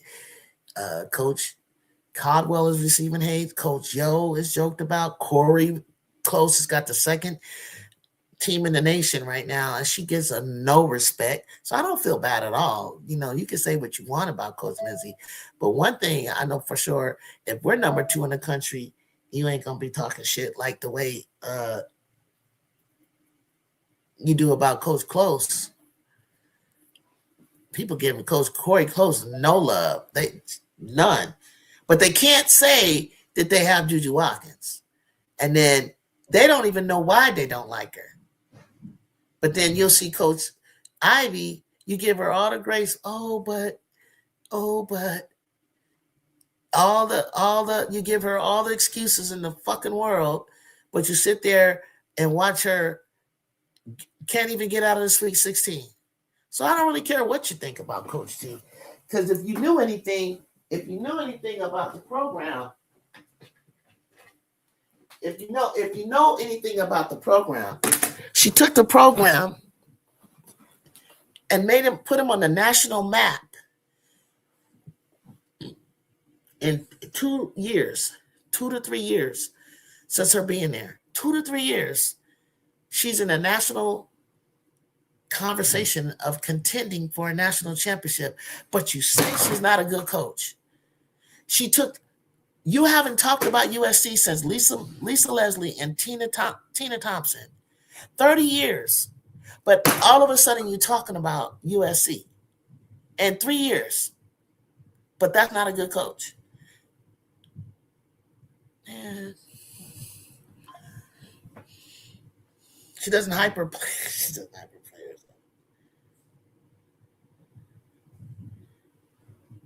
I guess so, Kayla.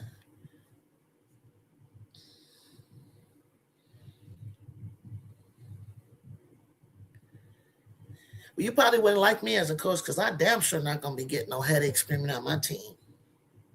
But I damn sure would tell you my team would be good. Because every time I've coached, I've either won or got to the championship.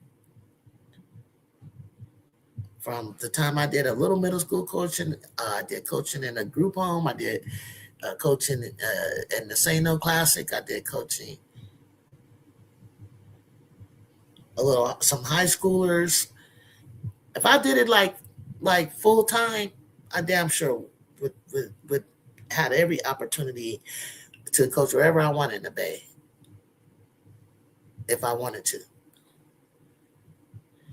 I didn't have a full-time job in Los Angeles, same thing. They was giving me out of my senior year out of college. I was offered, and the only reason I didn't get the job after my senior year, with no coaching background to their knowledge, I was offered a job at a junior college.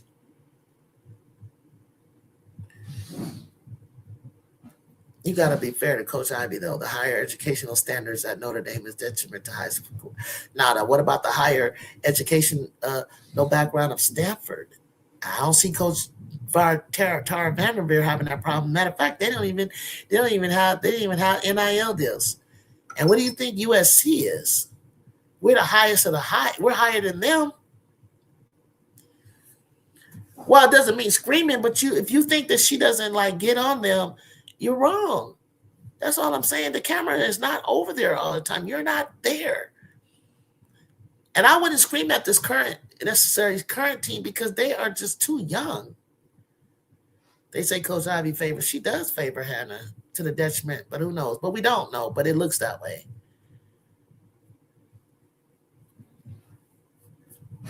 Duke, Kara is a philosopher. She's like a cerebral coach.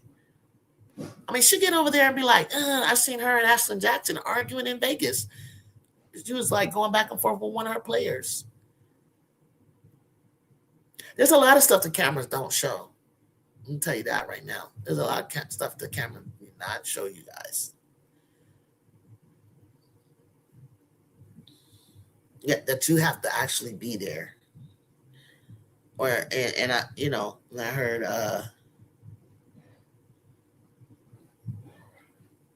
Coach G was like, you'll never see me cuss out my players. I'll cuss in the locker room, but she's never gonna her goal is not to ever embarrass her players. I'd rather just take you out and let you get the message and get it together before I send you back in.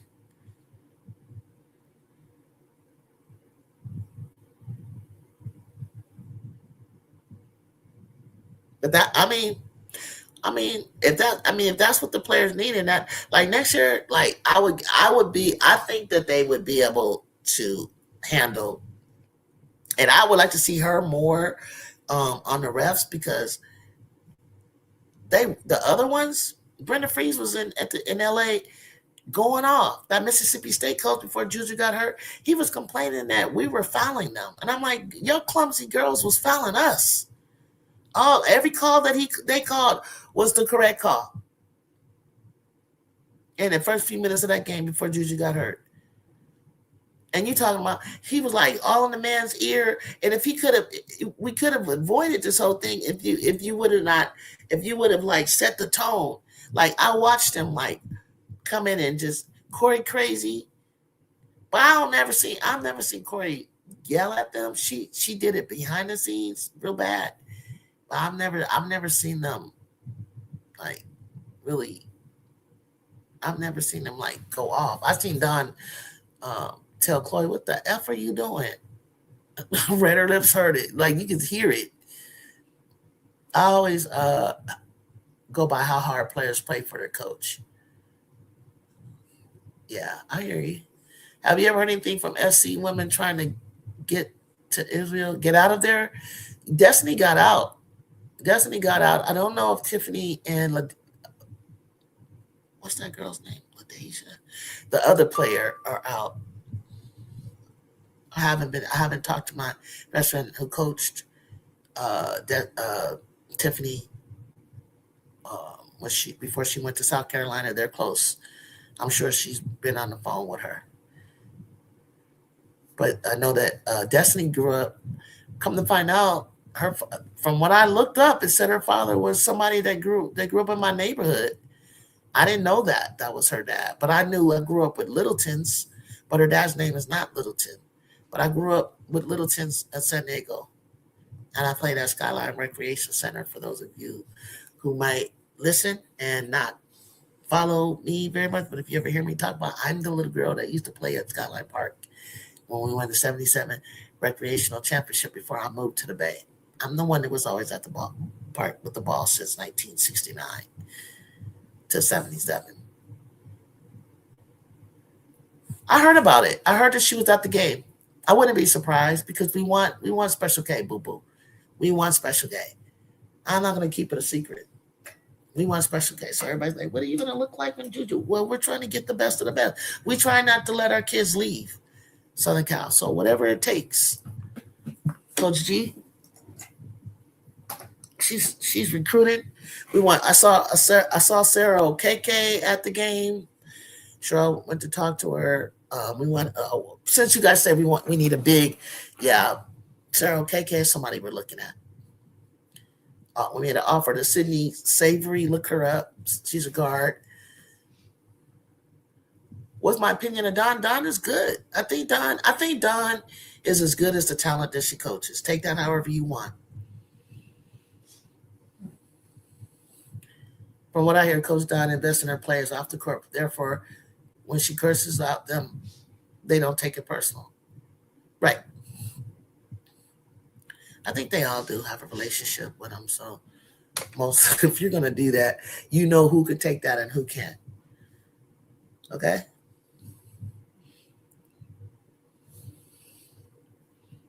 I know Kim Mulkey does the stare thing that Pat Summer does.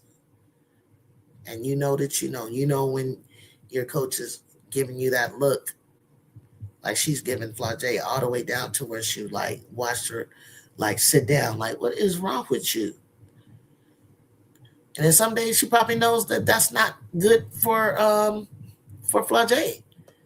You know, I don't think Don does it all the time. But I appreciate you guys coming in my chat, all you new people. I'm trying to get to at least 1,000 when I get. Thank you. Yeah, I like your channel. Thank you. I like having you here. I love having you here. So hit that notification button and continue to follow. I'll try to keep coming up because you know the game is about to. The games are about to start, and we're about to lose some sleep. So, you know what I do is the game is on. We're here in the chat. Some people don't like to listen to the commentary. You know, I'm trying to. You did. Thank you. I appreciate that.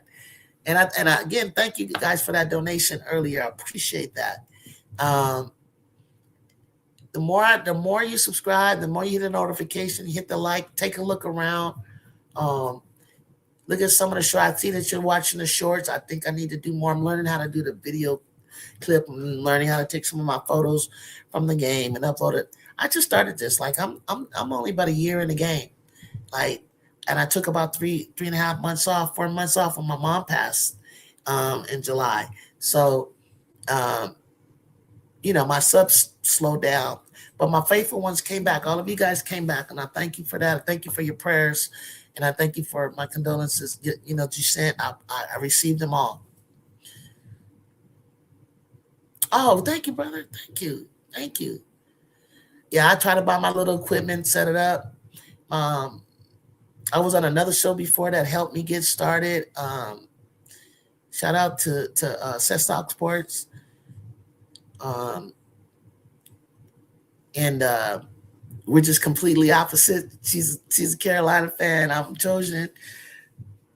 She's doing amazing over there, and I just was encouraged to do this. And I'm just a community mentor, storyteller, someone from old school. I'm gonna tell you about the olden days. I'm gonna tell you what I think about the current players today, and I'm gonna talk to you. And I'm gonna give you experience from.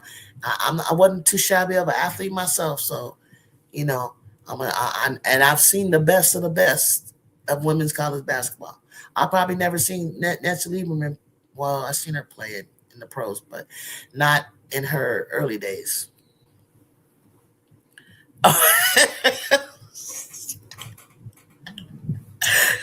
What if she did? What thing she won't do? She does not like to be disrespected. So just be respectful. He says a difference of opinions. Yeah. So you can imagine me. You can imagine me and her. We had those fiery discussions. But I love Seth. No biggie. I spoke with Gino. We have room for one more fan. If you're interested, let me know. Gino used to. You know what, Mondo? I have no reason to be a UConn fan other than Donna Taurasi had me watching, and then a few others. But I couldn't do it because of how he treated Pat Summitt. It was like I love Pat Summitt. I was like, he was so arrogant. He was so when he came on the scene, it was almost like men are better basketball coaches than women. And when he was closing in on the record, but what really happened is when we felt that there was some funny business in the basketball world with him acquiring Maya Moore, and that when I saw her get turned off by that was my final straw. That was my final straw. And Pat. I used to think Muffin McGraw was gonna spit on him. I swear to God, I used to think Muffin McGraw was gonna straight cuss him out. No one can tell me what he did to Pat except not kiss her ring. Well, it was that. It had to do with the Maya Moore and ESPN and following the rules.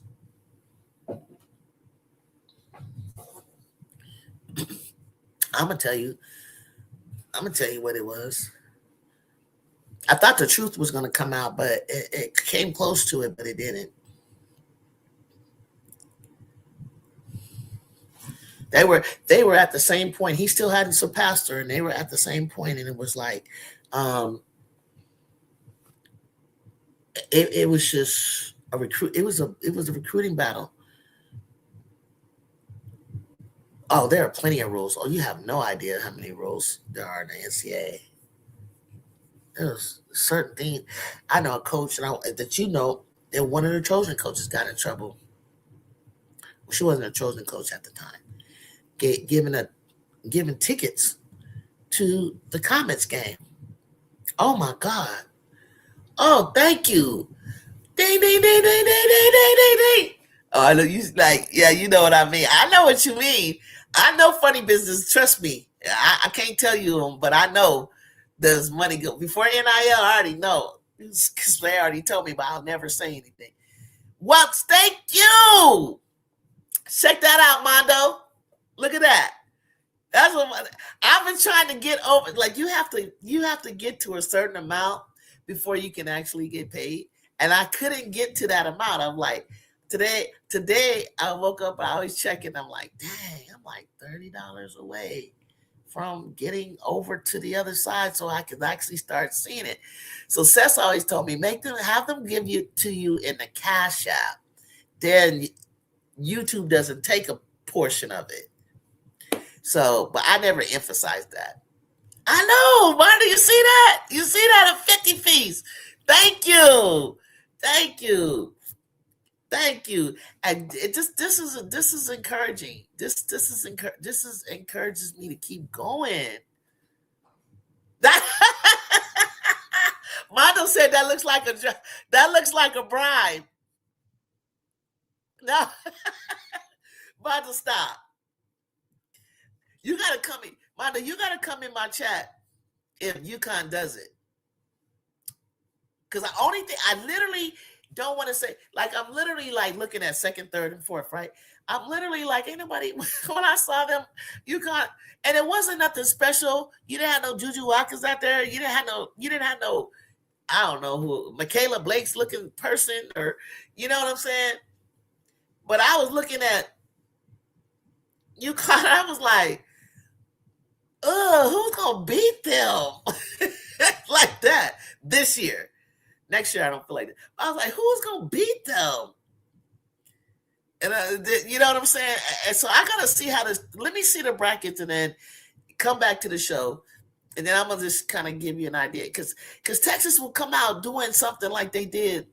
Like they look like they look in Vegas when I was like, if they stay composed and poised like how Raven Johnson stays, Ravens girls, they try to stay composed and everything, but they ain't got the composure that she does. But Texas has the composure, but it can't be fake composure. And then you got to have somebody go off like Madison Booker's doing. And like Tessa is that person for South Carolina, right? With a little bit of sprinkle everybody else. But Texas will go like 1, 2, 3, 4 of them that can take turns. Sometimes UConn is like that too. They're kind of like AZ Foot, Sarah Strong. Keke Arnold might get hot. Ashlyn Shade, Blanca Kionis will kind of go crazy. And then you look over there and, K9 might come in there, believe it or not, might come and do something for you. Adele, Ali Zabel kind of go crazy. Hold on, guys.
Thank you, guys. I'm trying to get my it's done for the day. We're gonna do drywall tomorrow. We're trying to remodel the bathroom. You know what I mean? 50 piece, right, Mondo? I'm doing okay. I'm worried about them. I ain't claiming the chip, but I'm hopeful. I mean, I would have told you out of my mouth Well, actually, no. I walked away when I saw Texas. I saw the potential, is what I saw, and I saw the battling uh, with uh, with South Carolina. And when I saw that they can match them, but the fact that they hadn't had but Judd Crump and Preston was missing, and I said, who the hell is missing over here on South Carolina? Because right now there's too much going on, you know. And if they play together, oh shit. And then when I saw UConn, I was like, oh god, they don't make a lot of mistakes. They barely dribble the ball. I was like, oh my god. I'm worried about them. I hate UConn. Hate's a strong word. I dislike UConn is better, right? And I couldn't stand him. Me and Seth went back and forth when I criticized Aaliyah Boston in the playoffs, saying she needed to demand the ball because she's too great to be a role player. That was a compliment, actually. You're actually complimenting elbows. I call her assault and battery. You was actually complimenting her. You wanted her to be like that dominant player that I think she's on the way to being of that greatness. And I see her, but in order to get over that hump, as she's taking the punishment from BG, or she's taking the punishment from Asia, now Kiki's on her ass. Now Angel's on her ass. She has to realize they're giving it to her because you are great. You take advantage of the mind game against Camilla because Camilla's looking at you like big sis. Man, throw that shit out the window. Don't look at Asia like that's my big sis mentor. Asia don't even look like she like you at this point. You don't like her. But it doesn't matter. You're not here to be liked. You're here to be great. So you're right. She's not. You tell her to stop acting like a role player and get out there and dominate. And the more she is, the more they hate her, saying she's throwing elbows, throwing this, she's physical, she's doing this, she's doing. Who cares what they say about you? Who cares? You know how everybody's not gonna be like Angel, Angel Reese. That's she's a pretty likable person, but so was Michael Jordan doing the same thing, buttering you up. DT did it too. Donna Taurasi. And then she get out there and try to bust your ass. Texas has size and strength to be UConn, but sometimes they don't. That's how. This is what I'm saying. This is why I'm trying to go with Texas, but then sometimes they don't show up. I can't. I need to watch them. I need to after that conference game. They're a team that if there was another game coming up, they'd do something stupid. And that's why I can't get behind them like that. You probably hate the Yankees, Patriots, Lakers, and the Celtics. I get it. Some people just hate winners. Actually, growing up, I love Reggie Jackson and the Yankees. Tom Brady is from my hometown, San Mateo. We're both in the same Hall of Fame. People get on me for liking the Patriots.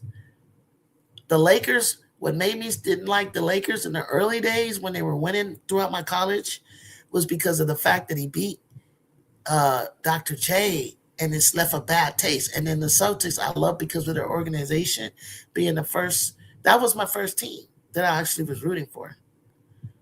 So no, that doesn't apply to me. Maybe that applies to other people. I hope her success, but we can't coexist. But I understand what you mean. I didn't look at UConn like that because I loved Tennessee when Tennessee was dominating. It wasn't like, oh, I hate Tennessee. I saw my Trojans do what they did, so I had to find another team because the Trojans hadn't been right back on top. But as soon as they started getting back on top in the 90s, then I went back to them. I hope her success, but we can't coexist. I'm holding everyone the same standard. I don't care what school you go to, right? I love my game pot, but I do think we have enough. I don't think. Yeah, people tell me that all the time. They don't think they have enough. I didn't think they had enough last year. I actually praised Dawn for what she did because I don't know how she got out of there against Maryland and Duke. I have no idea. Yeah, Seth says it herself. Seth says, I'm not for everyone. Hell, I might not be for everyone. I totally agree. She doesn't have a problem with it because it's better to have a few that are down the road with you, or if you can have a civil conversation and disagree. Kayla's like family to me. She'll come in here and she'll say, I don't like your coach. But I'm not gonna tolerate disrespect because it bothers me. Like if you don't like her because her hair is pink, like go on somewhere with that. Talk basketball. My thing is I try to draw out of people. Tell me why. Tell me why. Like, and then let's talk about it. And it better be some facts. But you guys are talking about subjective things. You're not, I don't want to hear that shit. But I get it though, because I would probably be like, damn, they need to get on such and such. I get it. I don't like UConn because then they win too much. I can admit it. It applies to me. No, it applied to me when Duke with Christian Laettner, I didn't like that team. I fucking did not. And you know why? It's not for the reason that you guys think. It's because I know what it like to be like the Michigan team and play the style of ball that they did.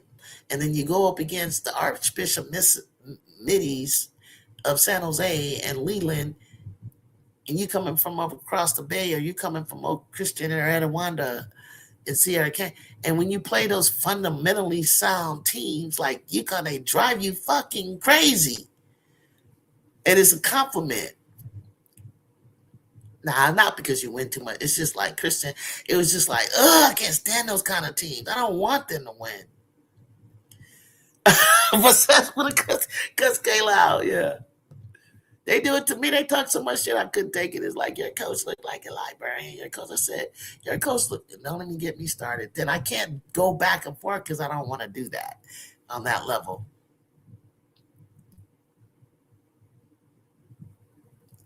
Yes. You kind of got that beautiful off-ball screening off. Yeah, that shit drives me crazy. But I'm talking about it like that. I'm talking about, see, you get it, Sports One. That's what I'm saying. That's all I'm saying. And it's like that. But then you take it over the winner team. No, I'm talking about that shit. Because it's a beautiful way to play. And it pisses me off. You know what I'm saying? When you can't. But we didn't fall for it, though. We check us out, Sports One. Juju and them was crisscrossing and getting in place. You gotta watch them closely, like I did. Watch them. They was like on it, and I was. But the South Carolina, they looked like they had a low IQ. I was like, didn't you just watch how to beat them? So, I mean, Tennessee, Notre Dame beat them. Columbia beat them. They can be beaten last year. Like, why are you following for the fucking off-ball screens and stuff? Didn't you see this go underneath them? You're still doing the same thing. And I was laughing at them because it was like, you tell me Donna's a good coach and she didn't know she didn't know how to help them figure that out. We just showed you the blueprint. Why are you still going for the doop-de-doo, ring around the rosy stuff? SC has beaten us more than a few times. What's the topic, Jew? I'm not coming in. Nah, you jumped in right on time, though. I don't want to go back to it because he's talking about another show, and I don't want to do that. That's not fair. But I totally get and I understand, and I'm just listening. You know what I'm saying? And Cessus is passionate. I wish UConn was tested more during the regular season. I feel like this. I feel like if you're gonna debate with me, debate with facts. Hear me out. Debate with facts. And like Mondo said, well, you just don't like a team. I bet you don't like a team that wins a lot. And I get that too, but that's not it. Because I don't. The last time you got that Mondo, the last time y'all won, it's been like 9 years. So that taste is out of my mouth with UConn. I just said, I think you nailed it when you said off my screen. You nailed it. That shit drove me crazy. We didn't have a problem with it. It was other teams that was having a problem with it. And I just don't understand how you get to the championship. Like, you played them earlier, you lost by 29-30, then you get to the championship and you do the same goddamn thing. And they're doing the same goddamn thing. And you haven't figured it out yet? Like, close that gap. I wish they would test it more in the NC. Me too. Because you know why, Mondo? Why I want to see UConn tested in the tourney? Because I want to see some good basketball. I want to see if somebody else can figure that out. I call it ring around the rosies. I was like, I want to see somebody figure it out. Like, come on. The Trojans are becoming the new UConn. Yeah, we're starting off by getting the top recruits. Yes. Yeah. We ain't UConn yet until we win some shit under in the modern era. With our new shiny toys, we got to win something, and then we got to. If we want to be the UConn of the West, or just the Trojans of the past, then we got to keep it coming, keep it coming, keep it coming. You go under the screens against UConn too. Let me find out. You scatter report. Go. Basically, we switched sometimes, and we got ahead of those screens. We knew where they were coming. Even this year, when Kennedy knew exactly where Sarah was going to be. If you go back and you watch our first game, watch how we get back. Watch how they start trying to do Paige go this. I can't even explain it, but that shit wasn't working. Like Malia fell to the ground. Ju was ready to come out of nowhere to fly out to close in on Paige. Paige made it. Lucky. She was this close for Ju blocking her ass again. You know what I'm saying? But we started doing the same thing to them. Rescreens. Ju would go this way with Shade, come back this way. Like, we came off the screen, Shade got through it. She thought she was doing something. Ju said, stop her. She came back this way. Red turned and rescreened. Pop. She slid over 1-2 step, fired it in. Bam. You got to hit the shots. That's another thing. You got to hit the shots. Yeah, you're right. It was repetitive. They did the same thing. No adjustment. But they tell me, Coach G doesn't make, what kind of goddamn adjustments did you do? Because they did the same thing. And how you letting slow-footed AZ break away in transition and AZ fun? Shit, K9, Avery Howe, Juju, Kennedy would have ran her ass down so quick. Lastly, Seth has a great show. She's very knowledgeable, and I was there every day for the recap. I'm just not gonna bite my tongue for SC players. She has a great show, though. Yeah, absolutely. She's doing her thing. And it ain't for everybody. Shit, I don't watch every single sports show on ESPN and all those talk shows with certain ones. Not everybody is for everybody. Maybe some other people, watch them. Some of them get on my nerves, but some of them don't. Like right now, I'm trying to support the women. We need to talk between the lines, post moves. Trista, I didn't get Trista's humor. Once I got Trista's humor, then I'm like, okay, I like Trista. Like, I can just go on and name people, and it's like, some you like and some you don't. Or some, can, tolerate or not. Well, with all the talent on LSU, hey, let me tell you something about LSU. Because the way that they're constructed and the way that they're made, even like with Angel, a lot of people, I had a separate account. I was learning how to use Twitter. And I had called it out early, like in February, January. After I started watching Angel when she blocked the girl with the shoe. So I started picking up and watching it more, and I remembered her from Maryland. So I was like, something about this team. I said, something about this team. I said, they're the kind of team that can win a Final Four. And the reason is because they're just so unorthodox. They play with heart. They're, like we described UConn. And you're like, Ju, they got these off-ball screens. They're doing this, they're doing that.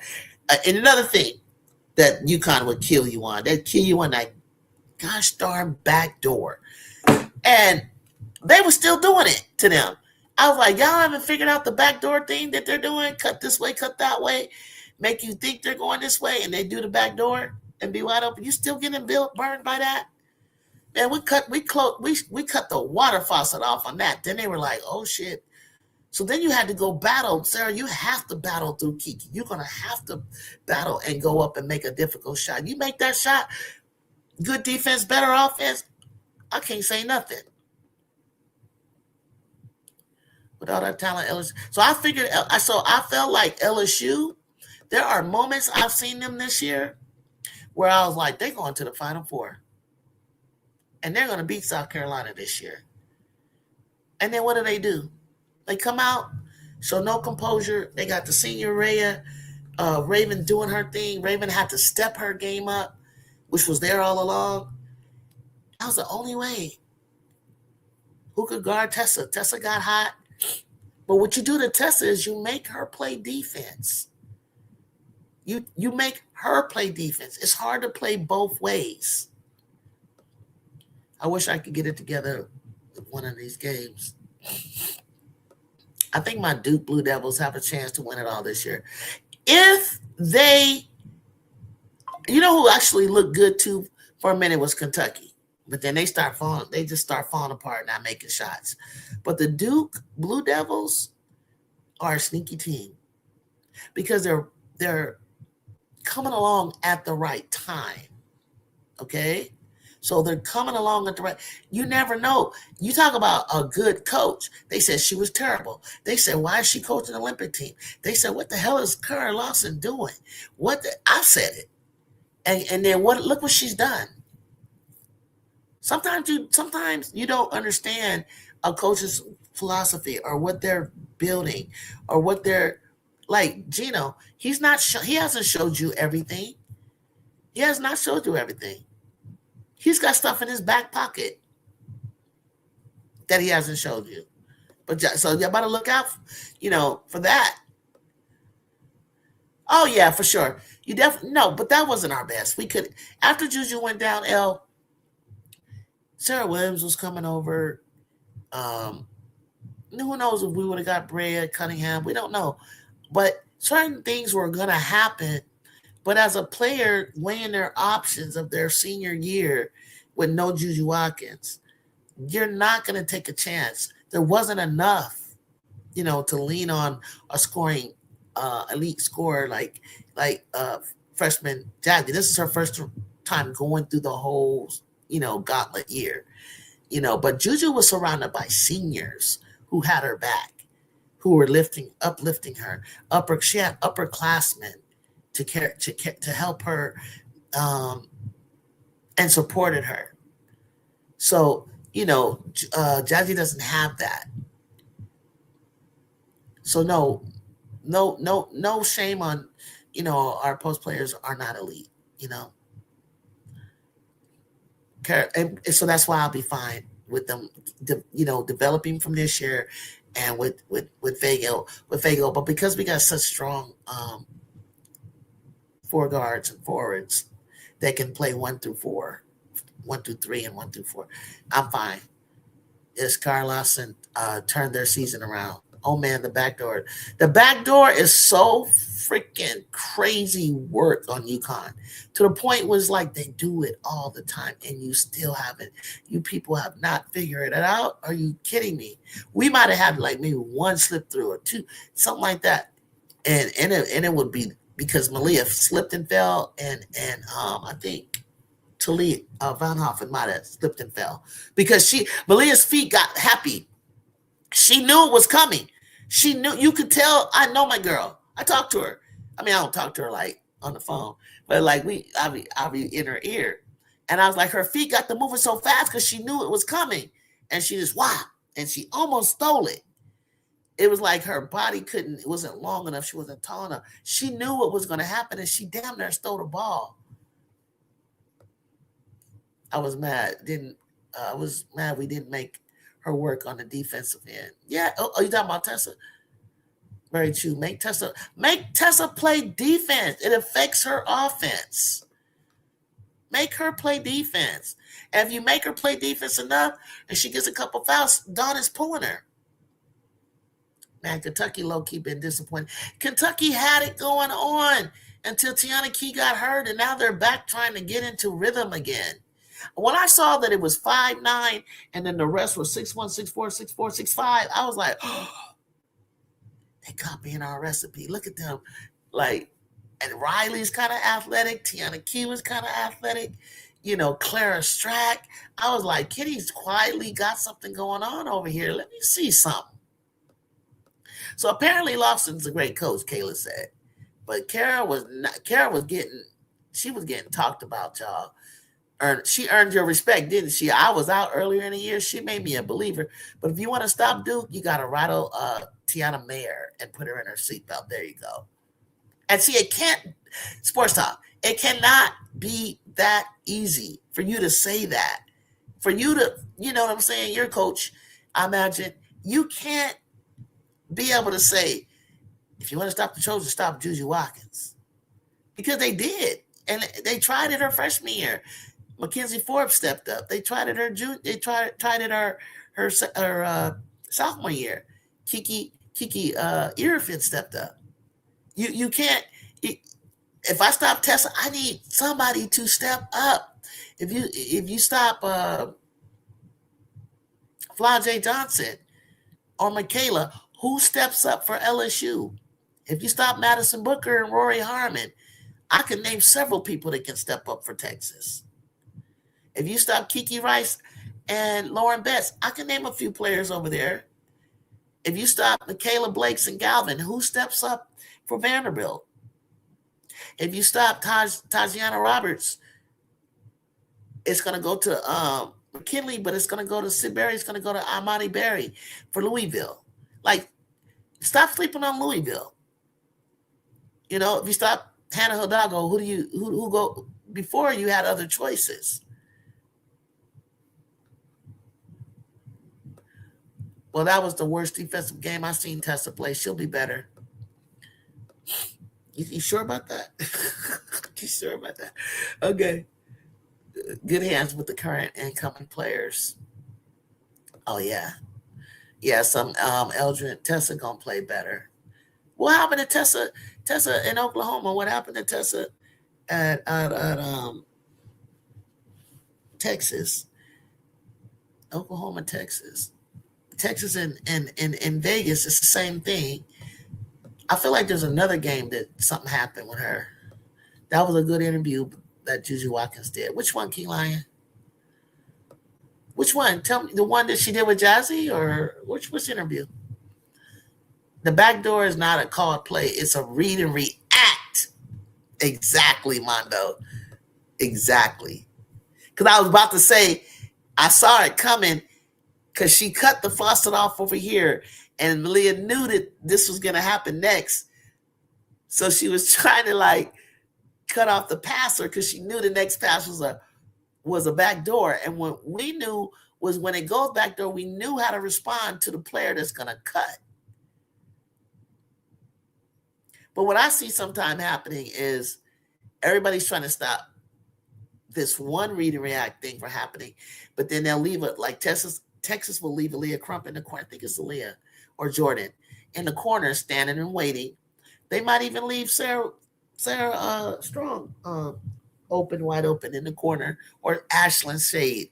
That's what it was. Ashlyn Shade will be standing there all by her lonesome because there are not a lot of people going to leave AZ Fudd out of the sight, but they leave Ashlyn Shade like she not going to do nothing. But Shade's real sneaky. She can go on a heater at any time. Absolutely, they were harassing Bella Hines, talking about who can guard Tessa. I don't know if you saw that. I already knew that. I kept calling King Lion in if you watched my show, she didn't play her. I kept saying, when is she going to put Bella in? I was saying put Bella in, let her, as soon as she got in, I meant do exactly what you, have her face guard Tessa before Tessa gets hot. West Virginia is one of them teams that had me nervous. Yeah, you should be nervous. They were the team with 5 players to beat the Blues. Yes.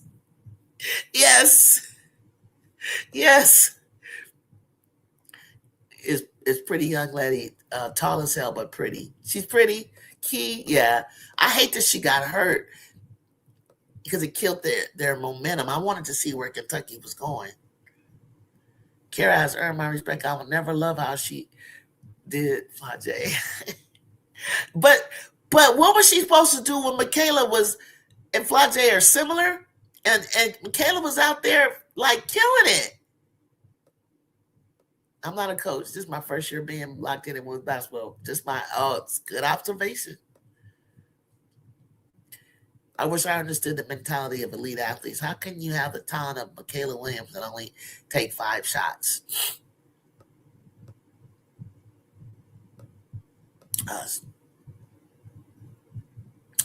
I think she needs a little bit more bag to go along with her speed. Michaela's like a trackster like me, except she has I don't think she had the same basketball skill. I think it's coming. Like she doesn't know how to stop on a dime and pull up. She doesn't know how to like use it correctly. She's a scoop layup shooter. I'm not a layup package. I'm gonna pull up. I could pull a 3. I could pull a midi. I could pull up with you in front of me. I have a picture on my page. It might come up when the show starts, or when my early shows. You can see where my jumper is, and players are like this, looking up at me. Like, I don't care if you're in front of me. And I think Michaela needs to. She's adding that. I see her adding that.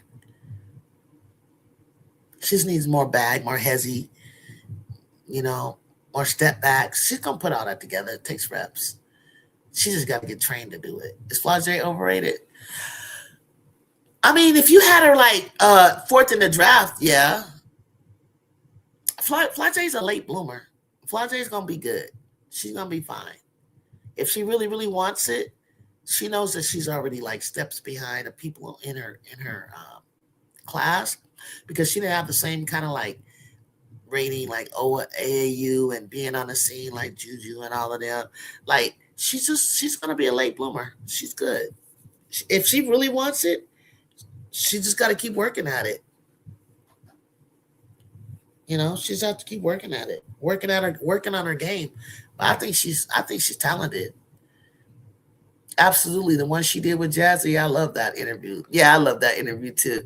I love because you got to hear Juju say, "I'm going to speak from my heart about you right now," and you just never seen her really like talk, like let her. Like, if people don't cut her off like Gilbert did when she was in high school when she was trying to talk, you're gonna hear her really like open up, like how she, Juju's a intuitive person. Like, sometimes when they ask her basketball stuff, she not like Paige. Yeah, I do this and I do that. She doesn't think basketball. She feels basketball. She's intuitive. She feels it. It's hard to describe what you're feeling until you have something in front of you. Might have to put a tape out, roll it, and then ask her what was she thinking, if she can even tell you that. I don't know how Big Four could be overrated. I think she came in like ranked 26. I know, exactly, King Lion, exactly. That's what I mean. Yeah, that's what I mean. I know exactly. That's how I don't think she's overrated. I think she's rated right. Olivia Miles and MK12 got to get it better shape for next year. Yeah, I agree. I think MK, was it her that said she got asthma? Tessa got fried by Leah Chavez. That's what I'm saying. You gotta like put a score on her. When you make the switch happen and you make Tessa guard, because Tessa's trying. Not like she's like some of my players right now, like falling asleep or getting lost. Like, she's trying. Next season, the Trojans, will have probably the best starting 5 in the country. But we will have the best starting 5 in the country. But let's see if what we can do with it. Williams, not Blake's. Shit, I don't want to talk about Michaela Williams right now because I'm so upset. Like she got so much going on, so much strength. I just don't know what the like towards the end of the game. Like, I feel like girl drive. She started to, but I was like, you can't just sit there and pop threes all the time. You're like, come on. Doesn't Juju's facial expression always make her look mad, even when she isn't? Yeah, yeah. You can tell when she's mad though, like kind of like irritated. But she's so locked in such a zone, like so focused. that it looks like she's mad, but she's not. Ali Isabel should be our Katie Lou. I agree. I agree with that. Ali Isabel should be your Katie Lou next season. Yes. You remember Katie Lou of the FISA? Oh my gosh. Michaela needs that versatility. Yeah, something that she talked about working on. Yes. And she's just like lost that weight. Get back to that strength that you was when you came out of high school. You should be like you played like that strong, that strength, that could take that contact. A better question is, I should have said, is Flage playing up to her height? Oh, sometimes, but everybody is going to another level. It's time when you get to next week after the selection Sunday, you got to take your game to another level. Sometimes people hit a ceiling. Like I felt like Paige is like hit a ceiling. I think she's like a little bit. She's dripping a little bit better up in the pros. Like she's just getting a little better, but she's hit a ceiling compared to how much ahead of everybody she was. That's just my thought. How do you dare say that? I don't think she can get much better than what she's giving you. It's going to be little increments. The Trojans have had to add some bigs. I mean, even Paige was outplaying. I mean, Clark was outplaying her offensively. Add some bigs next year. For sure, we got you. We got you, Pastor. We got you. That's the goal. Big Four always shows up in March. That is one of the best times. I love watching her. She was hurt last year, so it was painful to watch her play UCLA. When I found out she had shin splints, I was like, she's done. She needed to shut it down. I was scared that girl was going to get fractures, because that's the next level when you have shin splints. People get them in track. I was like, oh my gosh, she's about to have surgery. She's going to have fractures. Like, she ain't going to be able to walk. But she wasn't healthy. I could see it. She wasn't herself. And it's so frustrating for her. It's so frustrating. When your body betrays you, there's just nothing you can do. 2 seniors, 2 juniors next season. My question for Armando and UConn fans is, did you just tell me what you're going to have 2 seniors, you said, and 2 juniors? My thing is, what in the hell are you guys going to do next year? Should I still have you guys in the top 4? Because if you win this year, you're going to start off. As number 1. But are you guys? And then he scheduled some. He scheduled some games. He scheduled LSU. He scheduled Maryland. He scheduled. Who else did he schedule preseason? I wonder if he's got to play Louisville. He's got some games that he scheduled. He's trying to not duck the smoke. He knows that he better have some kind of strength of schedule going on or something, because somebody gonna get got. Either he getting dropped, or he getting got, or he gonna be the one doing the gotten. Because I want to see, like, this is where I need to see who is Sarah Strong. Who are you? Because Madison getting 30, Blake's getting 30, Juju getting 30, Jazzy gonna get 30. When you say Paige has hit her ceiling, do you mean she is good, that she can't get much better, meaning her floor is so high that her ceiling is low? No, her ceiling to me was so high her freshman year before she got hurt. She was ahead of the game. You come in as freshman of the year and national player of the year. Your game, and knowing that AZ was right behind her, knowing that CC was in her class, knowing that Angel was in her class. She was heads and tails above all these people. Come back after injury, gets hurt again. Come back, not bad at all. I feel like I've seen her put on weight. I've seen her put the strength on, but I feel like I said her ceiling. She's at it. She's right there, like. She's gonna do it. Like, you're not gonna see a big jump from college to the pros. I think she's like I don't think there's that much more versatility she has. I don't see her getting.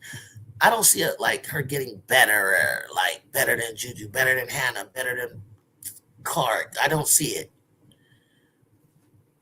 I'm nervous about the Mrs. Draft and Fly J. I think she's a rule. Happy Thursday. I'm sorry, let me read it. Happy Thursday. Elevator. Hey, what's going on? I hope that answers your question, what I just said. If you got another question, be well, let me know. If you differ, tell me what you think. I'm nervous about the Mrs. Draft and Fly J. I think she's a role player at the next level. Like, that's what I mean. Like, she's not a franchise player. Like, I felt like she could be, but where? Like Portland? Like, role player. We just drafted Citron at 3, and she a role player. We need a one option. Got you. Yeah, secret weapon is the young Siberian and Big O. You know, UConn individual awards aren't the end game, yet they get them anyway. Absolutely. What did Paige average in the WNBA? 18 points. What was her average in the WNBA? You don't think Paige is better than Hannah and Cece?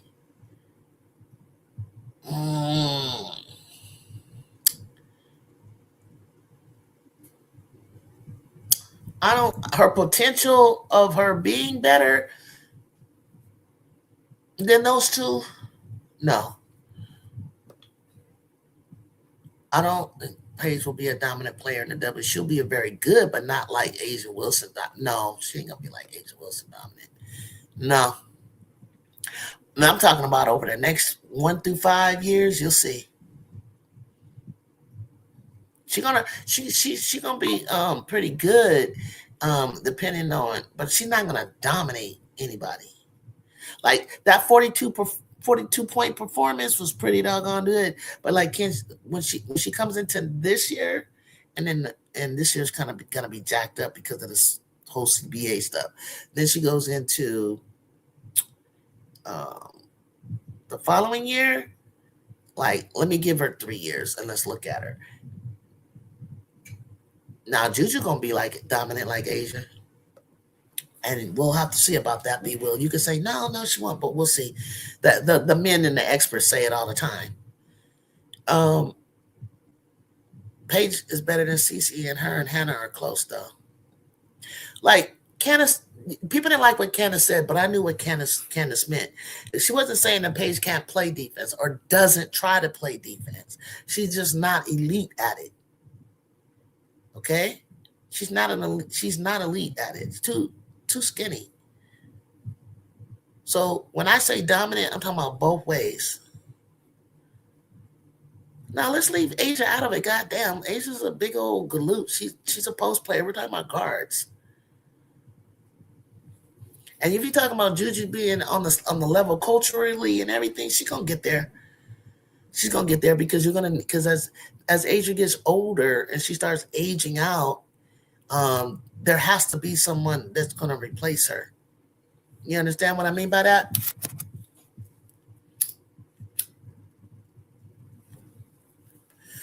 Just like when Diana Taurasi came in the league. Lisa Leslie was like the one. But when Diana came, eventually Diana became who she is. Juju had a pro body type already.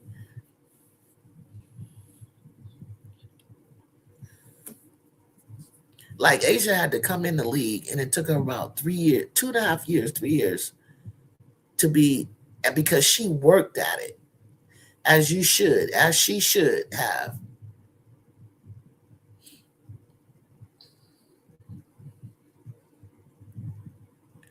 She's already doing pro reps, like at 18. If we're talking about them, that means they're good. Exactly. If she should, yeah, and I did see, that's the thing. See, I think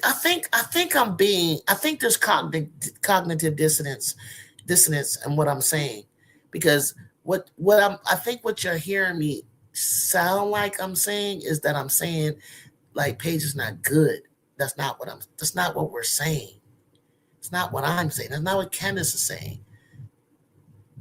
But she's food on defense. You said it, Elle. She's playing it. She's trying to do. She's better than Cece at it. But she's food.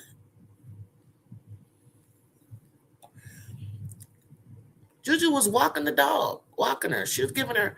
Paige looked better the year before guarding Juju than the next year. And that's a 20-something-year-old guarding a 19-year-old. What is Juju going to look like when she's Paige's age, 22 and 23? What do you think she's going to look like? And you got a lot of criticism for Juju, game. There's room for improvement that I know she's going to get. That's the crazy part. She's not even doing things fully correctly. That's why she had, like, Paige came in polished. Like, Juju's coming in, and there's things that she has to improve on. And she's already as good as she's getting. If she improves on it with a Phil Handy working with her, Kyrie working with her, DeMar DeRozan working with her, like, she has the best in the game. That's why Paige is buddy with Kyrie, trying to get some of Kyrie stuff, and she's doing good getting it. That's going to make Paige. Paige's game is not going to be physical like Juju's. Her game is going to be head smart, savvy. And if she can pick up on it, and she can get away, and she can do it, she gonna still be that elite person in the game. But Paige will pass up shooting clutch shots. Paige doesn't have the killer instinct that Juju has. And that's what we're trying to get her to have. Like, everybody's like, Paige is going to get the ball. Paige is going to get the ball. She ain't no Diana Taurasi. Diana Taurasi's like, give me the goddamn ball. When they were playing us in UConn and he went to the freshman, he trying to get Sarah to get freshman of the year and not national player of the year. Had Sarah knock that shot down, knock them free throws down, and continue on her journey and continue with what she's doing, I wouldn't be saying nothing right now, but goddamn Sarah Strong. I would be talking about her like she's she's smart, I remember her mama playing for my Sparks, everything. I'm all in with Sarah Strong being what she is, but Sarah Strong and Paige, you ain't Donna Taurasi. Donna Taurasi would have been like, give me the goddamn ball. I'm pulling this 30-footer, and we're going to win this game. Paige doesn't play for UConn anymore. I'm a UConn fan. Will CC be dominant? What I seen the other day, even though, listen, the game I think it comes on one tonight. When I saw her playing with players up to her level, and once they figure out how to cut and know that Cece's going to get you that ball, she's a little ahead with the passing. Cece's ahead of Copper and all of them. They not even cutting right. Cece and Angel play, and Ryan knows how to stick out in the corner. They're not playing no dominant team. They're going to blow these international USA this round. They're going to blow these players out. They should be winning these games by. That's why I don't think Aaliyah Boston's that hurt. She want to be like the big girls and get a pass to the next level, but she ain't doing it right. Like, she might have had a little sore knee or whatever, but this round right here, this ain't nothing. Who they're playing right now, the only challenge we have is France. But these girls that we play now, but when they learn to play with Cece and can catch her passes, it's gonna be sick. I don't even think these players can stick. I think the players that fundamentally that are coming out, those next round of college girls, even though they got to get to the next level of women's strength, they can catch these passes and finish. Cece's best thing is, and she's knocking down the threes with ease, but again, I don't think that those international players are WNBA players. I don't know if she can get the shot off as well in the W as she is going to do during this USA run. But her passing is elite. Her passing ability is elite. They need to be able to catch and finish and cut correctly. If you cut correctly, she's going to get you the ball. And she's going to spread that needle. I think AB is doing the right thing. She's a big girl. She's got to protect her body. Exactly. I think she's doing the right thing too. Because this round is not important. Kate Harping going to be the business off at UNC, but I don't know if she'll have help. I think that I'm hoping that Kate Harping, I like her a lot. And when she gets that college strength in her, she gonna be good. Good. If she wants to, she continues to evolve. I'm watching. I got one eye on her, and I do think University of North Carolina could be good. They gotta get some players over there. We'll see. We'll see what happens. We'll see. I'm glad you mentioned her though. What do you think about Big O, Mondo? What do you think about her at Tennessee? Olivia Edwards. She's number 2 behind Sanaya Hall.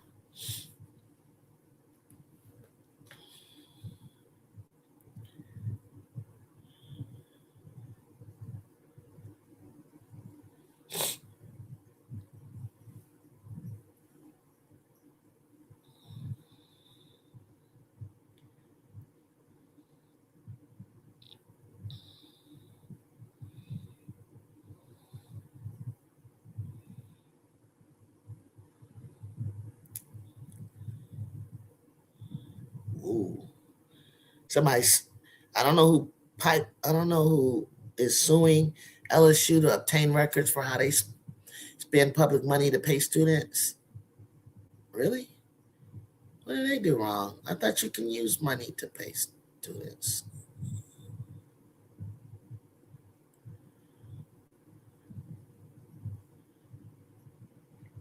LMU. Who's that? Is this Loyola Marymount? You know what I wish I had time to ask you guys is what in the 10th spot, usually in the 10th spot for the brackets is reserved for like a power 4 mid-majors, I should say. What mid-major team will make the tournament? You never seen Olivia Edwards play? Oh, I know, huh, Mondo? Oh, I know. Wrong school for her. She needs structure and real coaching. Okay, Mondo, let's see. Ooh, gosh, that's a lot. She's the number 2 player in that class. Wow. That's big. That's big words right there. That's big words you just said. That's interesting. I don't think CeCe's a franchise player on a championship winning team.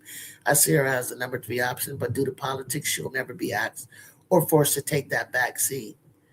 If she were smart, she will understand that taking the back seat, like you could be the number 3 option in the offense on a winning championship team, and people will still, nobody's like counting like, oh, like when we look at USC, the Trojan fans, we don't just see Juju. We love the hell out of Juju. Thank God, she is fun to watch. We love the hell. We know what we got. We know what we have in Juju. But we also see Desi. We also see Kennedy. We also see, others, when they're shining. We see them, We appreciate effort. We appreciate when Leah comes off the bench and does her role. We loved K9. We loved Avery. We were shocked. But if Avery wanted to be the alpha somewhere, and so she chose what she chose. K9, K9 was like playing Etowanda, killing her team with Silent Swords in high school, beat the shit out of Etowanda in California. Like they played that UConn ball. Like, she comes from an elite, prestigious program. K9 was the star. Like, you can't be the star in Cali like that. And you really can't do it over in UConn. But they're going to love her. They're going to build her up to eventually have to take the point over when KK leaves. But where's K9 going to fit? Will her game get to the level and improve to be in the WNBA? Possibly, yes. If Chin can do it. But how long is Chin going to last with the talent that's coming in? Chin, you remember Chin from UConn.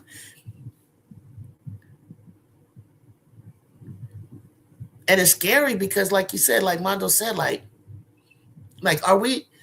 Everybody said they thought that Duke was not the right place for Toby Fournier to be, but look what Duke has done now.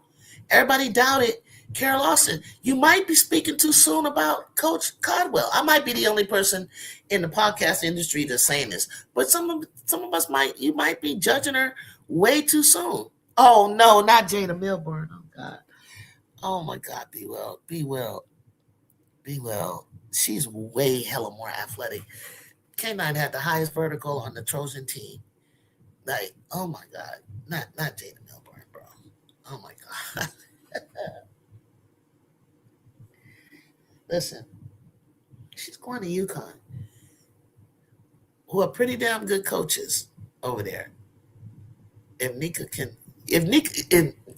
Mule K9 can, exactly. K9 has been a 5-star throughout high school, coming in. She was number 6, 7, 5, 6, 7. She was in the top 8 in her class. You say Coach Caldwell, the Peter principle? What is that? She plays like Jay, relies on speed and athleticism. Oh, okay. I'm glad you put that together because I wasn't picturing fully what you mean. Okay. Well, I'm hoping, she's only a sophomore. Let me see her in 2 years, and then I can, Kaylee Heckle. Let me see. Let me. She's one of those players. Let me see her by her senior year. I can't project. I can't tell you. I can only tell you what where they were as youngsters, and as time moves on, let me see her in a couple of years. Nika Mew was a defensive specialist. K9 can shoot and finish and transition, and she's quick as hell. Yeah, you rock with her, right? Yeah, she's good. Basically, people will raise to their level of incompetence. Oh, okay. I got you. Oh my God, I got you. Hey, I made some new subscribers today. I got a big whopping $50 today for that's my largest ever donation that I've ever had, and I'm grateful for all the ones that I have had before that for the super chat, and I'm down with it. I'm just happy that you guys are rocking with me. The compliments. You never know when you turn this thing on who you gonna affect, whose interest you can keep when you're talking hoops. My day ones are still here. Regardless of what team is their number one team, they love hoops. They love basketball. We rock with some of the same teams in the WNBA, and I appreciate it from all of you that I clicked it on today a couple hours ago. I didn't know who was gonna be able to rock with me that was at work, but I made some new friends today, and I'm happy about it. So I'm hoping that you guys continue to stay with me and rock with me. And as soon as I come in, hit that notification button so you know when I'm up.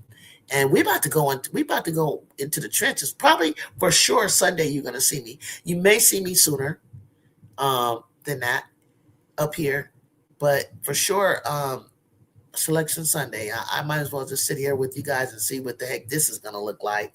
Also, if you're interested, hit me up in the DMs or what have you. I have I created a page in the ESPN app for the brackets, and it's called Everybody Loves Juju12 Talks Hoops. But you have to. It's a private, and it's going to be just otherwise other people from all over can join. And we're going to fill out our brackets. You're going to submit it. And it's free, I believe. I just have to give you the password to it. You know better than most that K9's issues arise when the game slows down and she has to make decisions in that regard, I think. Like, she'll be moving too fast, I think, B. Will. And I think he's working on that. No matter how much we disagree, you know, I love and respect you over all things. Absolutely. Absolutely. Absolutely. I think we agree more often than we don't. And sometimes I process what you say later, too. And I kind of see where you're coming from. But sometimes you locked into what you think. And my thing is like, as we lock in and over time, let's come back to it. You know, Mondo does that. Mondo will come back and say, Ju, you know what? God damn it, you was right. And then I saw something right after he said it, that old girl did something, AZ. I was like, oh my God, AZ she's starting to do what I said she can't do. So I had to tell him, oh my God, look at her. So it's really good because she's, you know, she's recognizing it. She's listening. Or a kid will like turn around and do something. And you could, you know, I applaud them. You can see that they're, you know, working on it. But like somebody said, and there's one thing that men have a problem with our game is a lot of men don't watch. And it's so funny that L said that. L, new to my chat, said, I can't stand when they miss wide open layups. Like, I'd be like, yeah, like, or bunnies or something like that. I'd be like, what is that all about? And I think, B-Will, you know it too. We'd be sitting up here dying, like, why would you?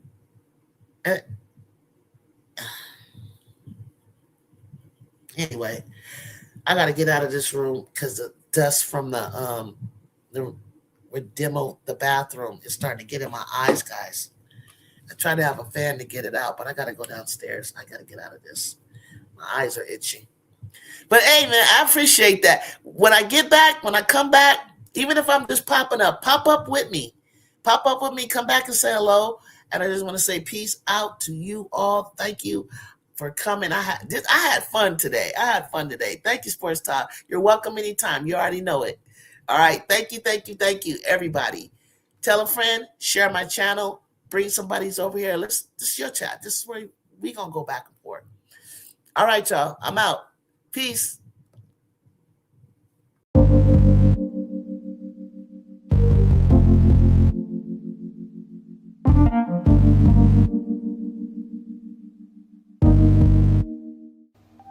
Around here, this is more than a game. It's family, it's culture, it's legacy. A community that understands the work, respects the grind, and honors the journey. From the hardwood to the highlight moments, to every player chasing greatness. This is where passion grows, where fans become family, where standards are protected, where women's basketball lives. Welcome to Everybody Loves Juju 12.